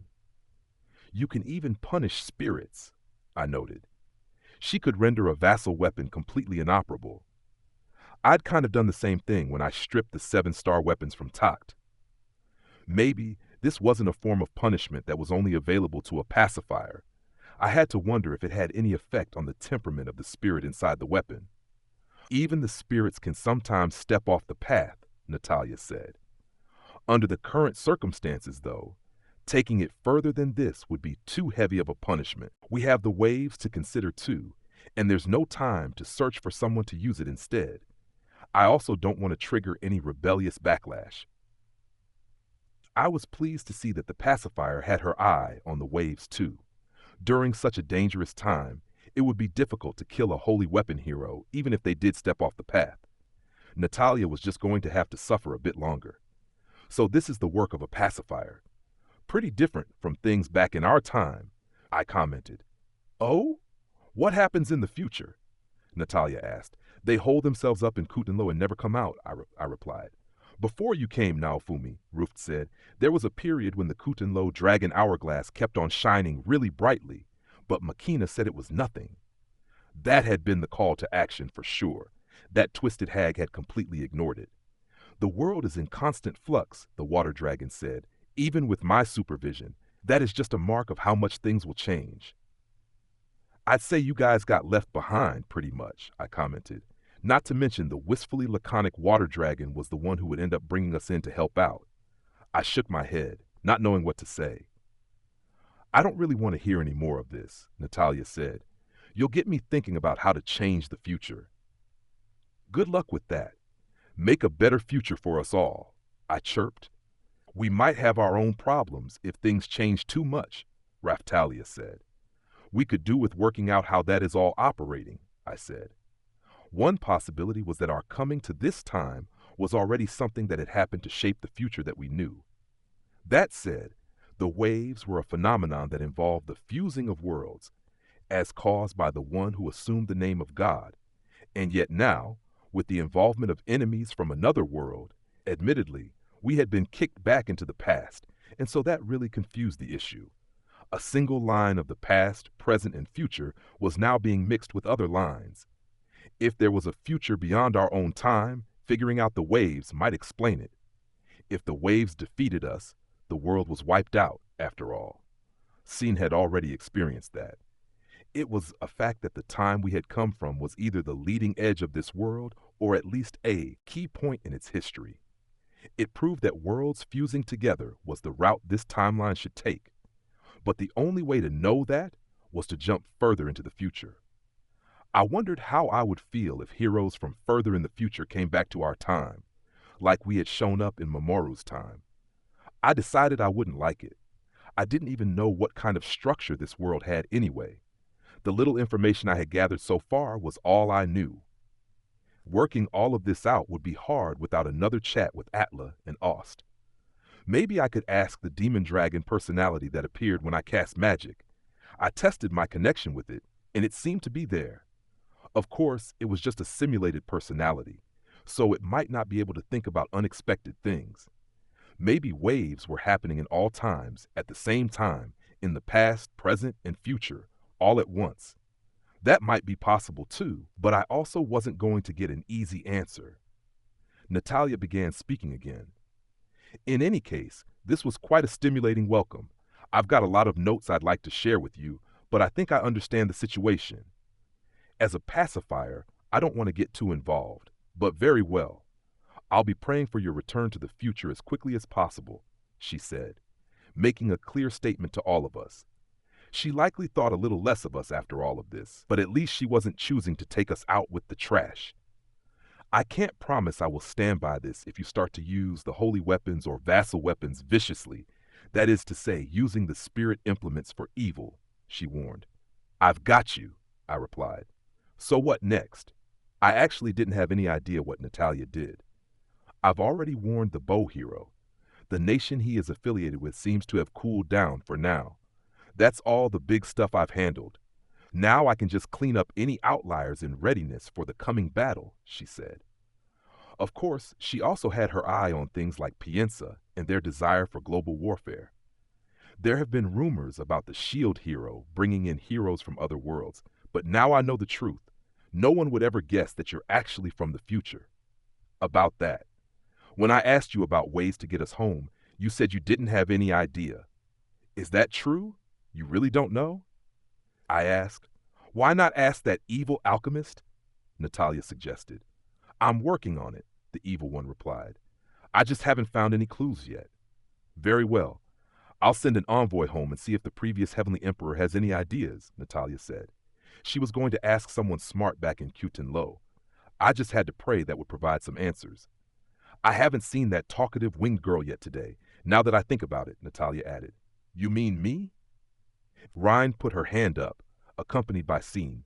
I wasn't even sure how long she had been there. It was so hard to keep track of who was around at any given moment, and for once she had been keeping her mouth shut. There you are. But I don't need you. How long are you planning on spending here? Why don't you go off and defend your own world? Natalia asked. Don't have to, Rhine replied cheekily. My friends there know what I'm doing, and they are fine with it. She was so easygoing. I presumed it was the same principle as Raftalia's katana. Anyway, if things at home got bad, her weapon would take her back. How are things going here? It looks like we've missed all the fun. There was no fun here at all, I promise you. What a joke, Natalia said. She seemed to get along with Rhine about as well as Raphtalia did. Such was the lot of the pacifier, having to observe the heroes, whomever they might be. At least the cute and low guys didn't seem to be coming after Raphtalia's life this time. In my time, they would have done anything to try and take out someone they considered this dangerous. That thought made me think of Kazuna, and realize why sometimes heroes ended up fighting. In her world, they had already lost their heavenly emperor. In any case, if the bow hero from this time or other vassal weapon holders made a play for us, we could shut them down using the power of the Sakura Stone of Destiny. They could fight amongst themselves as much as they liked once we were safely back in our own time. And you're the future sewing kit hero, Natalia said, looking at Sign.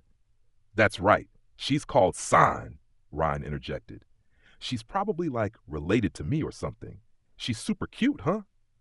Ryan stroked Sign in a very familiar manner. You really don't change, do you? That's exactly how you treated your own sister, Natalia said. Oh, yes! I can't tell heads or tails of things these days, Ryan replied. Sign looked pretty disgruntled by the whole thing. Maybe it was because Ryan treated her in the same way her own sister did. As the banter continued, I noticed Keel a little distance away, talking to the rest of the villagers. Keel, how was it? Foal asked. How was it? It sucked. Bubba almost turned me into a raft species, Keel replied. That sounds truly awful, Foal sympathized. But if we ask Hone, she'll give us stronger enhancements than the shield hero, right? Another villager said. Didn't she just say she couldn't do anything for a while? Keel asked. That's a shame, the villager replied. Ah, hold on. She's grinning. I think maybe she can still do that much, Keel yapped. I thought maybe they were chastising Keel, but it sounded more like they were just interested in what was going on. These guys were a hardy bunch. Oh, what should I do? Emiya pondered. What kind of modification would you like? Keel asked. Yes, well, about that, Emiya said. They were already having exactly the conversation I had expected. They needed to think about the methods a little more. Raphtalia was already glaring over at them. Are you going to ask to become a little more human? For the shield hero? Keel asked. I wondered why they might think I'd want that. Emiya was already a therianthrope, so what would it mean to make her more human? Close to a demi-human, maybe. Why would you want that? Any fun reasons? Hone asked. Well, you see, Emiya replied. Hone was chatting with the slaves like she was one of the gang. Huh, that's no fun at all, Hone said after Emiya finished explaining. It would be more fun for me if we sent you back to Ancestral Recall. I shook my head at that too. She just finished being punished.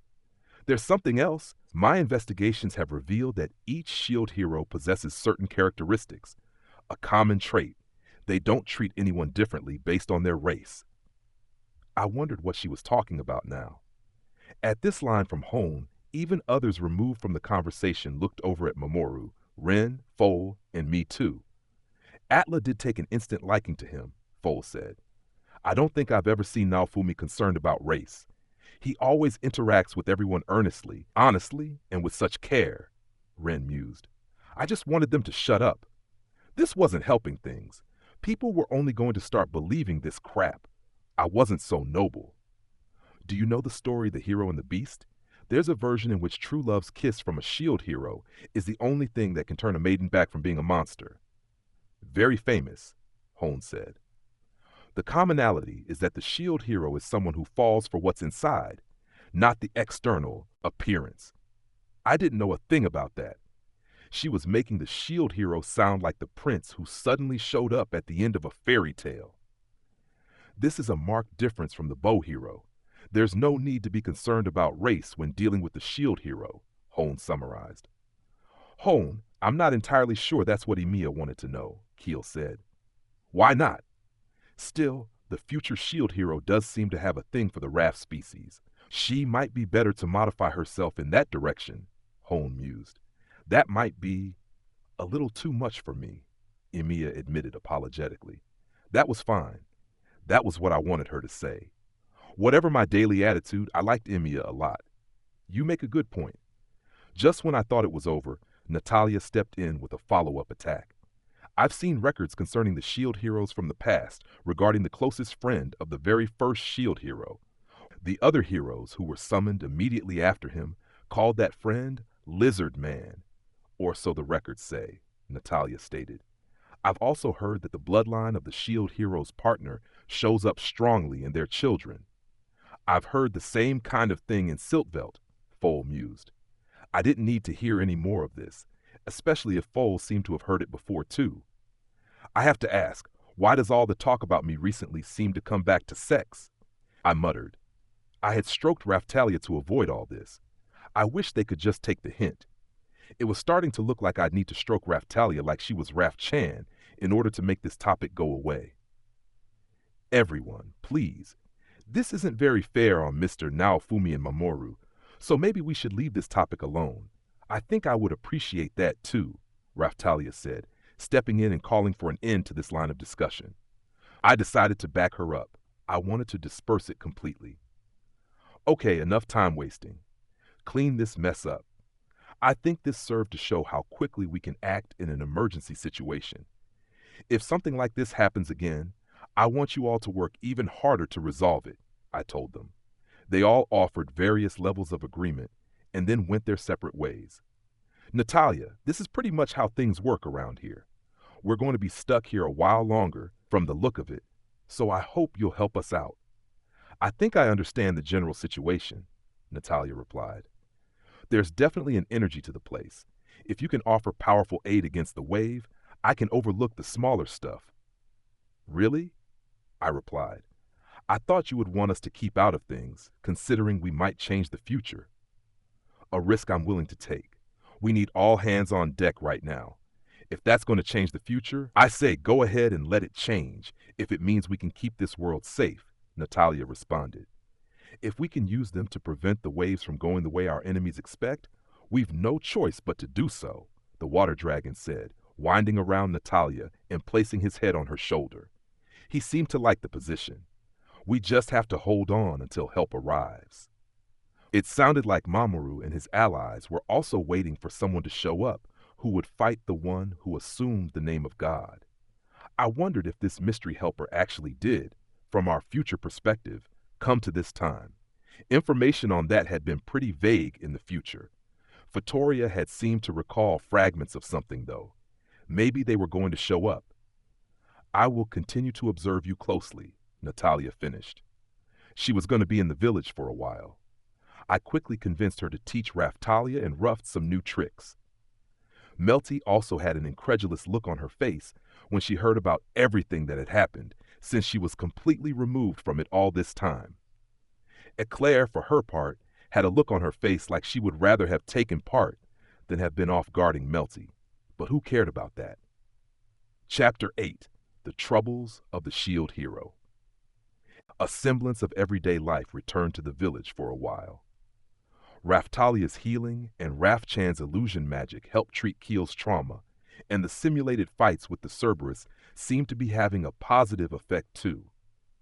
We were putting together a comprehensive plan that included letting those who were still suffering consider Hohn's modification. Pienza was desperate to simply quell their own internal unrest, and it didn't seem likely they would make a big move anytime soon. Melty and the others were giving them the runaround in the best possible way. With Natalia resident in Siltran now, it made it even harder for Pienza to send heroes into battle. We just had to pray they didn't make a stupid mistake.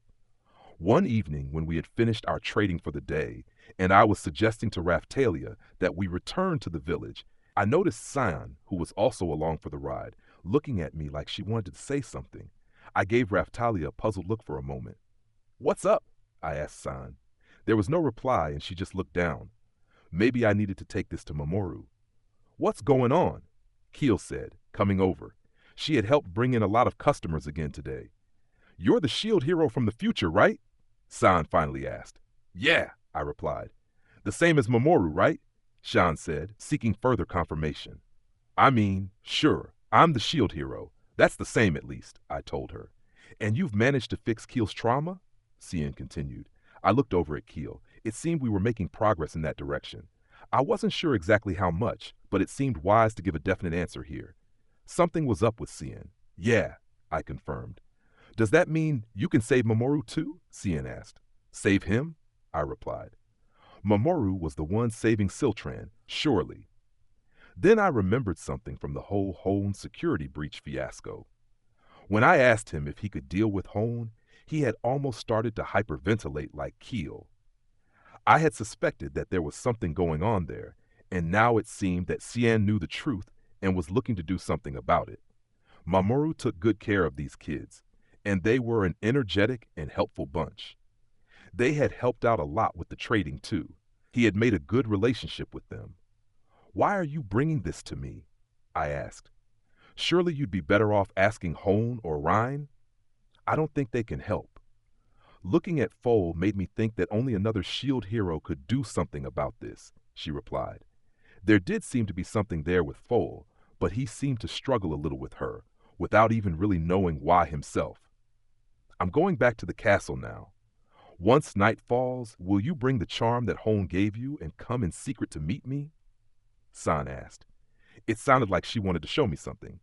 She didn't normally talk this much and was very shy. Still, she seemed to quite like me. Sure, I guess I can do that, I replied, still a little unsure where this was going. Thank you, but don't bring too many people, especially not that person who looks like Raftalia, San said. You mean Natalia? I asked. She nodded. I wondered why Natalia in particular would be undesirable. She did seem to have an eclair-level streak of inflexibility, so maybe that was it. You can bring Foal and Raftalia too, Shan continued. Raftalia, Foal, and me. I wasn't sure how she was making her picks, but combat-wise, that wasn't a bad party. Raf? Asked Raf Chan. Sure, if you're good at hiding, you can come, Shan replied, stroking Raf Chan as she moved over to her. Dafu, said Dafu Chan. It sounded like she had gotten permission to join us too.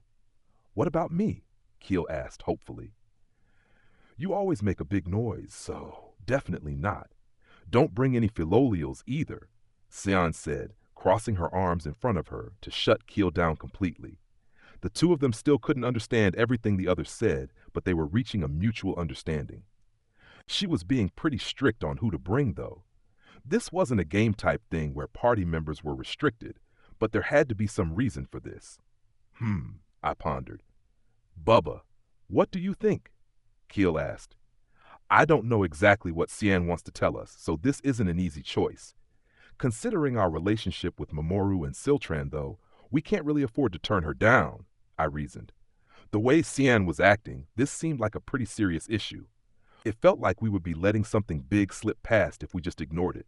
If it was going to be a problem, we needed to get the jump on it now. Okay, I finally agreed. We'll see you later. Good. Watch out for sentries and security devices. You need to make sure you aren't seen, no matter what, Cien asserted. Sure, we'll be fine, I said, a little offhandedly. We returned to the village and then took Mamoru's allies back to the castle in order to swap them with Melty and the others. Melty was in a great mood, the restoration of Siltran going very well. Then it was back to the village. We finished eating our evening meal, and then I put together the party as Shien had requested. Raftalia, Foal, the Rafchans, and me, and sneaked in past the Siltran castle gate. Raftalia and the two cuties had concealment magic, and with our levels and physical training, it was no problem to just climb the walls. We dropped down on the other side and reached our intended destination, the castle garden, to find Cien waiting for us. Here we are, I said, keeping my voice low. Cien's ears pricked up and she looked over in our direction. Hold on. Don't reveal yourselves, she said, pointing toward the castle wall, just as Raftalia was about to end her concealment magic. There were a number of birds circling around in a fixed loop above the castle walls. Birds at night were definitely out of place. Those must be familiars, Raftalia said. Castle security was using familiars too then. If they spot anyone, they make a loud noise. That's how they are set up, Cien said. Okay, what do you want us to do then? I asked. Keep noise down to the absolute minimum. I have a pretty good idea where you are, Cien replied.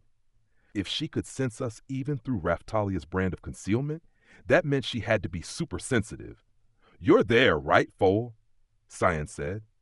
That's right, he replied haltingly.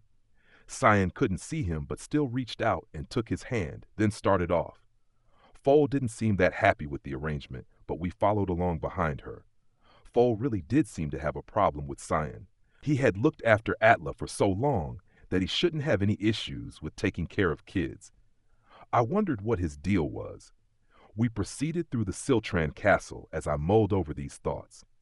It was pretty quiet, all things considered. Back in the village, the nightly ruckus would only just be getting started. Some people would be getting training in after dinner, or taking a bath, or chatting with friends about the day. I thought Mamoru would be doing the same with his friends at this time of day. I looked around again. This place was just too quiet. Thinking about our arrival, I realized the same could be said of the Siltran Castle town. There had been some activity, but it hadn't looked like the people had been enjoying themselves, just resting, waiting for something. An odd feeling. Even for a small nation which easily got swept up in conflicts, there seemed to be too much tension in the air. It was almost like they were putting on a show just for us, lively when we were around, but quiet when they thought no one was looking. We continued through the castle. Wait a moment here. You absolutely must not make a noise beyond this point, Xian warned us. She released Foal's hand and then pressed a part of the wall that until a moment ago had just looked like a dead end. With a rumbling, stairs appeared, leading downward. This was becoming a bit of a pattern recently, especially if this was also the work of Hone. She'd made modifications to the castle too.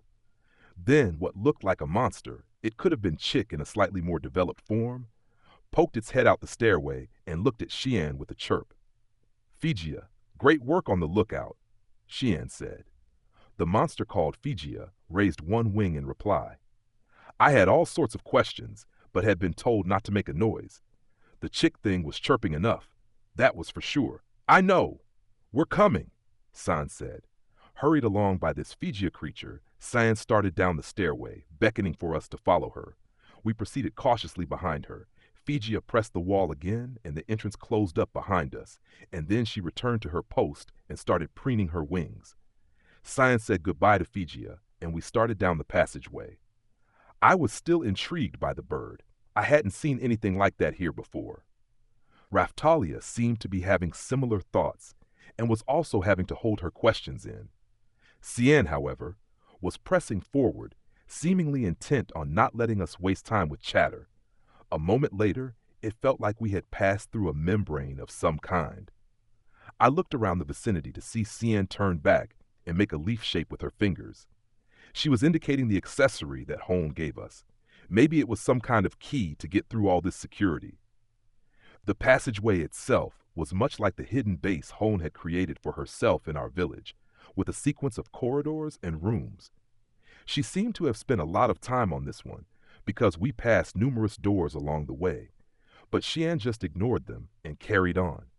One of them looked like a prison cell, with a grate to look through. I peered inside and saw someone who looked like a therianthrope sleeping, snoring loudly. That only made this all the more confusing. I couldn't even tell what kind of therianthrope it was. It looked like a sheep, but then had fangs and muscles that were more like a wolf, some kind of human chimera, perhaps. It was a strange thing to see here, though. We were still in Siltran, after all. We continued quietly forward, and then Cyan stopped. Walk exactly where I do, she told us, as though muttering to herself, and then she started out. I put the raft chans on a float shield and followed after Cyan, putting each foot carefully after the other. Raftalia and Foal then had to follow behind, but this was all going to be too much hassle. I decided to cover the ground with an airstrike shield and make it easier for them to proceed. I triggered one for them, and they continued along behind me. There was another door with a gate, so I checked that one too. This time there was a monster that looked a bit like an eagle suspended in one of those cultivation tanks. It was red, a burning, fiery red. Next you need to crouch down, Xian said, pointing ahead. I didn't see anything of notice at first, but then spotted delicate wires suspended in the air. They might have had cutting effects, but that was meaningless against me. I could just push through them if I wanted to. If they were connected to some kind of alarm, however, we were finished. The security in here was no laughing matter. We made it through the traps arrayed against us and continued onward. Eventually, a kid appeared who looked to be on watch. She looked kind of familiar, too. She had a bit of a spaced-out vibe about her, a pale blue color, and a rucksack on her back. "Good evening, Vittoria," Xian said, raising her hand in greeting. Hearing that name made me do a double take. She did look a bit like a younger version of the Vittoria that we knew. It was almost enough to make me make a noise, but I held it in. Vittoria might have sensed something coming from us because she tilted her head in puzzlement and reached out toward me. I managed to avoid her hand. "What are you doing?" Cian asked, watching as Vittoria chopped at the air and looked around intently. "It's like there's something here," Vittoria replied. "Like what? An invisible man?" "Just get back to your post," Sean said lightly. "Okay," Vittoria agreed, still looking a little suspicious as she turned away. That was a close one, and I was still spinning out over having found Vittoria here. This was more than someone else who looked a bit like her. She had feathers on her back and everything. I was sure, pretty sure, that I wasn't wrong. Cian was clumping along, perhaps trying to make some extra noise to cover us being there. Still unable to talk about anything, we followed where Cian led. Eventually, she brought us to a certain room. "Hey, Cian, where have you been?" The speaker was Mamoru. He was in the room, looking at Cian with gentle eyes. "I wanted to get some night air, so I went for a walk in the gardens," Cian replied. "I see. It's a modeling day today, though, so you need to be on time," Mamoru chided gently.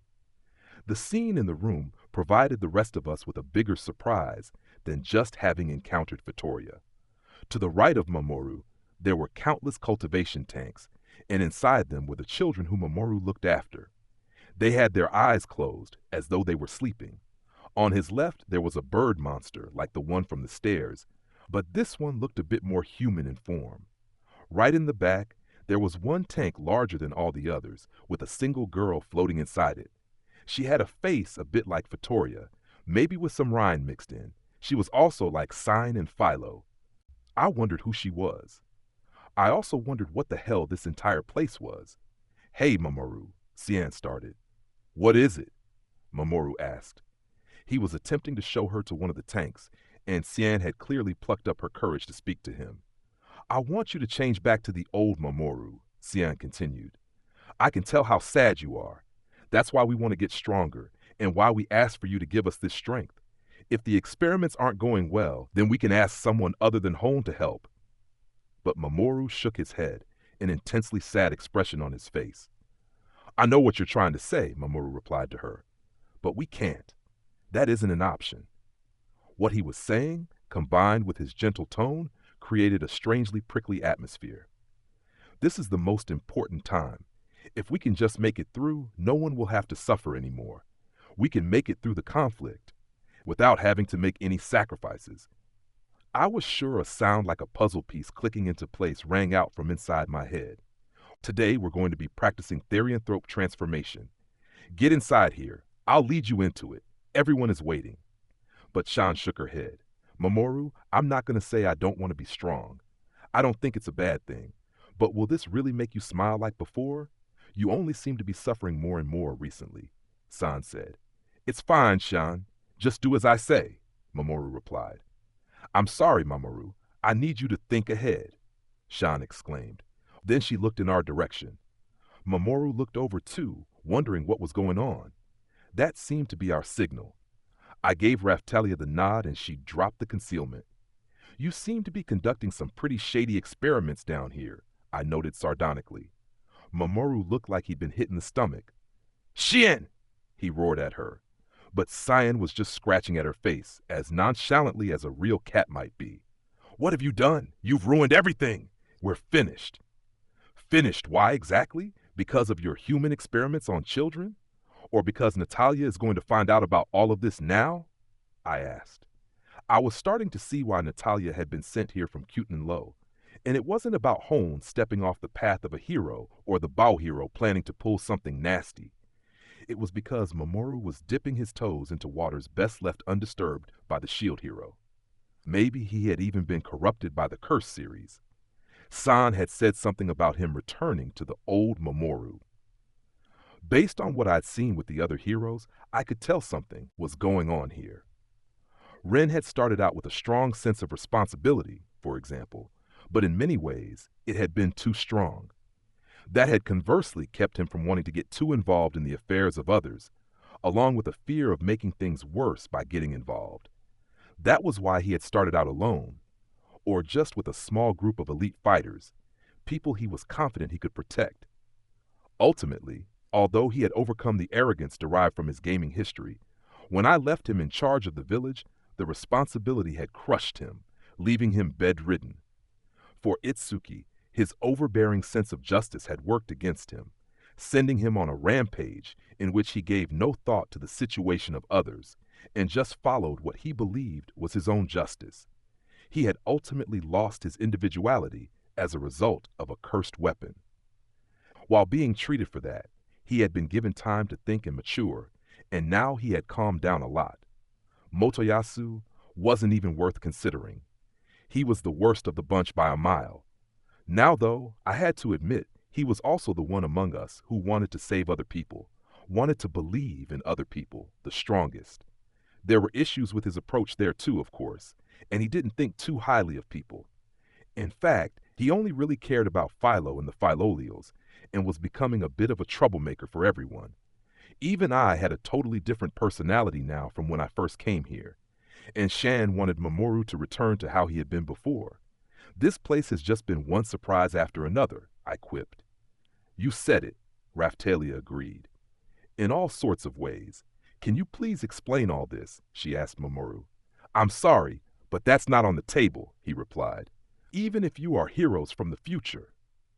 Alarms started to ring out inside the facility, and the doors behind us opened up at once. Ryan came in and then shook her head as she seemingly quickly picked up on what was going on. Check it out. The cat's out of the bag, huh? Ryan said. You were in on this too? I asked her. In a roundabout way, Ryan replied. She didn't seem all that happy about it, but she also didn't seem ready to back down, turning her sewing tool into a pair of scissors and popping out her wings. It didn't look like we were going to be able to avoid a fight. You definitely helped out by keeping Natalia's attention on Hone. The alliance between us ends here, Mamoru exclaimed. Cool it. We just want to talk. Can we start with that? We were friends a moment ago, I said. Mamoru had been very cooperative, almost since we first met. There was some shady stuff going on here, but we could work through it. I can't stop now. Everyone needs this. Mamoru ranted. Listen to me, I shouted back. But Mamoru called out a shield with a suspicious-looking aura around it and was fiddling with something in his field of vision. It looked like maybe he had dug up some hidden weapons after all, like something from the Curse series. Then the liquid in the cultivation tanks containing the children started to bubble. In the same moment, Science sank down to the ground, clutching her chest. Then the kids all started to transform, following the exact same process that Sedina and Fold did when they became therianthropes. I could tell right away that this was something being done to them, however, rather than something they did voluntarily. Shan had always had some slightly odd things about her. There was that time she moved at super speed onto the back of the Ultros and slashed its throat, for example. That kind of behavior, almost instinctual, didn't really match with her level and combat experience, meaning she was able to rely on some kind of special instincts in battle. That had been a sign of her human modifications. She'd been set up to unconsciously use such abilities. As I watched Sion turn not into a cat, but a white tiger, the exact same form as a therianthrope Hakuko, my guesswork changed to conviction. The other kids were also changing, into Shusaku, Genmu, and Aotatsu therianthropes. The shield hero prior to me had done great work. One of the things he did was act as a go-between for the demi-humans and the humans. I didn't know exactly when that had been, but it was likely around the time that Faubrae was established. The name Faubrae suggested to me that the four heroes had worked together to establish the nation. In any case, this was definitely something that happened after the period we were currently visiting. Then there was also his establishment of the nation of Siltveld and the affection the four primary races showed him. In this time, though, those four races didn't even exist. There was something about the characteristics of the four primary races of Siltvelt that nagged at me a little. The question of exactly what kind of demi-human they were. I had met a variety of demi-humans and therianthropes in my time here. Every race had characteristics that pointed to a single animal. Raftalia was a tanuki, Sadina a killer whale, Keel a dog, and Emia a mole. There were plenty of others too, and all of them had been animals I recognized. Apart from the four primary races of Siltvelt, it was easy to say white tiger for the Hakuko, but something seemed off there too. There had already been enemies like the phoenix and spirit tortoise that seemed rooted in Chinese mythology, and the Hakuko seemed more along those lines like the mythical Byakko white tiger. For Shusaku, Genwen Aotatsu, there was also the legendary Suzaku, Genbu, and Seiryu. But if Seiryu was the dragon, what did that make the other dragons? Exceptions to the rules, perhaps. They could increase their numbers without intervention, after all. This was another world, meaning creatures of their bloodline could exist here, too. There had been Kappa in Kunlo, and I hadn't batted an eyelid. I was well past the point of such things bothering me. It looked like my original thinking on the matter, that races living in the world of the sword and spear had come to settle in Siltvelt after the fusing of the worlds, had been incorrect anyway. Foal, I said. What? He asked. I've worked out why you feel odd around Cyan, I told him. It made sense if she was his ancestor, on his father's side, of course. Brother, this is hardly the time, Foal replied. I'd expect no less from Mr. Naofumi, Raftalia chipped in. Cyan finished her transformation with a growl and looked around. The situation was not especially rosy. Cheyenne, can you hear me? I asked, but she only growled at me angrily in reply. It looked like an incomplete and out-of-control therianthrope transformation. Cyan was clearly trying to hold in her aggression, gripping her right arm with her left hand hard enough to draw blood. Confusion target, Mamoru said, pointing a finger toward us. All the kids immediately turned their aggression toward us and started to measure up the space between us. It looked like even if they lost control once transformed into therianthropes, Mamoru had a skill that he could use to make them attack a specific target. Come on, Fimoa! With that shout, the three-winged birds we had seen on the way here appeared around him. Then I realized what they were, familiars. So he had a skill to summon them, the same as I did for Rafchan. I looked around myself, seeing that we were surrounded by Mamoru's allies.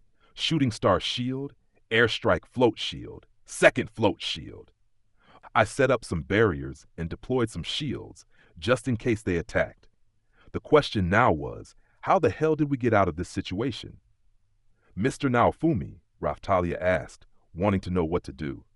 Brother, said Foal, wanting the same thing, even as both of them also prepared for the worst. Mamoru, are you serious about fighting us? I asked him. I couldn't see any reason to go ahead with it. The circumstances seemed different than with the resurrected, and it felt more like he was losing control just because his secrets had been exposed. Dafu, said Dafu-chan, up on my shoulder and making aggressive gestures toward Mamoru. Raf-chan was also up on Raftalia's shoulder, warning off would-be attackers as well. Of course, Mamoru replied. You've seen all of this now. Ha, Mamoru, you're forgetting one important thing, I said.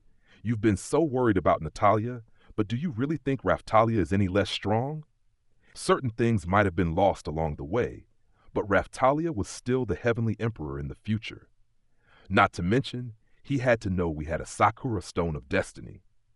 Picking up perfectly on what I was doing, Raftalia and Foal both changed their weapons to the Sakura Stone of Destiny katana and gauntlets, respectively. These anti-hero weapons hadn't been available in Kazuna's world, but it seemed going back in time wasn't enough to stop them. With this, we could win even if it came down to just shooting skills at each other, meaning experience would be the deciding factor. We could stop their weapon modifiers from working, but the issue was pure stat increases, like those offered by the whip power-up method that couldn't be nullified until we had the Sakura Stone of Destiny barrier in place. Mamoru was obviously worried about us getting to that point.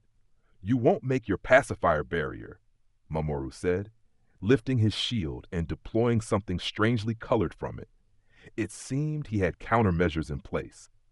We can still fight you with the proper preparation. They already had some measures to combat the Sakura Stone of Destiny. Of course they did, or things wouldn't have gotten to this point.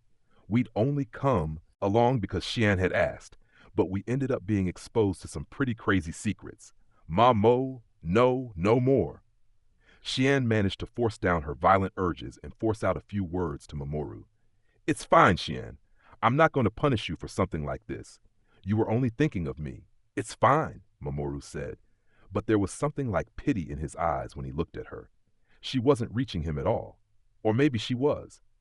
Maybe that was why he felt so full of betrayal. We were facing the Therianthrope kids, who looked ready to pounce at any moment, Mamoru's familiars, and the girl who looked like Vittoria. Behind us, blocking our escape, was Rhine. It didn't look like we could use portals down here, so even escape would mean smashing our way out. Brother, Foal said again. Foal, I know you don't want to do this. I don't want to either, but I can't see a way out without a bit of fighting, I told him. But, he started, and then Mamoru raised his hand and gave the order. Go! We were going to have to fight. Chapter 9, Confusion Target. Raftalia, I said, signaling her with my eyes. I know, she replied amid the growls of the children. We needed to knock them out without getting too fatal. Raftalia swung her katana at the first of the incoming Therianthropes. I'm sorry about this. It might hurt a little. She slashed out with her blade at incredible speed, heading directly for the lead attackers. But the Shusaku-like kids skillfully dodged her attempts to hit them. Then they descended upon Raftalia in a flurry of violence. Air strike shield, I shouted, blocking the attacks coming for Raftalia. No way! Raftalia was still processing them, dodging her attack. Speed-wise, Raftalia definitely looked like she had moved faster, and yet they had managed to dodge her attack. I wondered if this was due to enhanced physical abilities over reliance on status, something built into the enhanced Therianthropes, perhaps. They moved like Sedina and Atla do, Raftalia said. Yeah, they do that exact same thing, I replied. Sedina spent a lot of time honing her skills, but it was still impressive when she dodged attacks in her bulky killer whale Therianthrope form. But it didn't look as beautiful as when Sedina does it or Atla did it. Raftalia added, The Shusaku can sense wind and fire instinctually, sister, Foal shouted. That actually made sense. They were sensitive to the movements of the air and so detected the changes in air pressure caused by Raftalia's sword and dodged accordingly. That was superhuman for sure. They really shouldn't be pulling stuff like that. Over here! Don't forget about me! Scissor shock! Ryan shouted, coming at my shooting star shield with one of Mamoru's chirping familiars. A loud noise rang out. Ryan then dropped back, the epitome of hit-and-run tactics. She unleashed a flurry of feathers from her spread wings that also hammered into my barriers. Those wings seemed pretty useful. I'd been hoping Sign would pick them up before something like this happened. Foal was having a hard time of it too, a look of pain on his face as he fought the incoming kids. He didn't seem to be putting his back into it, though, as the kids he did send flying quickly recovered and came back at him. Airstrike shield, second shield, Drita shield. Mamoru launched his own succession of skills at Foal, who had stepped out of the protective range of Shooting Star's shield. Shields appeared at Foal's arms, back, and legs, trying to box him in. Hey, are you forgetting I'm the shield hero too? Second shield, Drita shield, I said. I moved in my float shields to give Foal some protection, watching out for interference from something like Change Shield. With a grunt, Foal leapt to the side, trying to get away from the enemy shields. In the same moment, Mamoru started to cast some magic. Spirits, world, the shield hero makes his plea, entwine together my opposing magic and the power of the hero. As the source of your power, the shield hero implores you, lend these others unbreakable strength. Mamoru commanded. I'd never heard this incantation before. Mamoru incanted so quickly, and it included phrases I was unfamiliar with, meaning I couldn't block it with Way of the Dragon Vein. It still felt similar to the magic I'd used in the past, but the way he incanted it was totally different.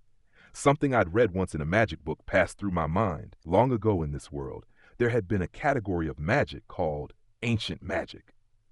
It was one of those tropes in which a powerful technique had been lost to history rather than passed down. My turn, said the demon dragon's voice in my head, And in the same moment, a breakdown of the magic Mamoru had used was displayed in my field of vision. The demon dragon was super annoying, like an unwanted parasite dwelling in my shield. But I had to admit, she could also really help out at times.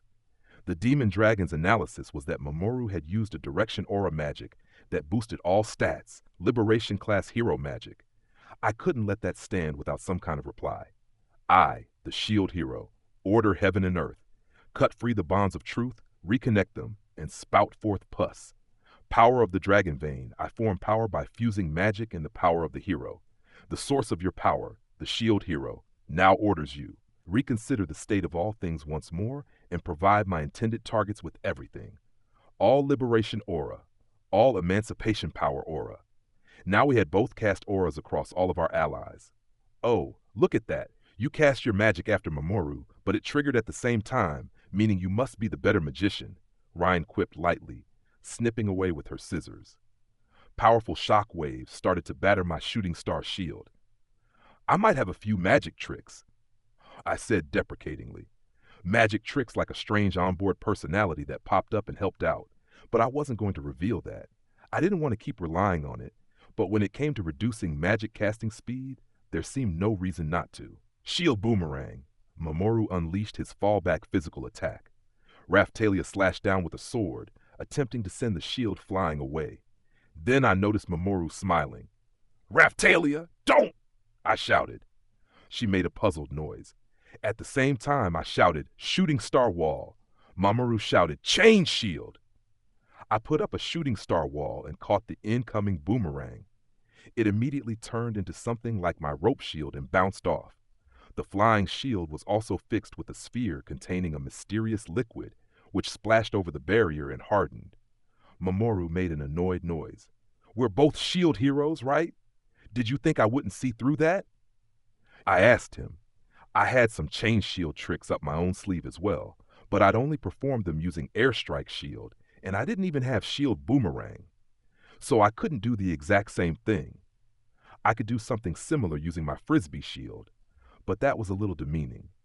I mainly used that to play with Galeon and others from the village. Now that was some extreme frisbee action. But it couldn't be used with chain shield anyway. You wanted to shut Raphtalia down, but you'll have to do better than that, I quipped. Mamoru scoffed. Even if the Sakura Stone of Destiny erased any incoming skills, he had clearly been hoping to pin Raphtalia down using that hardening liquid. It wasn't going to be that easy. Then we'll just pile on, Mamoru exclaimed. His familiars all moved up into a protective formation, and he started to incant some magic. Spirits, world, the shield hero makes his plea to break these chains. Oh, hear our plea. Entwine together my opposing magic and the power of the hero. As the source of your power, the shield hero implores you, tear these others apart with blades of pure air. Mamoru shouted. His familiars were chirping. Raph, Raph, Raph, said Raph-chan. Dafu, Dafu, added Dafu-chan. The two of them started up with their own magic. A request for cooperative magic promptly came over to me. Since I started using liberation, I'd had cases of not being able to use cooperative magic all the time. I see. That's an issue with the output of those you are collaborating with, surely. This is where I come in, the demon dragon said inside my head, offering an explanation I didn't ask for, and then supporting my incanting. It felt like something that hadn't been working for some unknown reason had suddenly clicked into place. Take two powers and imbue them with illusions to confuse all foes, turning a destiny of defeat into a future of victory. Dragon Vein, hear our petition and grant it. As the source of your power, we implore you, let the true way be revealed once more. Show our enemies illusions to confound them. I shouted. Raph, Raph, Raph, joined in Raph-chan. In the instant we finished the incantation, a wind whipped up around us. The demon dragon's parasitic personality was letting us know that it thought Mamoru's familiars were trying to use some wind attack magic.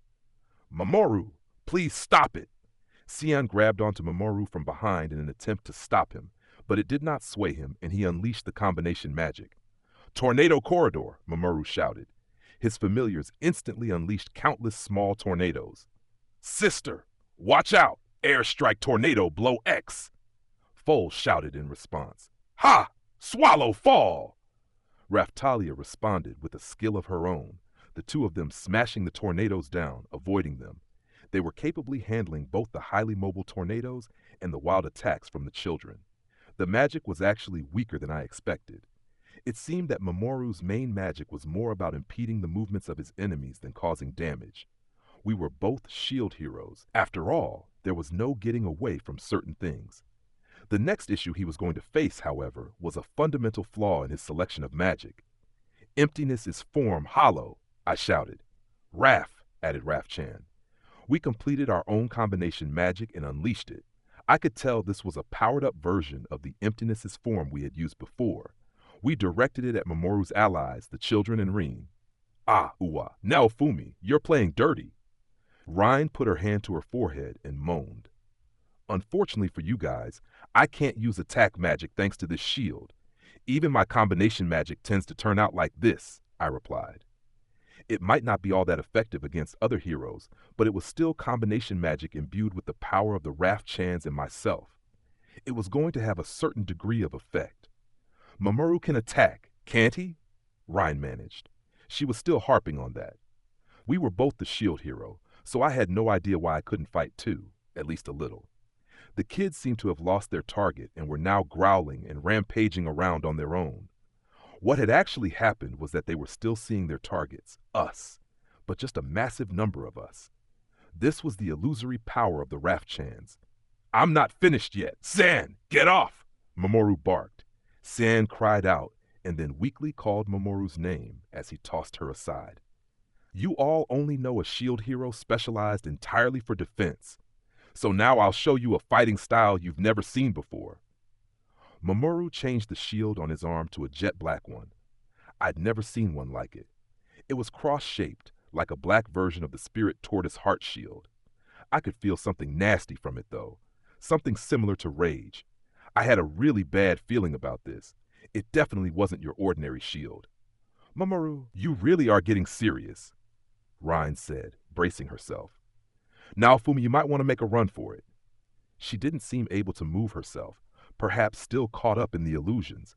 She didn't know which ones were the real us, and was basing her actions on what Mamoru was doing, seeing as he was unaffected. "Guardian Shield! Hate Reaction!" Mamoru activated another skill. Raftalia and Foal were affected by the hate reaction and started to shake their heads over and over to try and escape it. "It really is unpleasant to have your skills used against us, Mr. Naofumi," Raftalia said. "Hate reaction is a skill that draws enemy attention, right? What happens when it affects you?" I asked. "It actually increases attack a little while lowering defense. It also makes it harder for you to look away from someone," Raftalia said. I hadn't known any of that, but I could tell that any difference it was making was only minor. "It can also interrupt magic casting," the demon dragon offered inside my head. "I could use fewer interruptions like that." "We need to get Mamoru under control first. Raftalia, Foal," I shouted. They responded affirmatively and leapt forward, beginning to attack Mamoru with each of their weapons. They were using life force and wielding weapons made from the Sakura Stone of Destiny, so it was likely to do more than just sting a little. They'd keep it to just knocking him out, I was sure. "Spirit Blade! Soul Slice!" That was Raftalia's offering. "Airstrike, Stun, Blow-Vi," added Foal. Mamoru took Raftalia's katana on an unbreakable shield and then grabbed Foal's arm and tossed him away. I blinked, unsure what had just happened. "I'm not done yet. Sorry, but I'm not giving up this chance. After Image Palm V6. Foal shouted as he recovered at once, going into his own Therianthrope form and charging forward. He had formed semi-transparent clones who fought alongside him. They seemed to offer physical attacks. The two additional Ghost Foals matched Foal's movements and struck with follow-ups at Mamoru. That was a pretty convenient-looking attack. I hadn't expected much from him recently, but maybe I had to rethink that. Mamoru defended against all the attacks, but with heavy impact noises. He was letting his life force flow out from his feet. Those techniques were the same as the ones we used. My turn. 8 trigrams Blade of Destiny combination. Formation 1, Formation 2, Formation 3. Raftalia was right there, following up seamlessly behind Foal. Her selection was a 3-strike, vastly powered-up edition of her 8 trigrams Blade of Destiny. A very surprising attack. The combination almost looked like too much, but Mamoru took Raphtalia's attacks on his shield while letting foes hit him in the body. He did grunt at that, though, and some blood spilled from his mouth. Perhaps hesitating a little at that reaction, Raphtalia and Foal leapt back. I watched things unfold, kind of hoping, somewhat naively, that this would take Mamoru down. But apart from the blood, nothing else changed. "That's it? That's the best you've got? If you want to stop me, you'd better try and kill me," he raged, taunting us further. I took a mental step back and looked at Mamoru's shield. It had a large gemstone in the middle, like the spirit Torte's heart shield, but I noticed it had a suspicious purple light flickering there. I didn't like that much either. The damage we had caused to Mamoru was gradually being healed. I didn't know if it was an effect of the shield or some physical modification he had performed on himself in this strange facility, but it was definitely going to be a pain to fight it. We'd started fighting, but I'd also made a promise to Cien. We couldn't afford to kill Mamoru. I'd been hoping to just knock him out, but when I thought about the enemies we had fought in the past, it was going to be hard to hold back. He wasn't someone we could incapacitate by taking his weapon away, like we had with Tact. And while the Sakura Stone of Destiny weapons could nullify his attacks to a certain extent, they couldn't actually cut through his shield. We might be able to nullify his power boost, but Mamoru didn't seem that picky about magic in that regard, so it would create an opening for him to exploit. "If you can't do better than this, we're finished here. Confusion target!" Mamoru shouted, unleashing his skill to command the rampaging children again, perhaps finally losing patience with us completely. But rather than attack us, the growling kids started attacking him. The confused kids were still suffering from the illusions we had unleashed on them, seeing copies of us all around them. And so he'd ordered them to attack himself, their ally. They crowded all over him, but he withstood all of their attacks. They might have lost all reason, or they might have understood what they were doing, because the kids had tears streaming down their faces as they attacked Mamoru. I looked on with my allies, each of us aghast at what was unfolding here. "What's he even thinking?" Raphtalia asked. I was analyzing his actions too, and it was starting to dawn on me. This was something that perhaps only the shield hero could understand. Even if you are the shield hero from the future, there's no way you know about this shield. With all your sarcasm, you underestimate the weight of being shield hero. You will never reach these heights. Now face its power. Mamoru ranted. The light around the crystal in Mamoru's shield was sparkling brightly now, even as the kids continued to beat on him. That was the moment when my patience finally shattered. "You've got a bigger mouth than I thought," I shouted. He made it sound like I was some casual lightweight who made fun of everything. I might have started to think maybe I didn't have it so bad compared to what Raphtalia, Keel, and Emiya had been through. But I'd still been, the aura sent the kids tumbling away from him and also canceled their targeting commands. As the kids started to chase around all the illusions we had created for them again, Mamoru dashed forward to defend Rhine. Then he pointed his eerily glittering shield in our direction. It looked like one of my hunches had been right. "Fimona!" Mamoru shouted. His bird-like familiars all chirped again, including the girl called Vittoria. She turned into her bird form. They all moved over to Mamoru and spread their wings. Then the bird's wings started to sparkle too, scattering a sparkling barrier around themselves, almost like they were acting to discharge the heat coming from Mamoru. It looked like he was using the discharge energy to reduce the damage to his allies. That could be convenient. "Mr. Naofumi, is this what I think it is?" Raphtalia asked. "Yeah, Mamoru is going to use some kind of special attack. Get back," I said again. We didn't know what kind of powerful strike he was going to unleash, so trying to avoid it would be risky. There wasn't much room to move around inside the narrow chamber anyway, so Mamoru could simply redirect the attack even if we tried to get out of the way. I was presuming the skill or attack that Mamoru was attempting to unleash involved accumulating power through the attacks he had taken on the shield and then unleashing it after building up a certain amount of energy, a powerful special attack. I was feeling jealous again. In terms of attacks I could use, Among those without severe repercussions, Iron Maiden was pretty much my only choice, and that was hardly worth it. I could never sustain combat while using something like blood sacrifice. In regard to the Shield of Wrath, the curse on it was too powerful. I could use it as float shield, perhaps. But if I brought the actual shield up, I knew I'd get swallowed by the anger. My only option there would be to change to the Shield of Compassion before I sank into a complete rampage. That was how dangerous the Shield of Wrath was after being enhanced by the Demon Dragon, even if I used enhancements to purposefully lower its stats. I took a look to see that an item sealed by the Shield of Compassion was active again thanks to the Demon Dragon, or maybe the Shield of Compassion itself.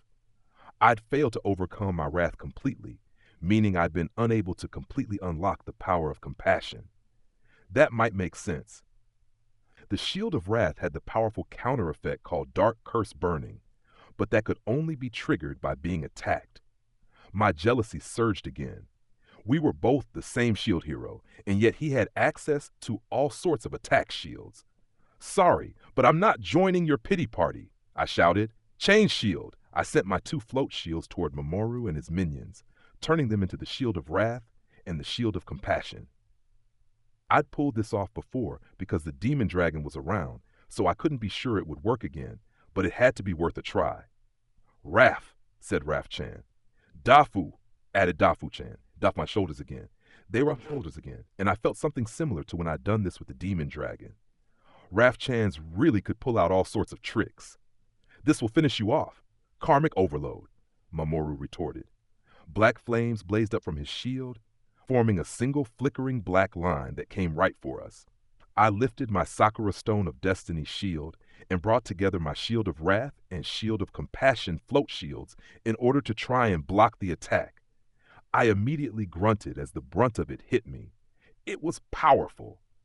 I'd been hoping to redirect it off to the side, but it was too powerful to do that easily. I'd caught the attack on the Shields of Compassion, Wrath, and Sakura Stone of Destiny, and yet light was still flickering around the edges to burn my skin. This was while I was using the Sakura Stone of Destiny shield, with its boosted effects against heroes. The raw power of this attack was not to be underestimated. "Mr. Naofumi," Raftalia shouted. "Brother," Foal cried out. "Stay behind me," I told them. An attack of this power, the heat radiating from it, it reminded me of a moment from the past. The moment when the Phoenix self-destructed. The moment I stepped forward to protect everyone. And then when Atla had stepped in, just when I realized I wasn't going to be enough. I let out a roar through clenched teeth, begging the Shield of Wrath and Shield of Compassion to be enough. I couldn't suffer such a defeat, such a trampling again. I would defend those behind me, no matter what. I was stronger than I was back then, and I'd sworn to protect everyone. I'd overcome whatever trials I had to face in order to achieve that. If what the Demon Dragon had said was true, that failing to overcome my wrath was holding back my strength, then I'd overcome that too. The two emotions seemed at complete odds with each other. To forgive someone while being angry with them, and to bring wrath upon an enemy who had to be defeated with no room for compassion. Yet if they would let me protect everyone, that was what I would use. I continued my roar, and the Shield of Wrath and Shield of Compassion started to spin around together. Black and white, as they spun, they drew closer to the design of the Sakura Stone of Destiny shield and its yin-yang stylings. I used the resulting shield to take the full brunt of the attack. Still shouting, I saw my Shield of Wrath and Shield of Compassion float shields were finally able to shred Mamoru's attack to pieces. "What? Impossible! How were you able to block that?" Mamoru seethed. The black light he emitted finally dissipated away. "Hey, predecessor," I growled, breathing hard as the smoke cleared. "You'd better not underestimate me. What do you mean the weight of the shield hero? Pathetic! If you think you've got it hard, then you've no idea how hard things can get." He was worse than Ren. If he was going to go on about how hard it was to be a hero, he wasn't going to make it very far into the future. He had no idea of the volume of shit I'd been forced to wade through. I'd lost track of it myself. There were more stars in the sky than moments of pain I had suffered. But I carried the pain of the shield hero. For Raftalia, for Atla, for everyone. I didn't need to take out my own cursed weapon and take part in some pity party. Mamoru, when you say it's the end, what do you mean? What's the problem here? You need to stop judging other people so quickly. Just take a look around. Come on! I raged. Right behind him there was Cian, desperately trying to control her therianthrope transformation, and then around him there were the rampaging kids and Rhine. There were loads of other people in this underground facility too. Mamoru still looked stunned that I'd withstood his special attack. If he didn't start to show some decorum, I'd order Raphtalia to attack the precious-looking tank stored in the back. What kind of hero are you? I asked. Bow? Sword? Spear? Is this the best way for you to fight? Mamoru gave a moan. We were both shield heroes, and there was a difference in the way we fought, but I still couldn't believe this situation was the best for Mamoru. If it was, then I'd overestimated him considerably. If that did turn out to be the case, I'd have to report him to Natalia. Okay, we're all played out, Rhine said. She seemed to have recovered from the illusion's effects and sat down on the spot with her hands up. Rhine, don't give up, Mamoru said. Mamoru, can't you see? No, Fumi is taking care not to destroy those things precious to you, Rhine replied. She pointed down at the cultivation tank at the back. Please, Mamoru, please, no more fighting. Xian managed, still collapsed on the ground, but reaching toward him nonetheless. But, Mamoru stammered, but he also dropped his fighting stance and changed his shield. It looked like the fighting was over, at least for now. Brother believed in you, and he still wants to, Foal said.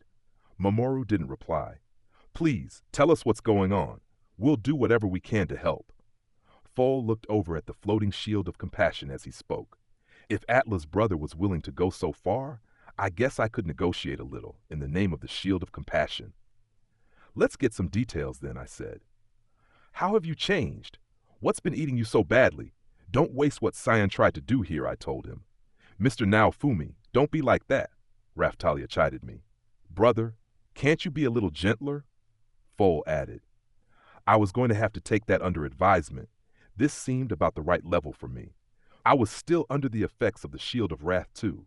Ha! I scoffed. I'm just a sardonic semi-hero who takes my responsibilities too lightly, right? So what do you expect? If I had to choose one, right now you are the mirror hero, Mr. Naofumi, Raphtalia said gently. So you do get it? I replied. Raphtalia knew how to handle me, I'd give her that. I knew I was acting like a moody child, but that was just my personality. I couldn't sit still unless I got to put the boot in, at least a little. I needed to say my piece. Okay, Rhine, Cyan, everyone, I'm sorry, Mamoru said. Then he started to treat each of the children in turn. Whatever he was doing reversed the therianthrope transformation, turning them back to normal, but they were still unconscious. Then he returned each child to their own empty cultivation tank. Please, can you help? Mamoru asked. If we don't put them back into the tanks, it will take longer for them to recover. Okay, I finally said. Tending to wounds and recovering physical strength were two different things. Liberation Heal could treat wounds, not stamina. Other magic could be more useful in that regard, but it would also increase the burden on me. The kids had been in the middle of being modified too, which meant giving them the wrong treatment could simply mess them up. It would be for the best if Mamoru could heal them with whatever technology he had here. So we helped to carry each of the collapsed kids back to their cultivation tanks. Keel's shield hero. Cian moaned as I lifted her up. I'm here, I replied. Mamoru isn't a bad person. Forgive him, Cian managed to say. I'm sorry for attacking you. Please forgive him. We're the ones at fault, said another kid. Each one of them, barely conscious, was saying the same kind of thing. It hit me hard. The kids were clearly the victims here, but all of them were still trying to protect Mamoru. That not only told me how likable Mamoru was, or had been at one point, but also how the kids still trusted him, even after this outburst. It almost reminded me of the women Kyo and Tact had kept around. But there was a fundamental difference. Those bitches had given orders. These kids pleaded and begged. Tact's women had ordered us to stop beating him. These kids were asking us, begging us, not to punish Mamoru. We had to approach this from a place of discussion. That was what San had wanted too. Mr. Naofumi, said Raphtalia. Brother, said Foal. The two of them were also helping take care of the Wallaf kids while looking at me with concern on their faces. Raf, said Raf Chan. Dafu, said Dafu Chan. The two cuties seemed to understand the gravity of the situation as well, with troubled looks. Mamoru, Xian turned back from her therianthrope form and looked over at Mamoru. Xian, we need to treat you too, Mamoru said, but Xian shook her head. I'm fine. No need. Shan had used her powerful mental capacity to prevent herself from going on a rampage. All the other kids had lost it completely, but not her. That was proof enough of her incredible mental fortitude. One last thing, then Mamoru operated a terminal, and the tanks containing the kids filled up with liquid. The kids' suffering quickly seemed to be eased, and they floated in each of their tanks as though simply sleeping. All the pain from moments before was gone. Now that that's handled, I said pointedly, turning back to the two people who hadn't been put into that goop. Let's hear it. Mamoru, Ryan, you finally finished asking questions? I turned around at the voice to see Hone coming in, like it was the most natural thing ever. Oh, don't worry about little old me. I've no intention of fighting you. She raised both hands to prove her point. Why aren't I surprised to see you here? You knew about all this? I asked. She'd given me that leaf accessory because she'd expected this to happen. You bet. That's why I caused the ruckus in your village, of course. That was all about the trauma Mamoru carries around with him too. That's also why I gave you that leaf accessory. Considering how similar this had all been to that time, I had thought they were related. I expected this confrontation, so I wanted to train you for it. Now, future shield hero, listen to what Mamoru has to say. I shook my head. She was a master manipulator. Mamoru furrowed his brow at Hone's attitude, but took a deep breath and started to speak. Why have we strayed so far from the path? He muttered before starting to share what were clearly painful memories. The beginning was when Philolia died, I guess.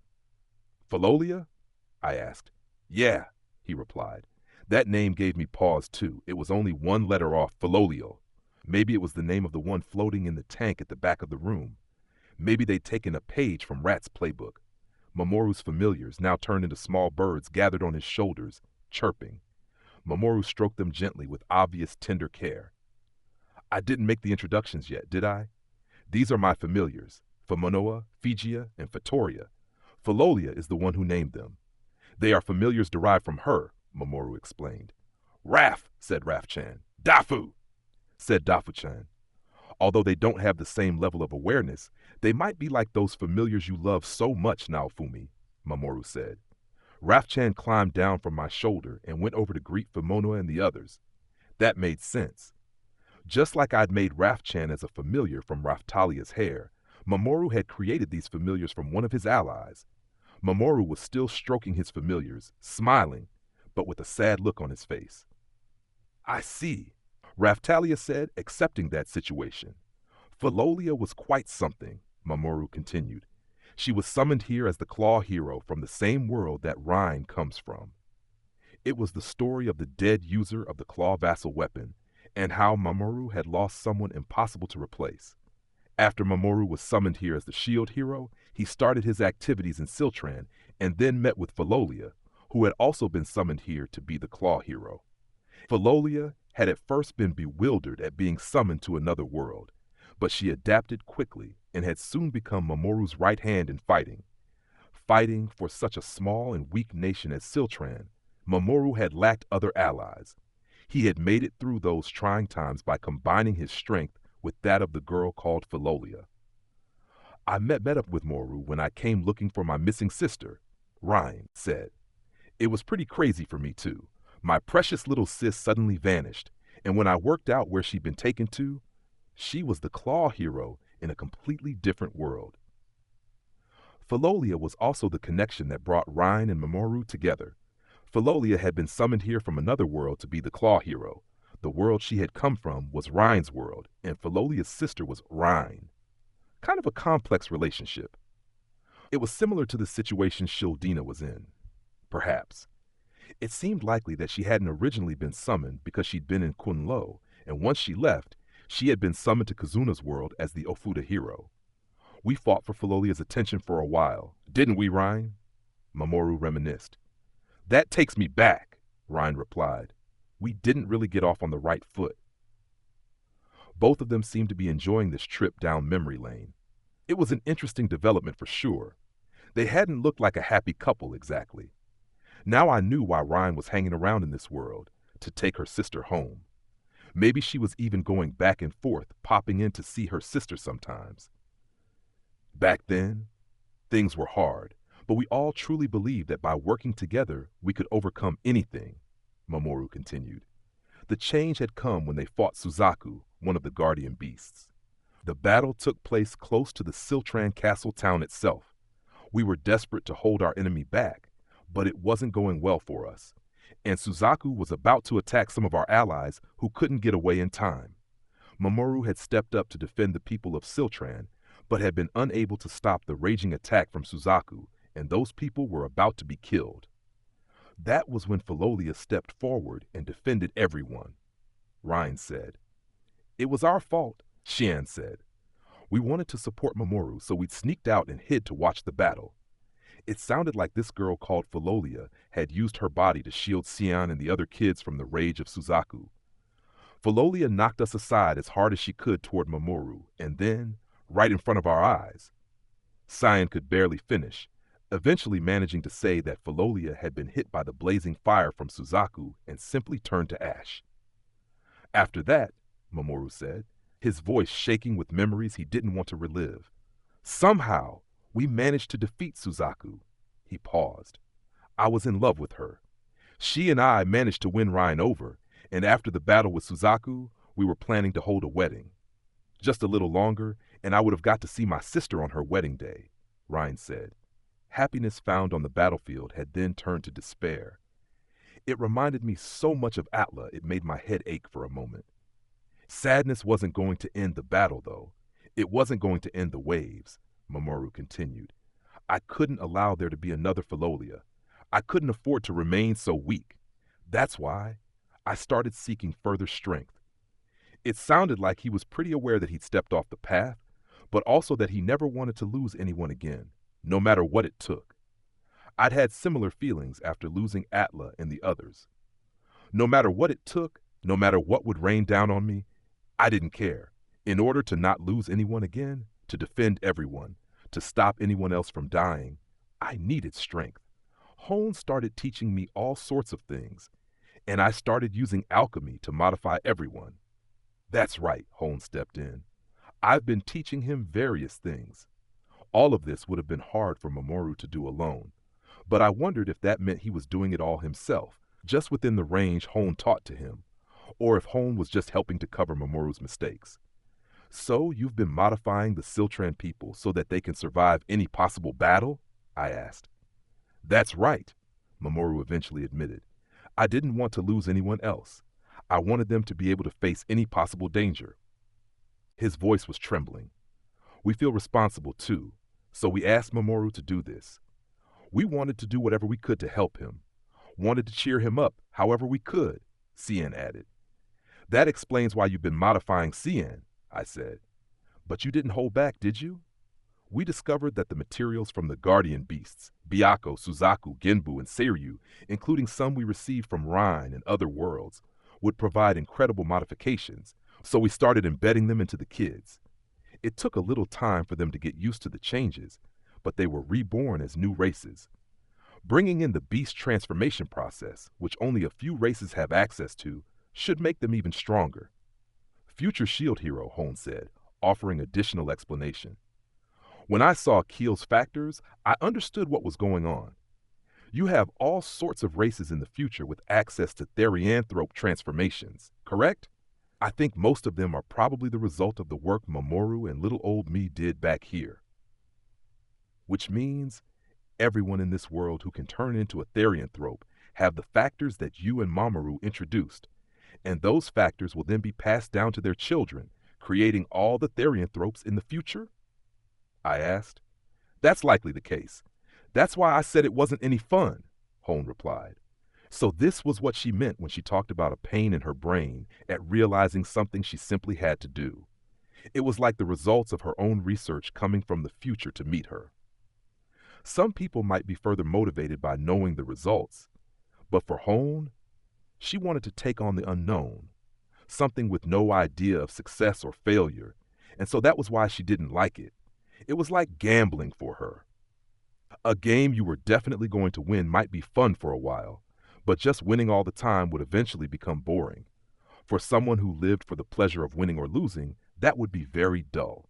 There are other things too, but we can't afford to pack too much in. Let's keep the discussion moving, Holmes suggested. What about that then? I pointed down to the back of the room, to the tank that was separate from the ones with the kids inside. That is my attempt, by whatever means, to get back my lost Falolia, Mamoru said. Another trope reared its head, but I could understand this one too. So while researching your experiments on the kids and people of Siltran, you were also looking for ways to bring someone back, I said. That's right, but it's not easy. Falolia was killed by one of the guardian beasts, Suzaku, which means normally Suzaku would absorb her soul and use it in the barrier that protects the world. Mamoru explained. I remembered Os saying that the spirit tortoise had similar properties, that those killed by the guardian beasts went on to protect the world. But I couldn't give up. I was able to obtain a part of Suzaku, a part with Falolia's soul inside it, before it melted back into the world. It sounded like he'd obtained the power of the barrier. That was something sure to make the shield spirit mad. Maybe that was even why Natalia had been called in. If we had access to that technique Sign's sworn enemies used, being able to bring someone back so long as you had their soul, we might have been able to resolve Mamoru's problem. Still, even that might be tricky if part of the soul had been absorbed. So I've been analyzing the factors of the Suzaku and gradually working how to bring Falolia back before her absorbed soul is blended into the world completely. Luckily, we have some of Falolia's genetic material here, in the form of Fimonoa and the others, Mamoru continued. I couldn't help but click my tongue in annoyance and frustration. Brother, Foles said, this was all making me feel awful. It was like this was some shared fate of the shield hero, some horrible rite of passage we all had to go through. Losing a precious companion to a guardian beast, it was like the world was mocking us. It's so similar. It seems like some sick joke, I said. A horrible coincidence. History repeating. None of us needed that. Cian, I said, managing to push down my irritation. What is it? She asked. This really is such a strange fate, I mused. Cian was probably Atla and Foal's ancestor. Cian had seen the pain in my own heart and had asked me to help convince Mamoru to stop. Things might still have been better for me. Atla had been hit by the Phoenix's attack, but she hadn't died right away. I'd been able to put her inside my shield, preventing the Phoenix from taking her and providing me with a chance to see her again. But I couldn't be sure I wouldn't have taken the same route as Mamoru if my circumstances had been different. If someone else, someone like Raftalia, had simply been erased from existence by a guardian beast in an act of self-sacrifice like Falolia. It reminded me of when Tak first got the jump on us. If Raftalia really had been killed, then it made my spine shudder. Even though we were here from the future, we had no way of knowing if Mamoru would finally succeed in reviving his lost love. Taking that a step further, we had no idea if Cian's wish could come true and Mamoru could return to his old self. But that wasn't going to stop me from trying. San had come to me because Mamoru was so lost. Mamoru, you're forgetting something important, I told him. What's the power-up method for the shield holy weapon? Trust, right? The people of Siltran believe in you. That's why they're offering up their bodies and seeking further strength. What's going to happen if you repay that by showing hesitation and concern? The shield hero got stronger by believing in people and having them believe in him, by taking on the expectations of others and fighting alongside them. I thought it was kind of corny myself, but I wasn't going to hide behind that now. I decided to defeat everyone who wanted to harm me or my friends and to protect the world. I might not be the demon dragon, but I was still willing to aim powerful rage at my enemies. Cian began to speak. Falolia said it was strange that Mamoru was always on the front lines, that her own world was suffering under the waves, and so we couldn't leave it just to the heroes. But we were weak, so all we could do was run from the fighting, Cian said. That was why she had sought this new strength. Siltran was a small nation that had always been picked on. It raised up Mamoru as their hero and decided to fight alongside him. But even after we raised our levels and abilities, we still couldn't hope to hold our own against the fighters the bow hero and Piensa raised. Really? I asked.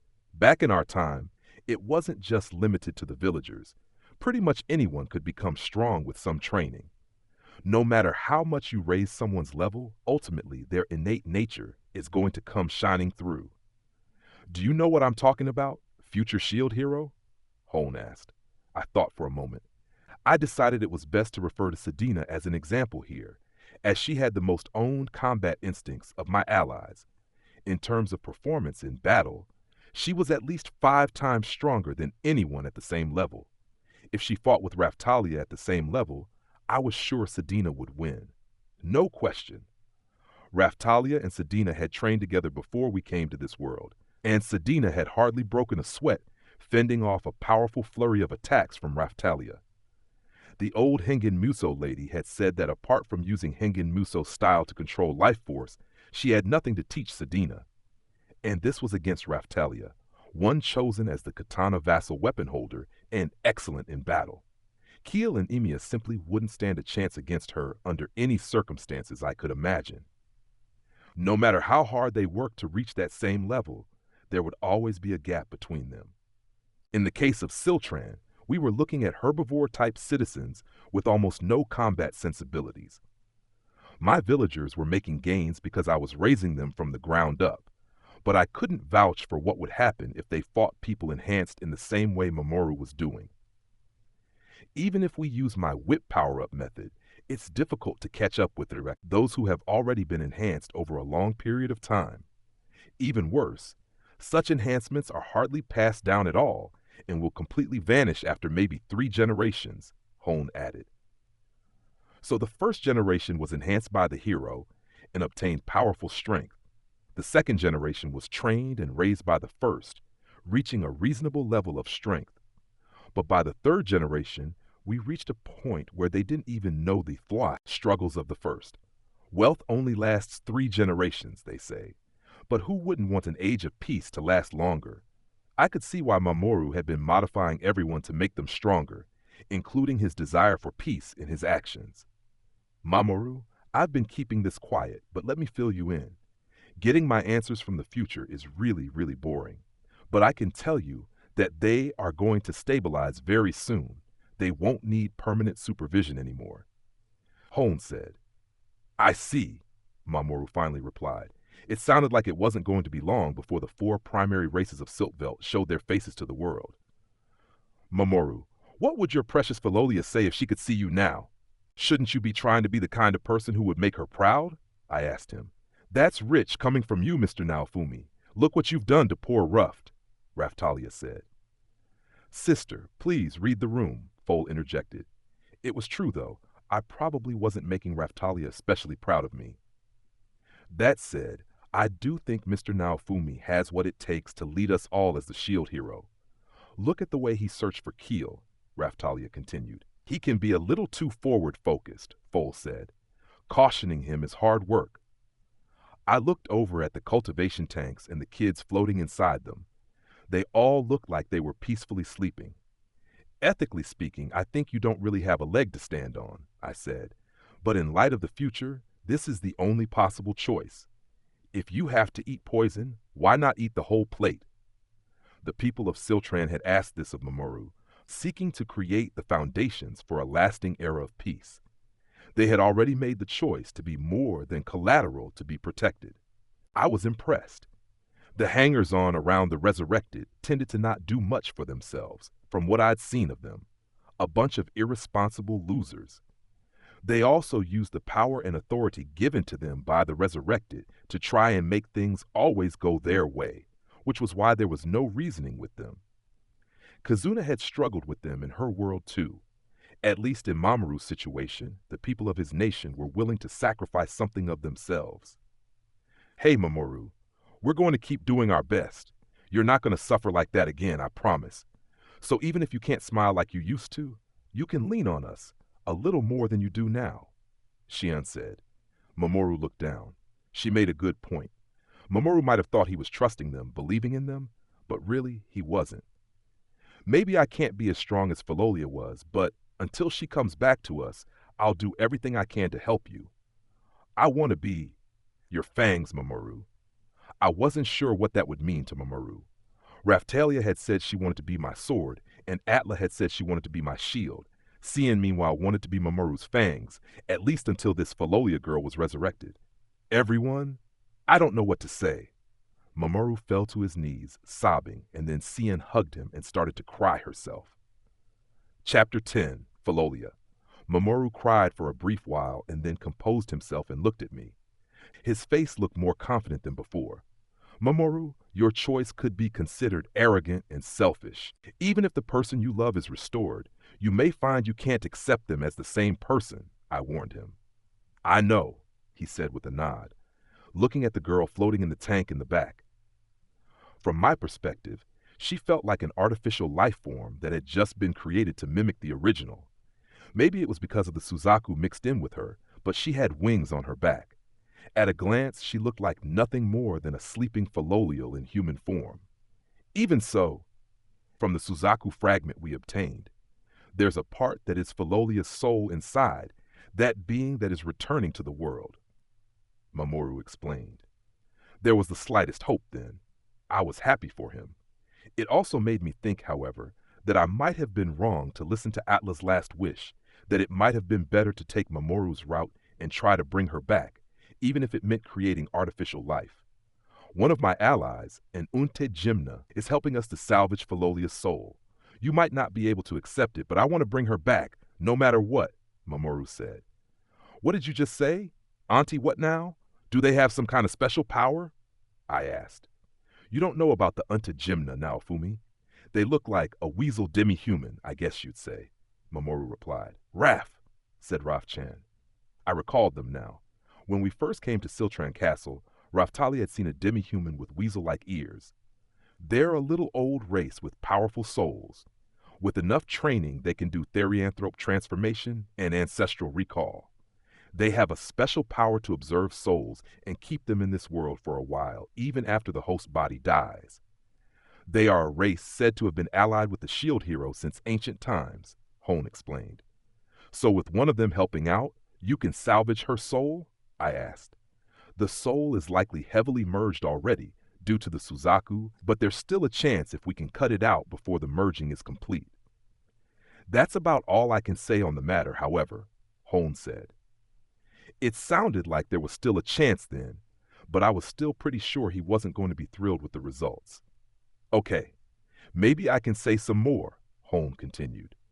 The Unte Gymna are said to really be able to bring their power to bear after they have died, when they are still lingering in this world. If we can separate Philolia's soul from the Suzaku, you never know, but it's just a chance, not a sure thing. It sounded like Mamoru was going to have to call his auntie friend in order to salvage Philolia's soul from the Suzaku, and even then, it might not work. Philolia wouldn't want to come back at the cost of someone else's life, Mamoru said. That's why, if he didn't sacrifice the life of his ally, he couldn't even conduct the experiment to see if his dead girlfriend could come back. But if he did that, and it worked, his returned girlfriend would never forgive him. He was already doing some pretty shady stuff to his allies, but this would cross the line, even for him. Raph, said Raph-chan, giving an exasperated sigh. She toddled over to the cultivation tank in the back, placed her tail on the terminal, and suddenly her tail fluffed up.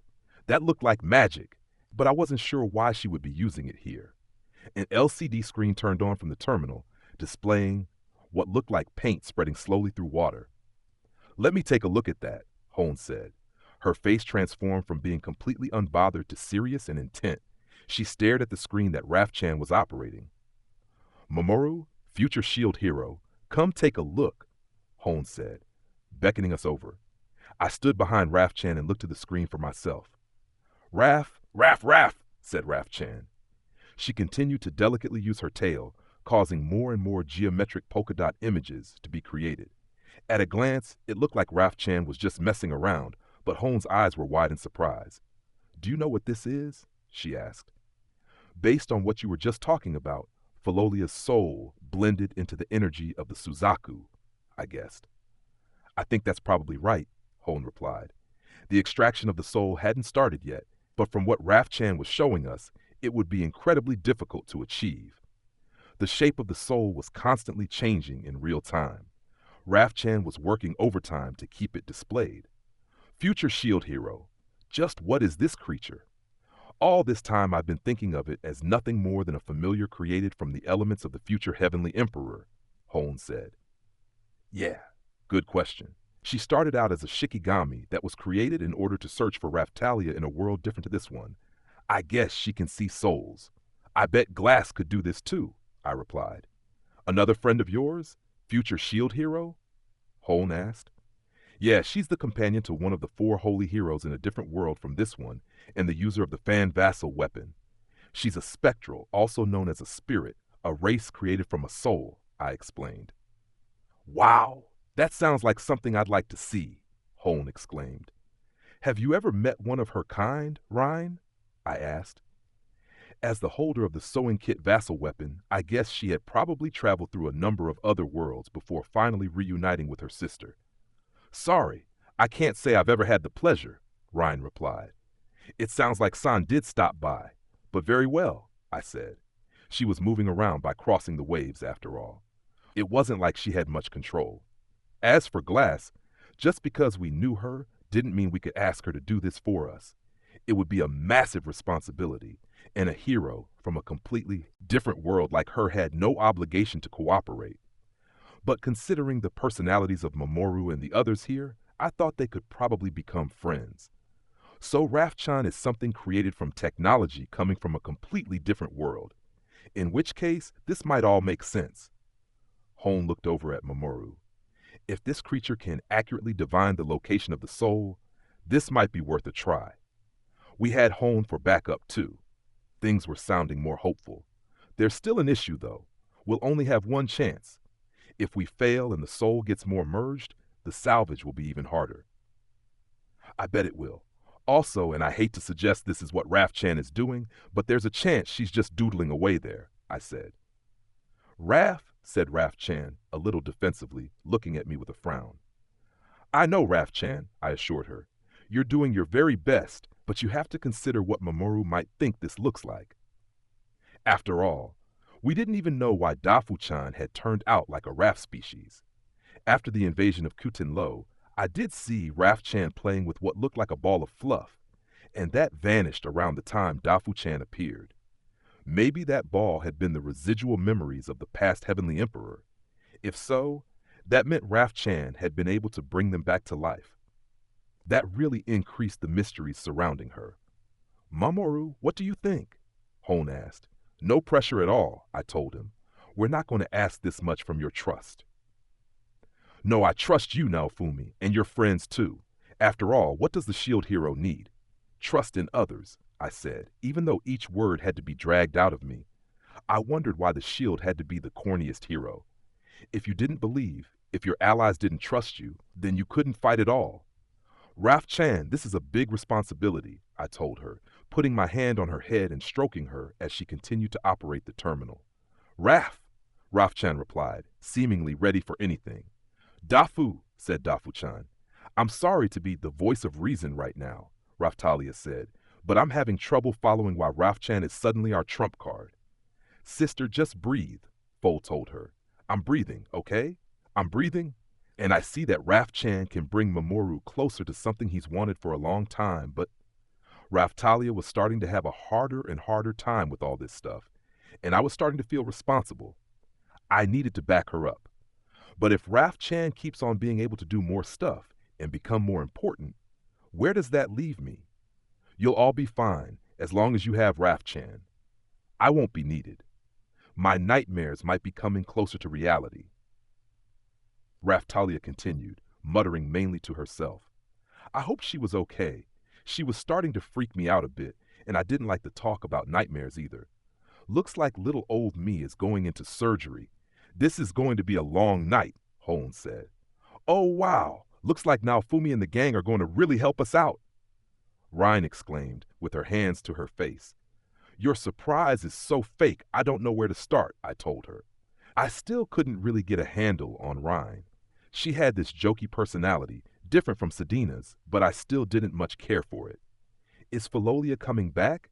Cian asked, concern and expectation mixing on her face. It's going to be a bit of a gamble, but yes, if everything works out, Mamoru told her. It was like we were praying for the success of someone important who was undergoing surgery, and our doctors were Rafchan and Hone. Hopefully they were good at their jobs.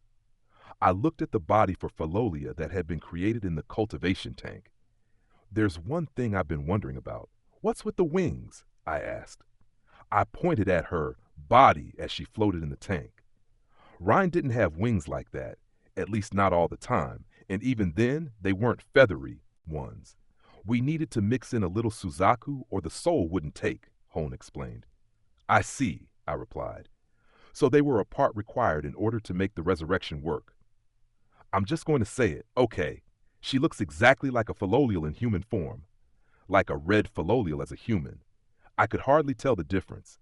Brother, there's a reason none of us said that, Fold chided, which only meant they had been thinking it too.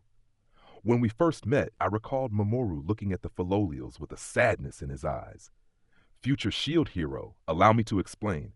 I think the name Falolial is a contraction of the name Falolia Type L that I came up with, Hone explained. Mamoru made that though, right? You were only supervising, right? I asked. That's true for Falolia's body, but I've been working for many years on creating other forms of artificial life. This was another deal of mine with Mamoru, Hone replied. That has also led to me getting my cells harvested without my consent. She's also been messing around with Mamoru's familiars in the name of powering them up, Ryan added with a sigh. It sounded like Hone had nabbed Mamoru's idea and was running with it. That reminded me.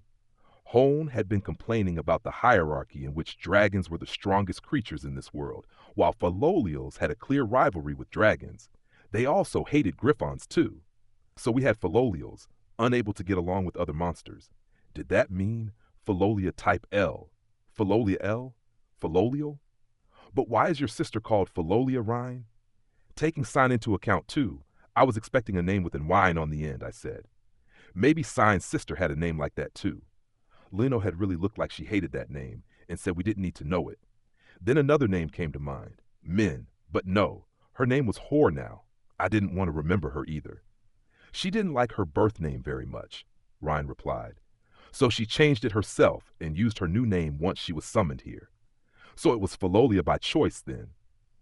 That kind of individual personality trait certainly sounded like a Falolial to me, but there was no knowing the extent to which the original person would influence such things. What was her real name? I asked. Line. She didn't like it because so many other people have similar names, making it hard to remember them all, Reen explained. My head started to throb. If this Falolia did come back, it sounded like we might just be adding one more Falolial to the fold. It sounds like the Falolials were created by Mamoru and Hone. Is that right? Raftalia asked, trying to change the subject. Hone's eyes lit up and she nodded. It certainly seems that way. That's why I was upset at seeing the finished thing. A creature I'm yet to make came to meet me from the future. Hone cackled. Why do they develop differently when raised by a hero? I asked. In consideration of the future, I made it so that hidden elements would not be activated unless a hero is the one raising them, Hone explained. If I made monsters too powerful, it would simply replace the dragons and nothing else would change. I'm trying to do more than that. There was incredible confidence in her answer. You know something of little old me by now. I've put the same kind of thing into all sorts of monsters, so I'm sure you've seen it before. Take the balloons, for example. That was right. When I raised a balloon, it had evolved into an ad balloon. It had almost been ready to evolve again, and then it had turned into a raft species. Why are you so obsessed with balloons? I asked her. I didn't like them because they reminded me of when I first became a hero. I'm going to make a king balloon one day. You'll see, Hone replied. Hey, don't we have the option to shut her down and stop her making the Falolial completely? I asked. Mr. Naofumi, that would be going too far. Philo would vanish too, Raftalia said. So how about we take back some of Raf Chan's genes with us and turn all the Falolials into Raf species, I suggested. That might be fun, Holmes said. We can call them the Raffield species due to their connection with the shield hero. Raf species have to be better than Falolials, I stated. No, Raftalia said firmly, shutting us down. I have to say. Mamoru chimed in timidly, and I might not be in a position to say this, you helping you with Falolia, but that would probably be going too far. How about setting things up so that we can return to the future and press a single button and all the Falolial genes will change to Raf genes, I suggested. That sounds fun too, Holmes said. No, Raftalia repeated. Sister is really suffering over here, Fol reported. Mr. Naofumi, do you even understand what you're suggesting? Raftalia asked. You're the one who said that it would be dangerous to change the future. True, but let's be honest here. We've no idea what's going to change the future, I replied. The reason we didn't seem to have had much effect so far might be because we were so far in the past. There was a certain degree of latitude for history to autocorrect in the intervening years. You certainly do things at your own pace, future shield hero, Holmes said. Not a bad thing. Hold on, though. It sounds like a monster created from Falolia, and me is going to take over this world. I'd recommend making something that originated here, to be honest, Rhine said. Rhine, that I will not allow. I'm sure Natalia would have something to say about that, too. Raftalia said, looking ready to fight Rhine tooth and nail. Come on, then. Let's fight for it, Rhine said. I'll stop you by whatever means possible, Raftalia replied. She was having a tough time. Still, I'd started all this. What about Mamoru's familiars? I asked. I've made all sorts of adjustments and enhancements to them to show me the kinds of things I can offer. Fimonoa is adept at flight, while Figia has powerful magic, Hone explained. I looked over at the three of them, and especially at the one called Fitoria. Fitoria has a fundamentally different composition from the other two, with a focus placed on carrying loads. She can carry the heaviest stuff around, no problem. So number 1 had flight strength, number 2 had magic, and number 3 had grit. I'd heard Melty and Fitoria talking about Filolials that could fly, and how they had been wiped out in a war with the Griffins. It was starting to sound like there might have originally been 3 breeds of Filolial. We had a serious transportation problem here. These were modified to help resolve that and get things moving around. I know a Fitoria in the future, I eventually said. But the one I know might be a different person with the same name. The familiar called Fitoria turned into her human form and looked over at me. She looked a lot younger than the Fitoria and Philo that I knew, maybe around 7 years old. Wow! She's still alive that far into the future? Holmes said with excitement. We don't know for sure why she's lived for so long, but I can guess based on certain evidence that she took some kind of potion of eternal youth, I replied. Eternal youth? Life that doesn't age and break down is no fun. Something major must have happened for her to achieve that state while I was involved, Holmes said. So she wasn't interested in eternal life. Strange, because that totally sounded like where her research was leading. Think how many things you could invent if you never died, I said, trying to tempt her. Don't you think our work shines because we have to make them within the limited time we have? You need a deadline, or you'll never finish anything, Hone replied.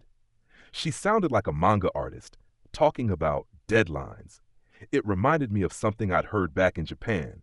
It was the deadline that made the work complete. If you worked without a deadline, you would never finish. An issue millions of students faced each year with their homework for the summer, holidays. Of course, there are lots more things I want to research, but I'm pretty sure they would lead me to somewhere truly terrible. That would make me no different from the arrogant ones who claim to be gods, Holmes said. I didn't really understand what she meant, but it seemed clear she wasn't interested in eternal life. Anyway, it's time to start the operation. Please keep out of our way. No problem. Mamoru, let's watch Raf-chan and Hone without getting in the way. Okay? I suggested. Sure, Naofumi. Thanks for all this, Mamoru replied. After offering his gratitude to me, he stood watching Hone work, holding Cian's hand the entire time. The operation Raf-chan and Hone performed took the entire night. We returned to the village while they were working and let the others know that the incident hadn't been anything major. Scene had realized she couldn't observe us anymore and started to track us manually, but she had been caught and detained by castle security. She didn't look all that happy about it, but I managed to summarize exactly what was going on. If I'd told her everything, she'd probably be first in line to get modified herself. If she was given the chance to become one of the primary races of Siltveld, like Foal, she'd surely jump at the chance. It might not be a bad thing, but if everyone ended up wanting to do it, Raftalia was giving me a look, telling me not to let that happen. We hadn't explained things to Natalia yet either. She was starting to look suspicious about everything, so we'd have to tell her sooner rather than later, whether it came from me or from Mamoru. Melty also seemed to have an idea that something had gone down. She had a look on her face asking me to explain everything as soon as possible. After that, Raftalia and I returned to Rafchan in the castle and did what we could to help out. We left Foal back in the village. We had fallen asleep, exhausted, in a corner of Mamoru's lab. I remembered Mamoru heading out to put the kids to bed. Their healing and modifications were finished for the night. Hone had asked him to get something for her, and he wasn't back yet. Hone wasn't here either. I looked over at where Raf Chan was working at the terminal to extract Philolia's soul and saw what looked like a translucent human being. The figure, a girl's figure as seen from behind, had a longer tail than Raftalia, small round animal ears and brown medium-length hair. I blinked a few times and looked at Raf Chan. Raf, said Raf Chan, yawning. Then she turned as though realizing the same thing that I had, but then there was no sign of the transparent girl behind her. I shook my head, wondering if I was seeing things. Hone, Mamoru, Cien, and Ryan came back into the room. We're close, are we not? Hone asked. Raf, said Raf Chan, lifting both paws in victory. Oh, future shield hero, you're awake, Hone said. I nodded. Raftalia, who had been sleeping at my side, was also awoken by the voices and looked around to see what was going on. Nice timing, you two. You wouldn't want to sleep through this, Hone said. We stood up and looked at the screen where Raf Chan was working. It was displaying the percentage of the extract that had been completed, like some loading screen from a game, along with 2 quivering fires that were slowly being moved apart. It said 80%. Reaching this point, we can use Suzaku's power to take this home, Hone said. Let's finish this thing off. Raf, said Raf Chan. Hone proceeded to use the terminal to transfer the soul that Raf Chan had spent the night separating into the homunculus body created for Philolia. Good. Soul suitability is clear. No chemical or magic abnormalities and no signs of rejection. All within acceptable numbers. Loading the memories from the soul. All green, Hone said. The soul eventually overlapped completely with the body and vanished inside it. In that same moment, a red light passed over the homunculus body and the wings flashed a little. A moment later, a light appeared, from nowhere in particular, and started to swirl around the girl floating in the cultivation tank. Hey, that looks like, I started. Yeah, the spirit of the claw vassal weapon. It looks like it recognized the soul of its owner, Hone said. That was a clear suggestion that this had worked. Now we need to keep her stable until the soul settles completely. The claw spirit is lending us its strength, so we are close now. Finally, Mamoru breathed. Raf, said Raf Chan, coming back toward us and looking totally exhausted. Great work, Raf Chan, I congratulated her. I have to say thank you, Raftalia managed. Raf, said Raf Chan in reply. I picked her up and started to stroke her. She really was something else. When will we know for sure? Mamoru asked.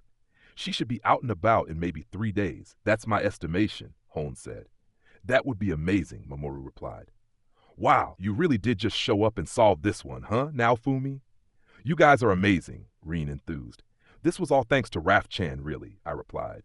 Naofumi, Raf Chan, and Raftalia, thank you all so much. Mamoru bowed his head deeply as he thanked us. We don't know the results yet. Thank us once this is finished, I told him. No, please, I have to say this. I can't hold it in, Mamoru said. Even after stepping off the path, he was still a stickler for good manners. I could see where he was coming from, though.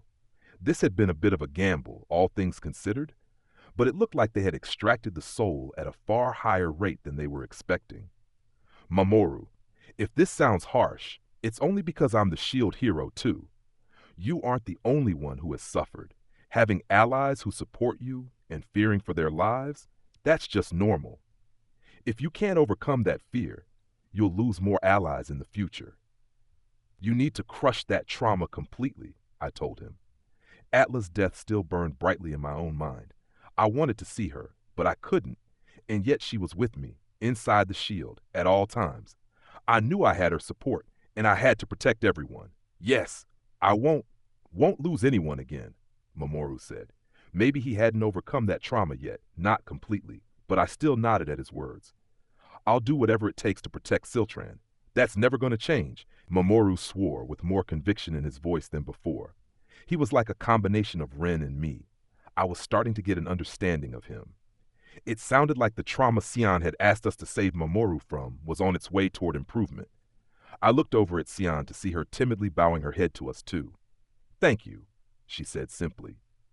It was a little awkward, but for Sion, it was the very best she could do. Yeah, good luck with all that, I said. The worlds were going to fuse, we already knew that, meaning they were ultimately going to be defeated.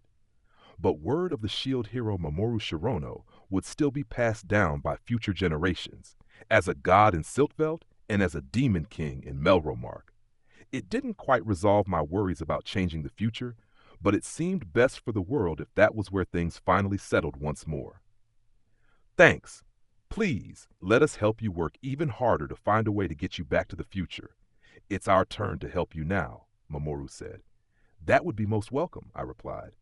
First things first, then, Mamoru started and then shifted his gaze to the side. It looked like something was up. Damn it, why now? Mamoru cursed.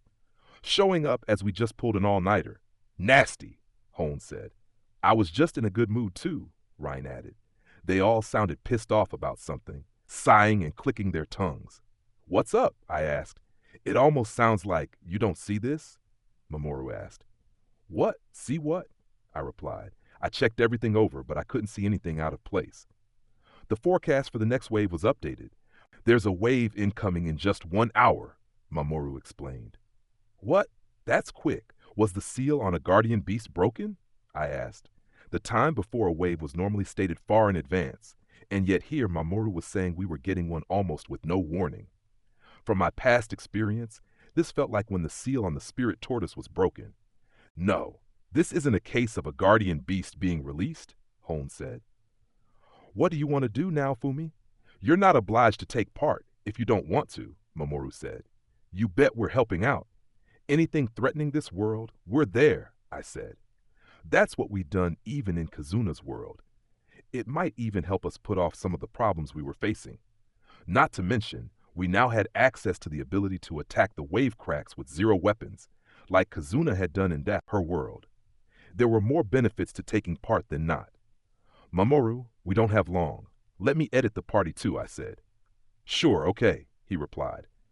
I received a request to accept authority for party editing from Mamoru, approved it, and was ready to get started. Good, thanks. Honestly, I'm still really tired, but we'll head back to the village and get ready for the wave. You do the same. Get ready, I told Mamoru. You bet. Please, prepare the best you possibly can. These waves aren't something that's easy to resolve, Mamoru said. I know, but I haven't felt all that threatened by a single wave for a while now, I admitted. Bitch and the forces behind her were proving more of a threat recently. They were the reason we were here in the past, for one thing. Big words. Mamoru, we have to show them what we can do, Ryan said. Yeah, we don't have a way to defeat them yet, Hone said. I hate having to sit around and wait for something, to turn up and help out. We know the one who assumed the name of God was causing the waves, after all. The same pain Hone was feeling also ached inside me. Mr. Naofumi, let's go, Raftalia said. Okay, I replied. We'll see you at the wave, I told the others. San poked her head out from behind Mamoru, looking worried. I'll do my best too, she told me. Good for you. Support Mamoru however you can. You almost have Philolia back now, so don't give up, I told her. San looked down in embarrassment at my words. This looked like a great opportunity to shift the target of everyone messing with me over to Mamoru. We'll go get ready. Mamoru, don't count on us too much, okay? You're the shield hero in this time. I told him. Mamoru seemed to understand my intent and tried to call out to stop me, but we ran from the scene. We needed to let everyone in the village, including Ren and Foal, know what was going on. You bet I am. Don't you forget it. I'm your shield granddaddy. You hear me? I'm not going to be outdone by you. Mamoru shouted after us, seemingly a lot more comfortable with everything now. He had seemed tense and stiff before, but now he seemed looser and more relaxed. See you later, Raftalia said. Raf, said Raf-chan. They both bowed and started after me. We took a portal back to the village as quickly as possible, and then we started to prepare for our next battle against a wave. Chapter 11. The Imitations Improved. Our preparations were swift, however. Everyone in the village, including the heroes Ren and Foal, had plenty of experience fighting the waves by now, and were always ready for another battle. We had boosted our strength in numerous ways since the last one of these. That meant we should be able to end it pretty quickly. Bubba, we're going to show you how much stronger we've become, too, Keel said with an excited howl. Good. Do your best, I told her. At her side, Ren was gripping his sword and concentrating hard. Then he looked up and spoke. Now, Fumi, he started. Hey, don't get all stiff on me. You've collapsed once already under the stress, I reminded him. I know, he replied, glancing over to where Eclair was standing with Melty. Eclair gave a sigh and came over to put a hand on Ren's shoulder. We have Hiro Iwatani with us. We just have to do our part, Eclair told him. I know that too. Just do our part. We don't have Itsuki or Motoyasu here, but having you with us now, Fumi, that is reassuring, Ren admitted. Honestly, I was more worried about what was going on in the future with those two that were left in charge. We could return to a real rampage. Itsuki was making good progress, so the issue was more likely with Motoyasu. We just had to pray that Trash was making good use of Philo. In fact, Philo might be the one we had to worry about the most with Motoyasu after her all the time. Oh, hold on. Hone said she made some little old cool weapons, which she showed me back in the lab, Keel said. With that, Keel rushed off to the lab and returned with Rat, Mikey, and the ancient weapons we had found in the Philolial ruins, which had appeared to be imitations of the four holy weapons. She really doesn't miss a trick, does she? Rat said with a sigh. In her hands she was holding the ancient weapon, in the shape of a spear that the high priest had used. Raph, said Mikey, who was carrying 3 more of them. He passed them to those who were good in battle, including Eclair and Dafu-chan. Those are out of magic, right? They can't even be used, I said. What's she hoping to achieve with them? Don't look at me, Rat said. She started playing around with these all on her own. There's even a manual here on how to use them. Rat swung the spear she was holding, and it turned into a sword. This sucks down a little too much magic for me to use. She seems to have modified them so anyone can use them. Anyway, Rat proceeded to read to us the instruction manual that Hone had left behind. She had modified the replicas of the 4 holy weapons, allowing for imitations of skills to be unleashed while only consuming a small amount of magic. The output was a ratio based on the volume of magic the user had access to. So those with more magic could get a bigger bang for their buck. If there was an issue, it was that they couldn't reach the same level of attack power as the actual holy or vassal weapons. They couldn't match weapons made from the best materials, like the Guardian Beast weapons or legendary weapons. But considering them as somewhat inferior holy weapons, we could probably still find a spot for them. They were able to recreate skills to a certain extent, but couldn't match the real thing. Oh, Keel exclaimed. I've never seen a display like this before. Is this what you see all the time, Bubba? Holmes says here that it's slightly different, Rat replied, checking the manual again. A simplified version. Honestly, I'm more impressed by this than I am by her work modifying Mikey and Keel, I replied. I had to wonder at how she handled herself, modifying these weapons like this, but then leaving them lying around in the lab. She probably doesn't enjoy messing around with something other people have already created, Rat said. You're the same way, aren't you? I quipped, causing her brow to furrow and her tongue to click. I guess I am. That's why I understand her urge to play around with things in her free time, Rat replied. In this case, it sounded like we had some versatile new weapons that were a little vanilla when it came to their output. Hey, now, Fumi, Are you planning on deploying these during the wave? Melty asked, looking a little concerned.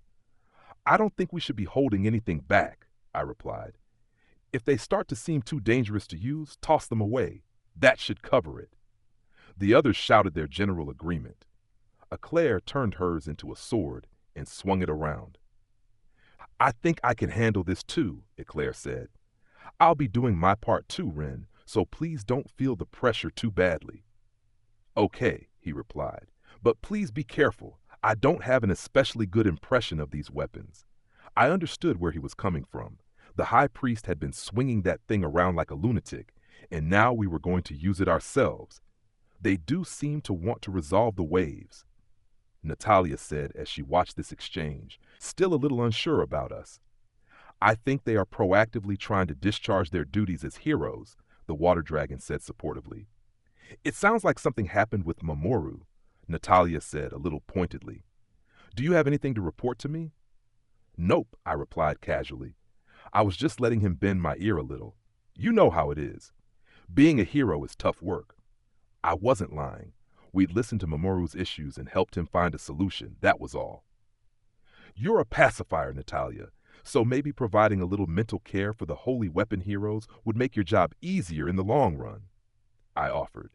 A bold suggestion, future shield hero, but you are not wrong, the water dragon said, choosing to side with me in this. Being a pacifier is about more than just killing miscreant heroes. You need to help lead the heroes along the correct path for the sake of the world. I almost felt sorry for Natalia. Very well, I will learn whatever I can from him, she replied, with an annoyed look on her face and a sigh in her tone that matched closely with Raftalia. Dafu, Dafu, said Dafu-chan, seemingly fighting back. Maybe she had a problem with the water dragon. What was that? You think I'm looking down on her, making these proclamations without doing anything myself? The water dragon replied. I am watching over her. That's what I'm doing. Dafu, Dafu, Dafu, Dafu-chan continued aggressively. She always seemed to be looking for a fight recently.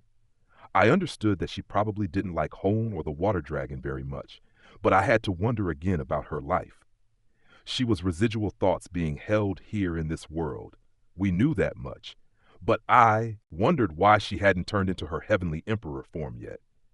Insufficient energy, perhaps. Oh boy. Raftalia had a troubled expression on her face. I hoped she wasn't about to spill the beans on Mamoru. It might still turn out to be a mistake, but if we reported on him now, then it really would be over. Dafu-chan had to understand that too, so hopefully everyone just kept their mouths shut. Raftalia seemed to realize what I was thinking, because she came out and whispered to me, I know what you want to say, Mr. Naofumi, and I'm not going to say anything, but this isn't ideal. She was worried about Natalia getting upset about being left out of the loop. She was serious about her mission, but also super intense. She might be a good pacifier, capable of keeping heroes in check, but with the waves going on, it was also tough for her to do that job. How are you going to handle this wave pacifier? I asked her. I'll help out for the sake of this world, so long as none of the heroes go off on a rampage. My weapon should be able to help too, Natalia said. She was using a Sakura Stone of Destiny weapon, along with techniques derived from those stones, which would provide excellent effects against heroes from other worlds. Okay then. Let's all get over this wave together, I said. Looking at the time until the wave in my field of view, I saw that there were only a few minutes left. I formed up our party, like normal, and performed the final checks to prepare for the wave's arrival. Brother, Foal said, coming over. What's up? I replied, hoping he would keep it short. A lot happened last night. I was there to see the beginnings of the Hakuko, he stated. Yeah, I get it, I replied.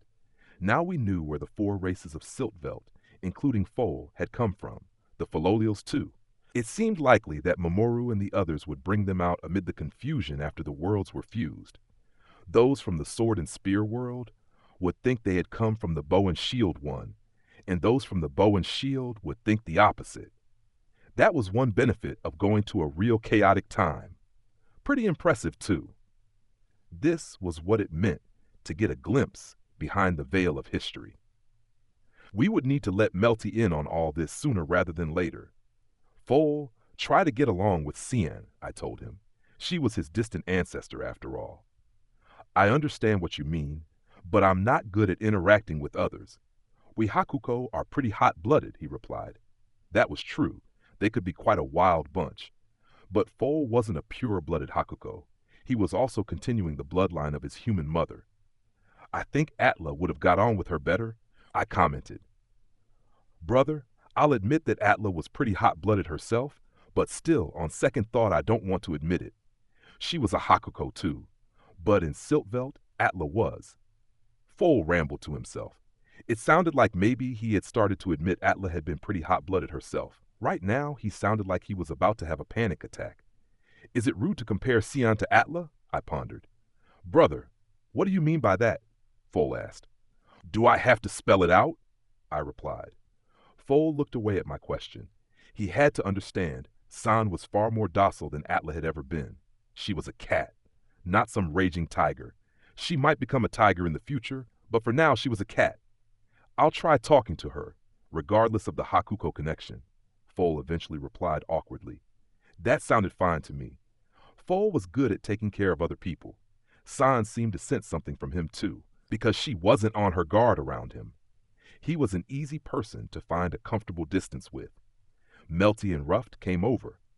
We don't know what's going to happen during this wave, but you can leave the rear to us, Melty said. Sure thing. You handle business, I said.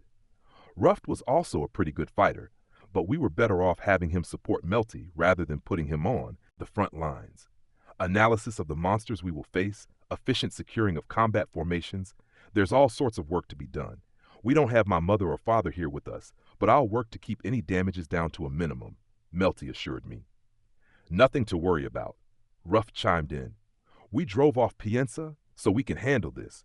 There's nothing we can't overcome so long as we have you with us now, Fumi.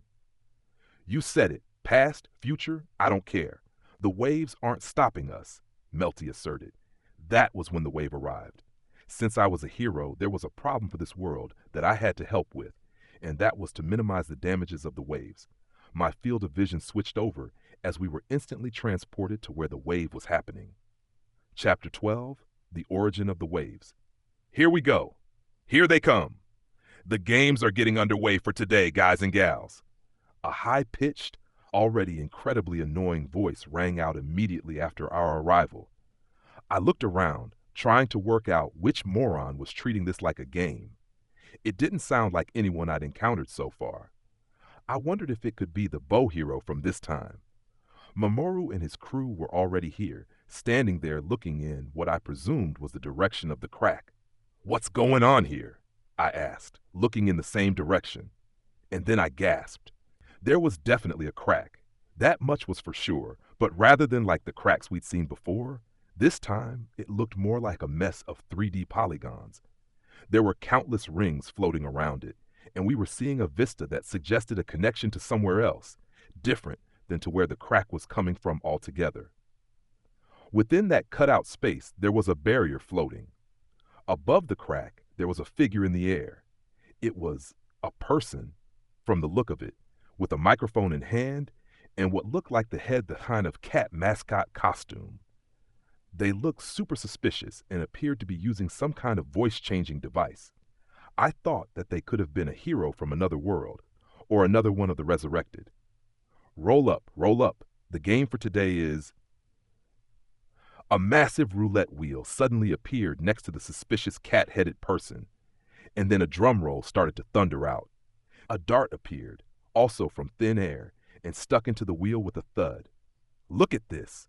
A thrilling battle between the bow holy hero and the brush holy hero. Let's give them a big hand. The other heroes will fight to the death against a horde of monsters kindly prepared by our sponsors for today. An eclectic mix of violent beasts and monsters from the heart of the wave. Countless shapes suddenly appeared from the rings and started to run toward us. The rules are simple. The cat-headed figure continued. You will explore a maze of unbreakable walls.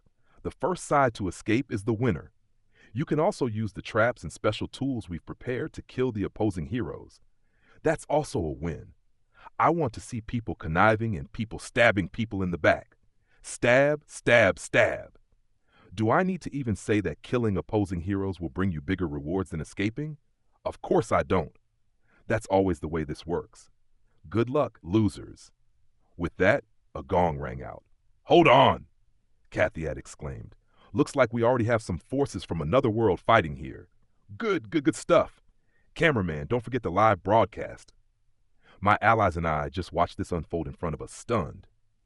But Mamoru had his hand on his chest, actually looking relieved. Phew, looks like this is a pretty safe wave this time, Mamoru said. It doesn't look like we've got anyone crossing directly over either. What the hell is all this? I exclaimed when I finally found my words. What the hell are you talking about? I looked at Mamoru with a dumbfounded expression on my face. We all did, and pointed at the crazy, complex-looking space that was apparently the wave crack. That was apparently a wave. Your reaction tells me that maybe waves aren't like this in the future, Holmes said, hazarding a guess. Just a little different, I snarked back at her. The waves we fought in the future are like some kind of natural disaster, with a horde of monsters flowing out of a big crack. That's it. Raftalia and Scene nodded at my reply to Holmes' question. The waves in the future and the waves we know about are different? Mamoru pondered. That's a little old mystery to be sure, Holmes said. If we line up our knowledge on the subject, in both instances the monsters coming out of the cracks are controlled by the ones who assume the name of gods, seeking to overrun the world of men. I paused there for a moment. She said the ones, not the one. I had Phoenix flashbacks, remembering that horrible moment when that mural on the temple wall had revealed we actually had two firebirds to fight. The waves were called waves by the original heroes, far in the past, who defended against the first waves. That was interesting. I recalled hearing something like that in our time. The waves hadn't been named after a natural disaster, like tidal waves or anything like that, but rather the idea was to defeat wave after wave of oncoming enemies and enhance your own forces. In the beginning, the word wave was referring to something like tower defense against waves of attacks, if I remember correctly, Holmes said. So that was where the word wave came from? I was aware of the genre of games called tower defense. They gave you a base to defend, not necessarily a tower, of course, and then you faced hordes of enemies coming along a fixed route, having to drive them off for a fixed period of time. The player placed all sorts of units to protect their base and prevent the enemy from reaching it, and then took on wave after wave of enemies. So we weren't talking about a tidal wave after all. They get harder with each successful completion, and recently we've been forced to fight to the death against heroes from other worlds more and more often. They are more like death matches between worlds at this point, Mamoru explained. I pointed at Kathiad, who stood over the crack and gave a running commentary. That's one of those who assumes the name of gods. You've never met any of them before? Ryan asked. I could only nod, still reeling from the information that there were more than one of these guys. We'd never seen anyone who could be said to be behind the waves. From my research into the topic, Hone explained in more detail, we are talking about beings who belong to a completely different world from those from which the heroes come. It's a world that has achieved such technological advancement that its denizens have reached the level we would normally attribute to gods. They are immortal and all-powerful, and so they entertain themselves by making toys of other worlds. I shook my head, stunned. All sorts of records might have been destroyed in the future, but even then, we'd had no idea at all that something like this was going down. The level we would normally attribute to gods? Melty repeated, with a mixture of disgust and anger in her voice. You know that a goal of alchemy is to achieve extended or eternal life, correct? We're talking about beings whose curiosity led them to those answers and beyond, and created a civilization powerful enough to be known as gods, Hone explained. I shook my head, hardly ready for all these answers after all this time. So it was like someone from my time with modern inventions, like a TV or lighter, going back to a settlement of primitives and showing them off. How would those primitives, which was us in this situation, react? Just thinking they were a magician wouldn't even be the half of it. Nope, they would be far more likely to think they were seeing a god. It made sense. If a world did exist with technology far more advanced than this one, far more advanced than the Japan I came from, maybe they would develop the ability to look into other worlds. If they could do that, they might consider some kind of exchange or invasion. But if this God world had developed beyond even the need to do that, then maybe they would consider just using other worlds as their playthings. When the worlds crashed together, a wave occurred and monsters appeared. Those monster hordes had dimensional associated with their names, so maybe they were some kind of defensive mechanism for the world. Considering the spirit tortoise and the phoenix, I realized something else. Maybe they had been using souls as material to try and heal the damage caused to the human world by the waves. This led me to wonder what would happen if the heroes' weapons could heal that damage without having to use souls at all. And the ones who assumed the name of gods were taking advantage of this natural defense mechanism and using it as a form of entertainment. Kathyad had just said something about a cameraman and a live broadcast. They seemed to be making this some kind of crazy game show in which heroes from different worlds were pitted against each other for the sake of the entertainment of observers. The whole thing stunk. It was like the Colosseum in Zeltobel or some form of public execution. Now I understood why Hone had said she wasn't interested in research into eternal life. She didn't like following in others' like footsteps, for one thing. But if this was what it led to, then it already made me feel like throwing up. Was it possible for such desires to exist? Desires that could only be fulfilled by doing something like this? Even with all their advances in culture, did it still take something as lurid as this to entertain them? But I didn't care about any of that. Of course, the heroes who please them, the ones they like, are rewarded with all sorts of bonuses and can have their wishes granted too. That gives them further advantages in future battles, Mamoru explained. This was all totally crazy. Seen's sworn enemies had said something about a reward for destroying worlds. Maybe this was what they meant. I wasn't about to take part in this interworld death match for these losers with a divinity complex, though. I admit, there was a time when I considered trying to win favor with them myself, to get my own wish granted, Mamoru said, each word heavy on his lips. It must have seemed like an appealing way to get Felolia back. You were right not to. Who knows what would actually happen if one of them granted you a wish? They're like kids with a bug under a magnifying glass, I replied. They also tended to give the resurrected, the vanguards of the waves, some pretty strange abilities too. Seiya had been a great example of that, with his ability to instantly create food. Even if they could bring the dead back to life, there was a question of whether the content of that body was the actual soul of the departed person. In any case, if one of our ultimate enemies was here, then we needed to kill them. This might even help to quell the waves in the future. There was also the possibility that the origin of the waves was here in the past, and in the future, we couldn't do anything but suppress them.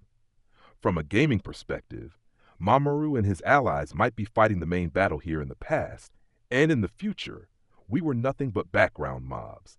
I wasn't going to let this chance slip away. If we could kill the ones who set up this insane game, we might be able to bring it to an end. That's the one causing the waves? Someone muttered before I could even give the order to attack the one who assumed the name of God. It was Ren, and he was already rushing into battle. Wait! Hold on! Ren! I shouted. He crouched down, then sprang forward. Yeah, we've got to stop these attackers. Mamoru shouted at me. Mamoru is right. If we don't put a stop to this, we'll all be wiped out. They started all these crazy events after showing us that we can't possibly defeat them, Hone said. They started by killing the first hero that attacked them, to set an example and let us know that this was really a fight to the death. Then they wiped out all the heroes from that world before destroying that entire world itself, Mamoru replied. He pointed at the rings. They were likely showing us other worlds on the other side. I shook my head, wondering if there was anything this scum wouldn't do. We've been stuck waiting to uncover a technique to kill a god, or for someone who can kill a god to arrive and help us, Hone said. I dashed forward, trying to stop Ren, but he was already inside the strange wave area, leaping high into the air to slash down at the one who assumed the name of God. Huh? Kathy had suddenly created a barrier out of nothing, blocking Ren's attack. I'd seen something like that before. Minions from Sign's sworn enemies had deployed similar protection, but Ren took out his sword in his other hand and imbued it with life force. With a splintering crash, a crack appeared in the barrier of the one who assumed the name of God. What's this now? I don't think we've met before. We don't have a full understanding of all the worlds we're connected to here. But it seems you don't understand the rules, Kathy had said. You're the one causing the waves? Stop it right now! Ren shouted. What an energetic challenger we have here. Ooh, this could be good for our ratings, throwing some spice into the normal routine. Kathy had dropped back in the instant that Ren shattered his barrier. Before we get into the main event then, let's have an exhibition game, Kathy had suggested. I clicked my tongue in annoyance. We'd caught his notice already. I had wanted to try and hit him with a surprise attack, but Kathiad was already looking over at Raftalia, Foal, and me. Well, look at this. Lots of new faces. I'm here, so come and get me. Just one-on-one wouldn't be much fun. We seem to have some powerful participants gathering here in the world of the shield and bow holy weapons. Where did you wander in from, little lost ones? Huh? I can't seem to track you yet. It sounded like this one who assumed the name of God didn't know where we'd come from. So much for the all-knowing part of divinity. I'd better thin you out a little, or things might not be stimulating enough, Kathy had said. Naofumi, said Mamoru and Melty together, but we had already been moved away. Raftalia, Foal, and I were teleported instantly over in front of the one who assumed the name of God. Scene was left behind. She was swinging her scissors around wildly to try and get some attention.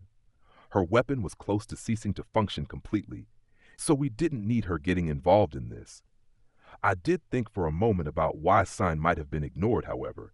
She'd likely be dismissed as being able to do little better than the holy weapon copies that Hone had created.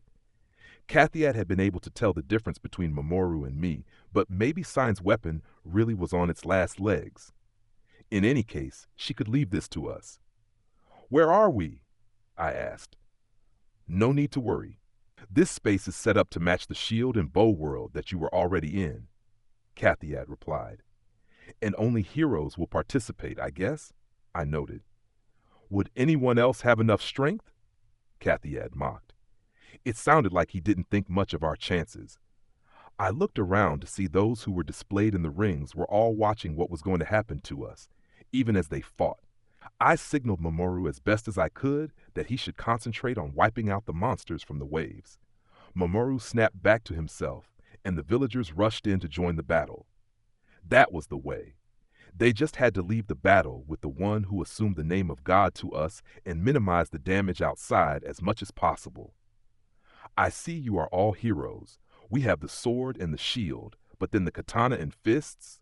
Are those gauntlets? You two are vassal weapon holders, from the look of it. Where did you wander in from? Or were you called here? What means are you using to block us being able to trace your origins?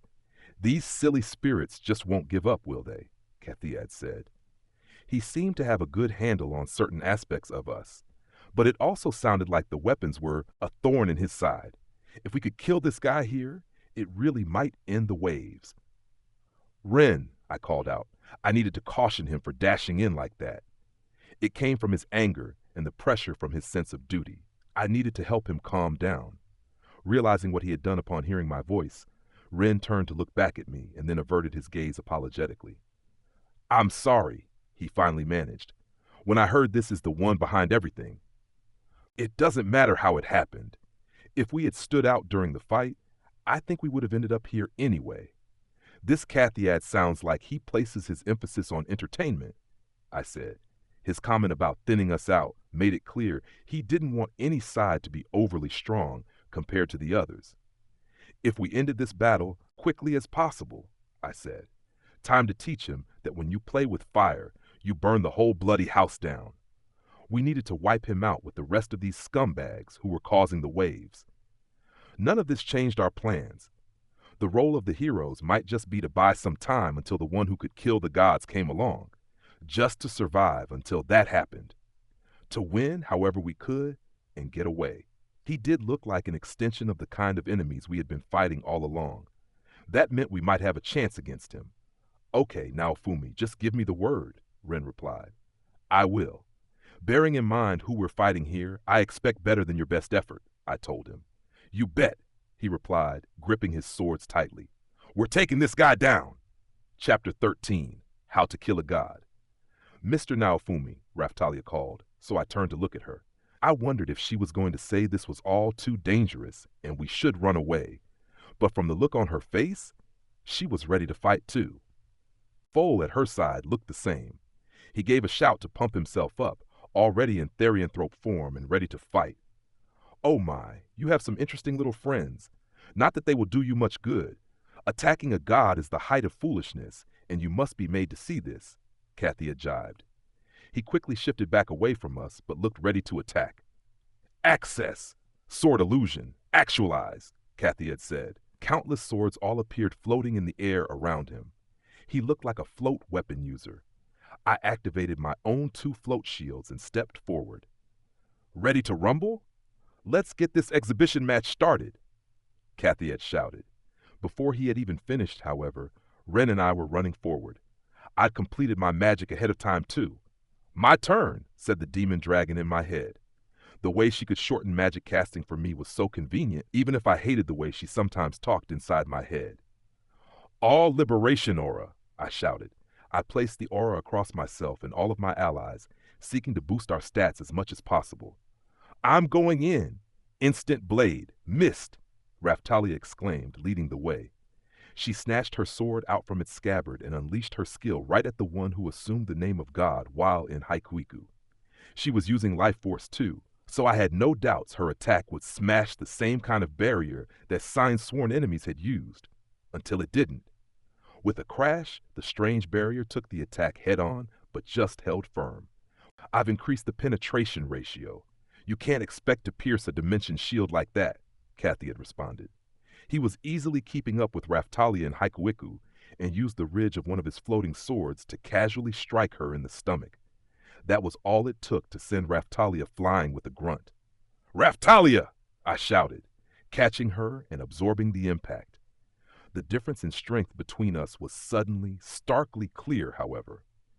Even if our power-up methods were being somewhat restricted, this was still extreme. Sending Raftalia flying like that with a single attack. What the hell was going on?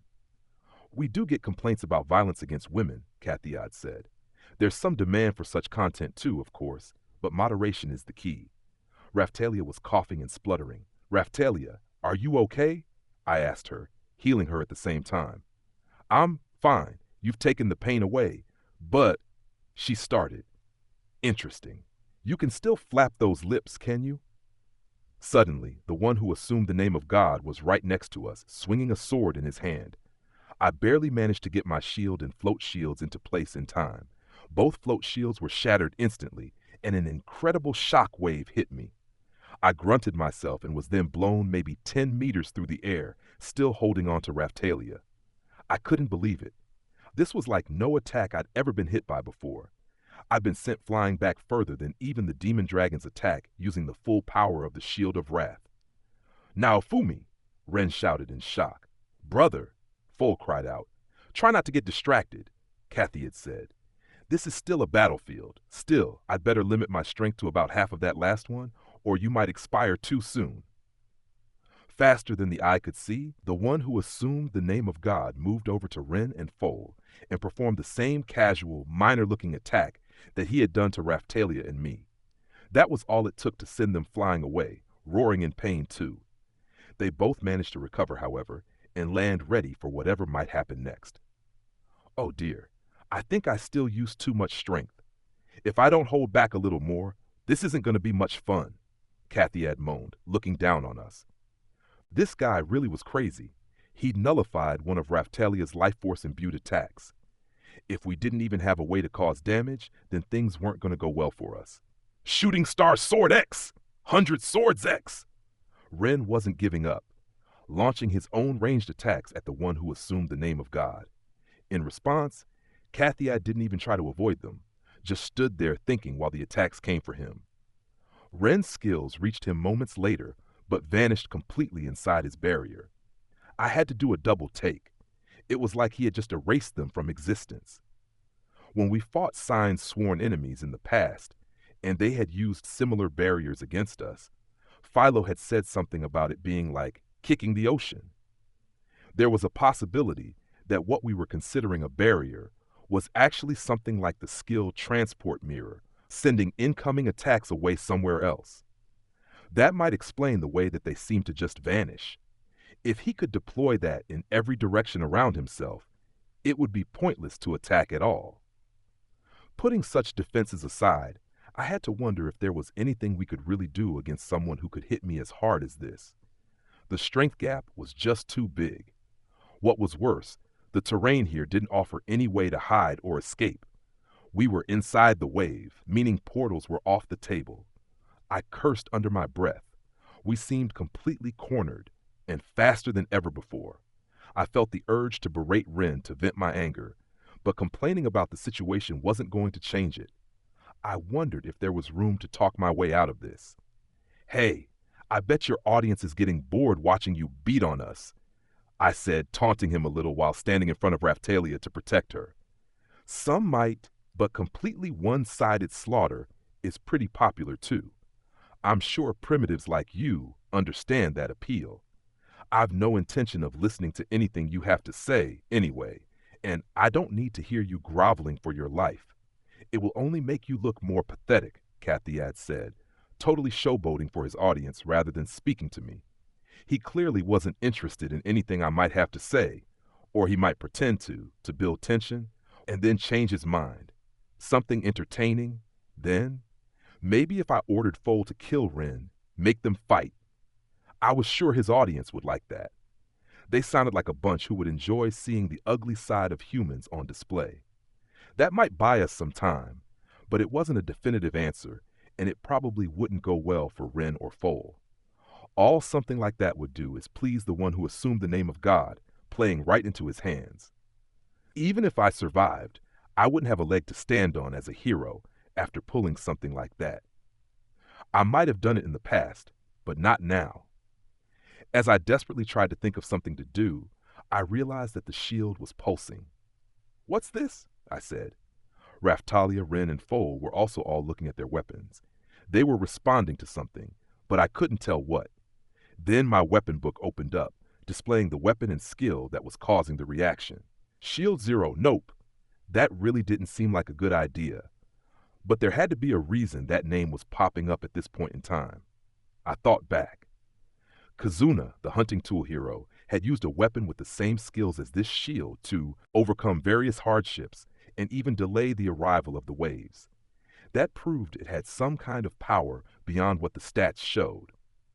I also recalled what had happened at the Philolial Sanctuary just prior to our little trip to this world, the text Rishia had read there. This weapon is highly effective against those who possess eternity, for defense against those who would take the name of a god. That sounded like it definitely had some technique for opposing the ones who assumed the name of gods. Considering the hand we had been dealt, I decided it had to be worth a try. In order to maximize whatever chance this was going to give us, we needed to launch a surprise attack. If he avoided us at the kind of speed he had shown us, it didn't matter if we had an attack that could defeat him. We'd never even land it. "Ren, Raphtalia, Foal," I called out, signaling them with my eyes to not let on what we had all clearly worked out at the same time. They all nodded in return, waiting for my order. I looked at Foal first and shouted the name of a skill I could use. "Beast Transformation Support." At my shout, Foal started transforming into his second stage. Then I signaled Raphtalia with my eyes to tell her to stick with Foal. She nodded her understanding. "You seem to have obtained some understanding of the strength gap between us, but I still need to put on a good show. We've had more people dropping out than expected recently, which is putting everyone on the defensive. That's not much fun to watch. Now, if you'll just play along." The one who assumed the name of God moved almost instantly over in front of me, swinging with his floating swords and thrusting with the sword at my chest. He was likely thinking that taking me out, the specialist at defense, would make the others easy pickings. a bold display of force. His attack provided an opening for me, however. "There's nothing you can do," Kathiad continued. "You need to learn that all of this is pointless." I quickly lifted my shield and unleashed my own skills.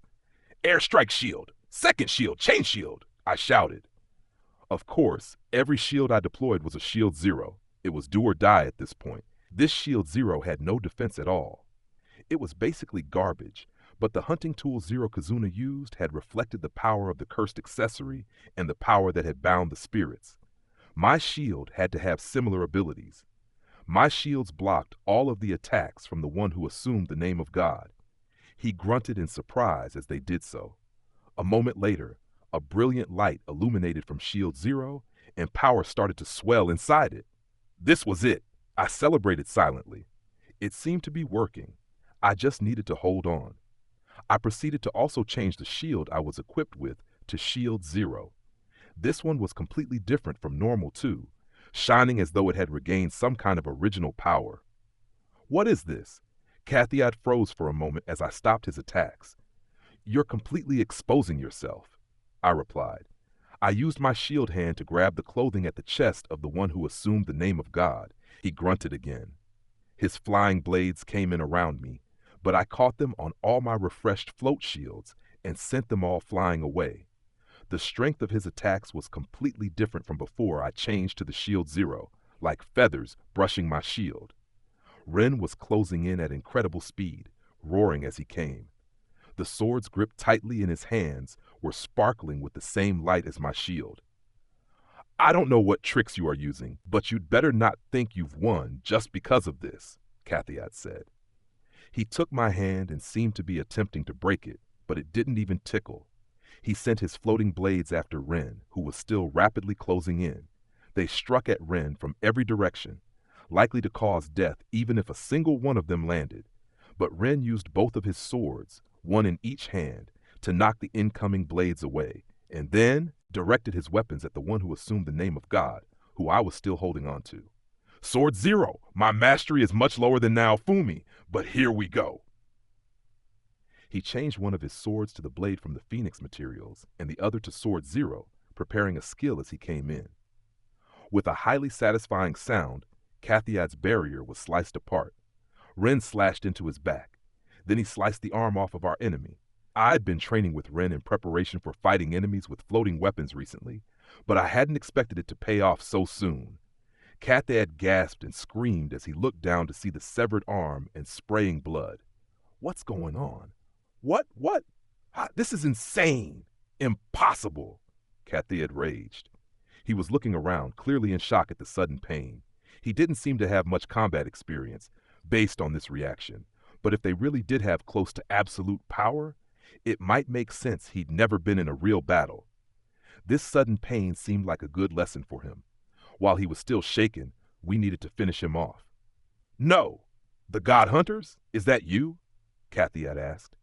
"It does look like these weapons work," I commented. We'd never encountered anyone calling themselves God Hunters. I wondered if this was the thing from Vittoria's wall. The coloring, height, everything looked different, but maybe those were just changes that happened as the description was passed down over time. But I seem to recall Vittoria also saying the creature on the wall wasn't our enemy. That didn't mean Vittoria was on the side of the ones who assumed the name of gods, surely. There were lots of fishy things going on, but Vittoria had also provided the materials for these weapons. It was too soon to say anything definitive. "Brother," Foal shouted. "Mr. Naofumi." Raftalia was still with him. Foal had finished his beast transformation and was glowing blue, rushing in with Raftalia on his back. "Do it! Give him everything you've got!" I shouted. I gathered all the strength I had and hurled the injured Kathiad toward them. Ren unleashed a follow-up attack as well, swinging his sword 0 powerfully. "If we end you, we end all of this! Phoenix Galeblade X!" Ren shouted, charging forward like a flaming bird. "We're ending this here. 8 trigrams, Blade of Destiny thrust!" Raftalia yelled, unleashing a special attack as Heavenly Emperor. "Shaking, quaking fists!" Foal roared, smashing his fists down with enough force to crack and split the ground beneath us. All of their training was paying off in the unleashing of these skills, and the power of the Zero weapons was surely compounding the effects. All their incoming attacks proceeded to smash into the completely defenseless one who assumed the name of God. He spluttered and cried out, barely legible, something about murderers, even as he was mangled by the meeting of the attacks. "That's right. We're doing this to kill you," I told him. We continued to encounter enemies who considered everything to be a game. I wondered for a moment if they were treating it like a game by sending in the resurrected. All this talk of an audience, I could imagine them enjoying these things like different shows or documentaries. "Eat this!" The massive fist of the beast transformed foe came down in full force combined with the gauntlet Zero. The one who assumed the name of God made a final cry and was then squished with a nasty wet sound. It was too soon to drop our guard though, not like we'd done with Bitch. "We're not finished yet. Foal, Raftalia, Ren. We have to destroy the soul too," I shouted. They all shouted back in agreement, activating the Zero skill on weapons that were powerful against soul-type enemies and then attacking again at full strength. All that remained after we were finished was a cracked crater punched into the translucent ground and the pulped corpse of the one who assumed the name of God. "We got him," I said. He was dead, dead as a doornail. Even as I muttered these words, the power faded from the shield Zero. That seemed to confirm that it was only effective against specific enemies. Even so, I couldn't get over how easy this seemed to have been. We'd been in real danger for a moment there, but in the end, we'd won pretty easily. It also told us that we could defeat the ones who assumed the name of gods. That was good news. We'd also learned there was a whole bunch of them. This would be important information going forward. As I was thinking, the heroes who were fighting to quell the wave itself and their allies all realized what was going on. Shouts like "they won," along with many wordless roars, all filled the air. Some of them were even howling. In the next moment, the ground vanished below us, and we all started to fall. "Brother, I can help us land. Let me handle this," Foal said. "Okay, airstrike shield, second shield," Dry shouted, creating multiple shields to act as platforms for Foal. He remained in his beast transformation and moved between the platforms, collecting us up before landing back down on the ground. We could hear shouts of celebration coming from each of the floating rings too. The wave crack was also clearly shrinking down on its own. We weren't going to have to do anything else. It was just closing. The mood was one of complete celebration, so much so that the fighting had basically stopped. "We can celebrate once the wave has safely ended," I shouted. That snapped the revelers back to themselves, and they returned to focusing on the battle to prevent more damage from the waves. The Bao hero from this time and his party, who had been taking part in the event created by the one who assumed the name of God, also seemed to be prioritizing escape. With cracking sounds as the entire space gave way, the Bao hero and all the others vanished. I guess that meant they had escaped. "Mr. Naofumi, we did it!" Raftalia celebrated. "I felt that one," Ren agreed. Both of them looked happy. We'd been in trouble for a moment, but we defeated him in the end. Epilogue: The fear of those who are eternal. "Brother, is that the end of our fight?" Foal asked. "I don't know. If this ends the waves, that would be perfect. But we still need to find a way to get back to our time," I said. Mamoru, Rhine, Keel, and the others were dashing over and defeating monsters along the way. Keel and Eclair were wiping out the monsters that had emerged from the waves by simply swinging the modified ancient weapons that Hone had provided. They had certainly received quite the upgrade. They might not be able to match a hero, but putting sufficient magic into these weapons allowed them to really pull their weight. "Bubba, that was amazing. I wanted to help out too," Keel said. "Raf, said Raf-chan. Dafu, said Dafu-chan. "That would be very dangerous," Natalia said, joining the Raf-chans in cautioning Keel. "Indeed, your eagerness is worthy of praise, but if you don't understand your own limits, then you'll simply be killed," the water dragon added. Their voices were pitched a little higher than normal, though. That just showed what a powerful enemy we had defeated, even from their perspective. "He only allowed heroes to take part anyway," I told her. "I'm amazed you defeated one who assumes the name of God," Natalia said. "When you were all called up there, I prayed that maybe one of you would survive. He was pretty powerful, I admitted. We'd basically defeated him using a sucker punch. If we had to fight him when he was prepared at full strength, I wasn't sure we would win. You were amazing up there, Naofumi, Ruff said, riding up on the head of Rat's monster Mikey.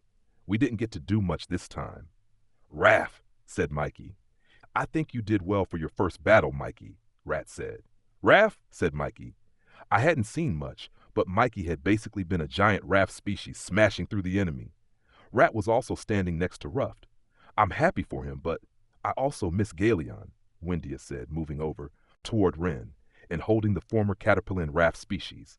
You'll see him again once we get back to the future, Ren assured her. Yeah, you did well today, Ren, Windia said. It was great, Ren said. We're going to take down the enemies in the future too, just like this. He looked pretty pleased with himself. I hope we could keep this momentum going. You really know how to worry me now, Fumi, Melty said with a sigh. We didn't really have a choice this time, in case you didn't notice. However, we're always fighting on a knife edge, pretty much, I admitted. You said it? I need to fight. That way I can help out more in this kind of situation. Melty sighed. Why not use one of the weapons Hone just gave us? I suggested. Melty was pretty enhanced, so she'd attained considerable strength. She had plenty of innate magic too. She'd be well matched with a weapon that could turn that magic into strength. I know, but I just don't like the look of them. Even if Vittoria gave them to us, Melty admitted. I understand that, but we can't really be picky, can we? I reminded her. The fact the High Priest had used them was probably why Melty didn't like them. I could also tell that with Melty's magic behind them, they would be powerful weapons. She was more in a command position, but being able to fight when she needed to made a big difference. That said, we weren't going to have her fight any of the ones who assumed the name of God. Then Eclair made a thoughtful noise. If I'm going to continue to be involved in this fighting, I'm really starting to think that I want a vassal weapon of my own, Ren, she said. Eclair. Ren replied a little awkwardly. I know. I need to work with you, Hero Iwatani and the others, and wait for a weapon like the ones you just used. I'll keep training until that happens, Eclair said. That's right. Let's make some weapons, all together. Weapons that can kill gods, Ren replied. Everyone was in pretty high spirits, and conviction had definitely been renewed. Wow, world peace, baby, Ryan said. They were making it sound like we had completely won. If it meant the end of the waves, of course, I would be fine with that. If we changed the future and ended the waves there too, so be it. Maybe that was all a pipe dream, though. I can't believe this. A pipe dream that was short-lived. This is bad. This is really, really bad. The voice was coming from behind me, and it sounded a lot like the voice of the one who assumed the name of God that we already killed. I turned to look and saw someone similar to the dead one, but with a dog mascot head. It looked at the crushed body and muttered to himself, You scum! Primeval pond scum! How dare you do this? Murderers! There was another one of them here. This could be a problem. Huh? You call yourselves gods, don't you? You haven't heard the stories about heroes who kill gods? That's like half the job of a hero, I taunted him, gauging the situation. Watch your mouth, primate. Doghead raged. Even as we talked, Ren, Raftalia, Foal, and Scene all changed to their zero weapons and deployed their skills. That was when I noticed Doghead looked like he was about to crap himself. You aren't going to come for us? If you don't, we're coming for you, I warned him. He made a frightened gasp. From that noise, and from the look in his eyes, I could tell what he was afraid of. The one we just killed had talked about not being able to work out where we had come from. It was clicking into place now. They were scared of us having the ability to kill them, which meant it wouldn't hurt to threaten them some more. Oh, and don't think taking care of us will end this. Do you know what we have behind us? I asked. I deployed the Shield Zero and really amped up the pressure. Pond, scum getting full of yourselves just because you found a way to kill a god, Doghead said. You're free to think whatever you want, but you still understand the position you're in, right?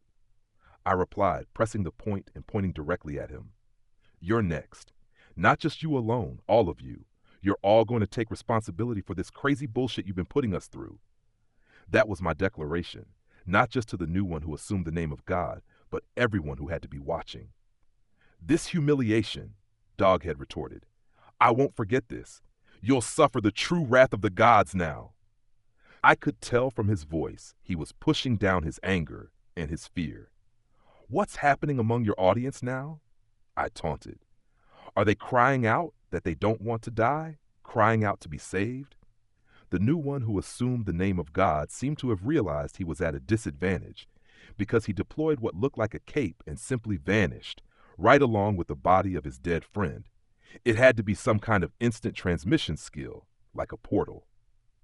Then the crack vanished too, and the rings with the other worlds vanished, and everything returned to silence. Looks like we drove them off, I said. You were talking a big game back there, Hone commented. That's how I roll, I replied. Pretty much what I'd expect from you now, Fumi, Mamoru said. Your personality and the things you can actually do don't really match up, do they?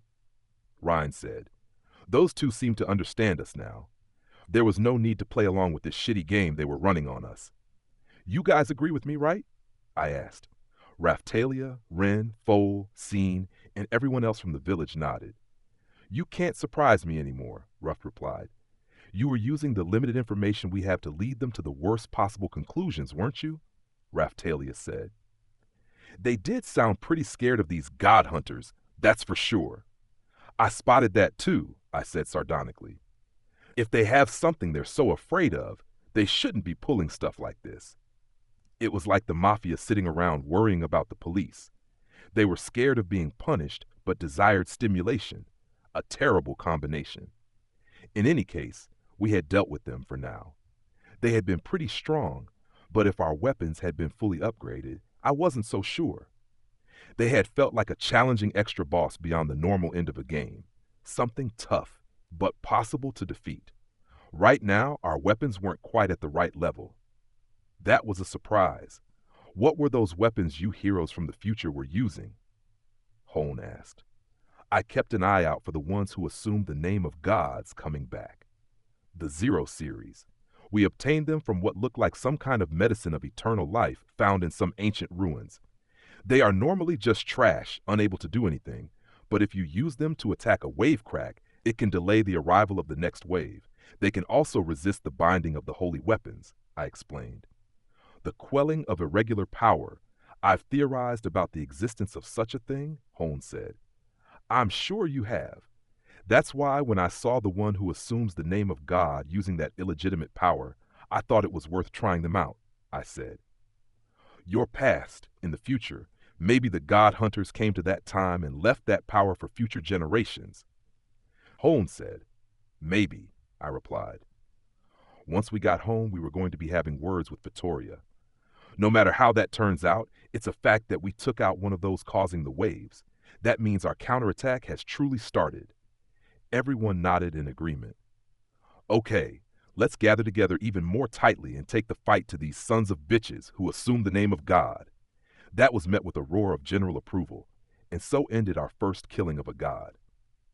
We still didn't have a way to get back to our own time, but we'd likely resolve the issues with the waves here in this time period.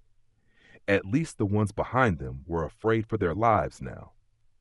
I hoped the frequency of the waves would decrease. We finished up the last of the wave monsters, and then returned to the village and the castle.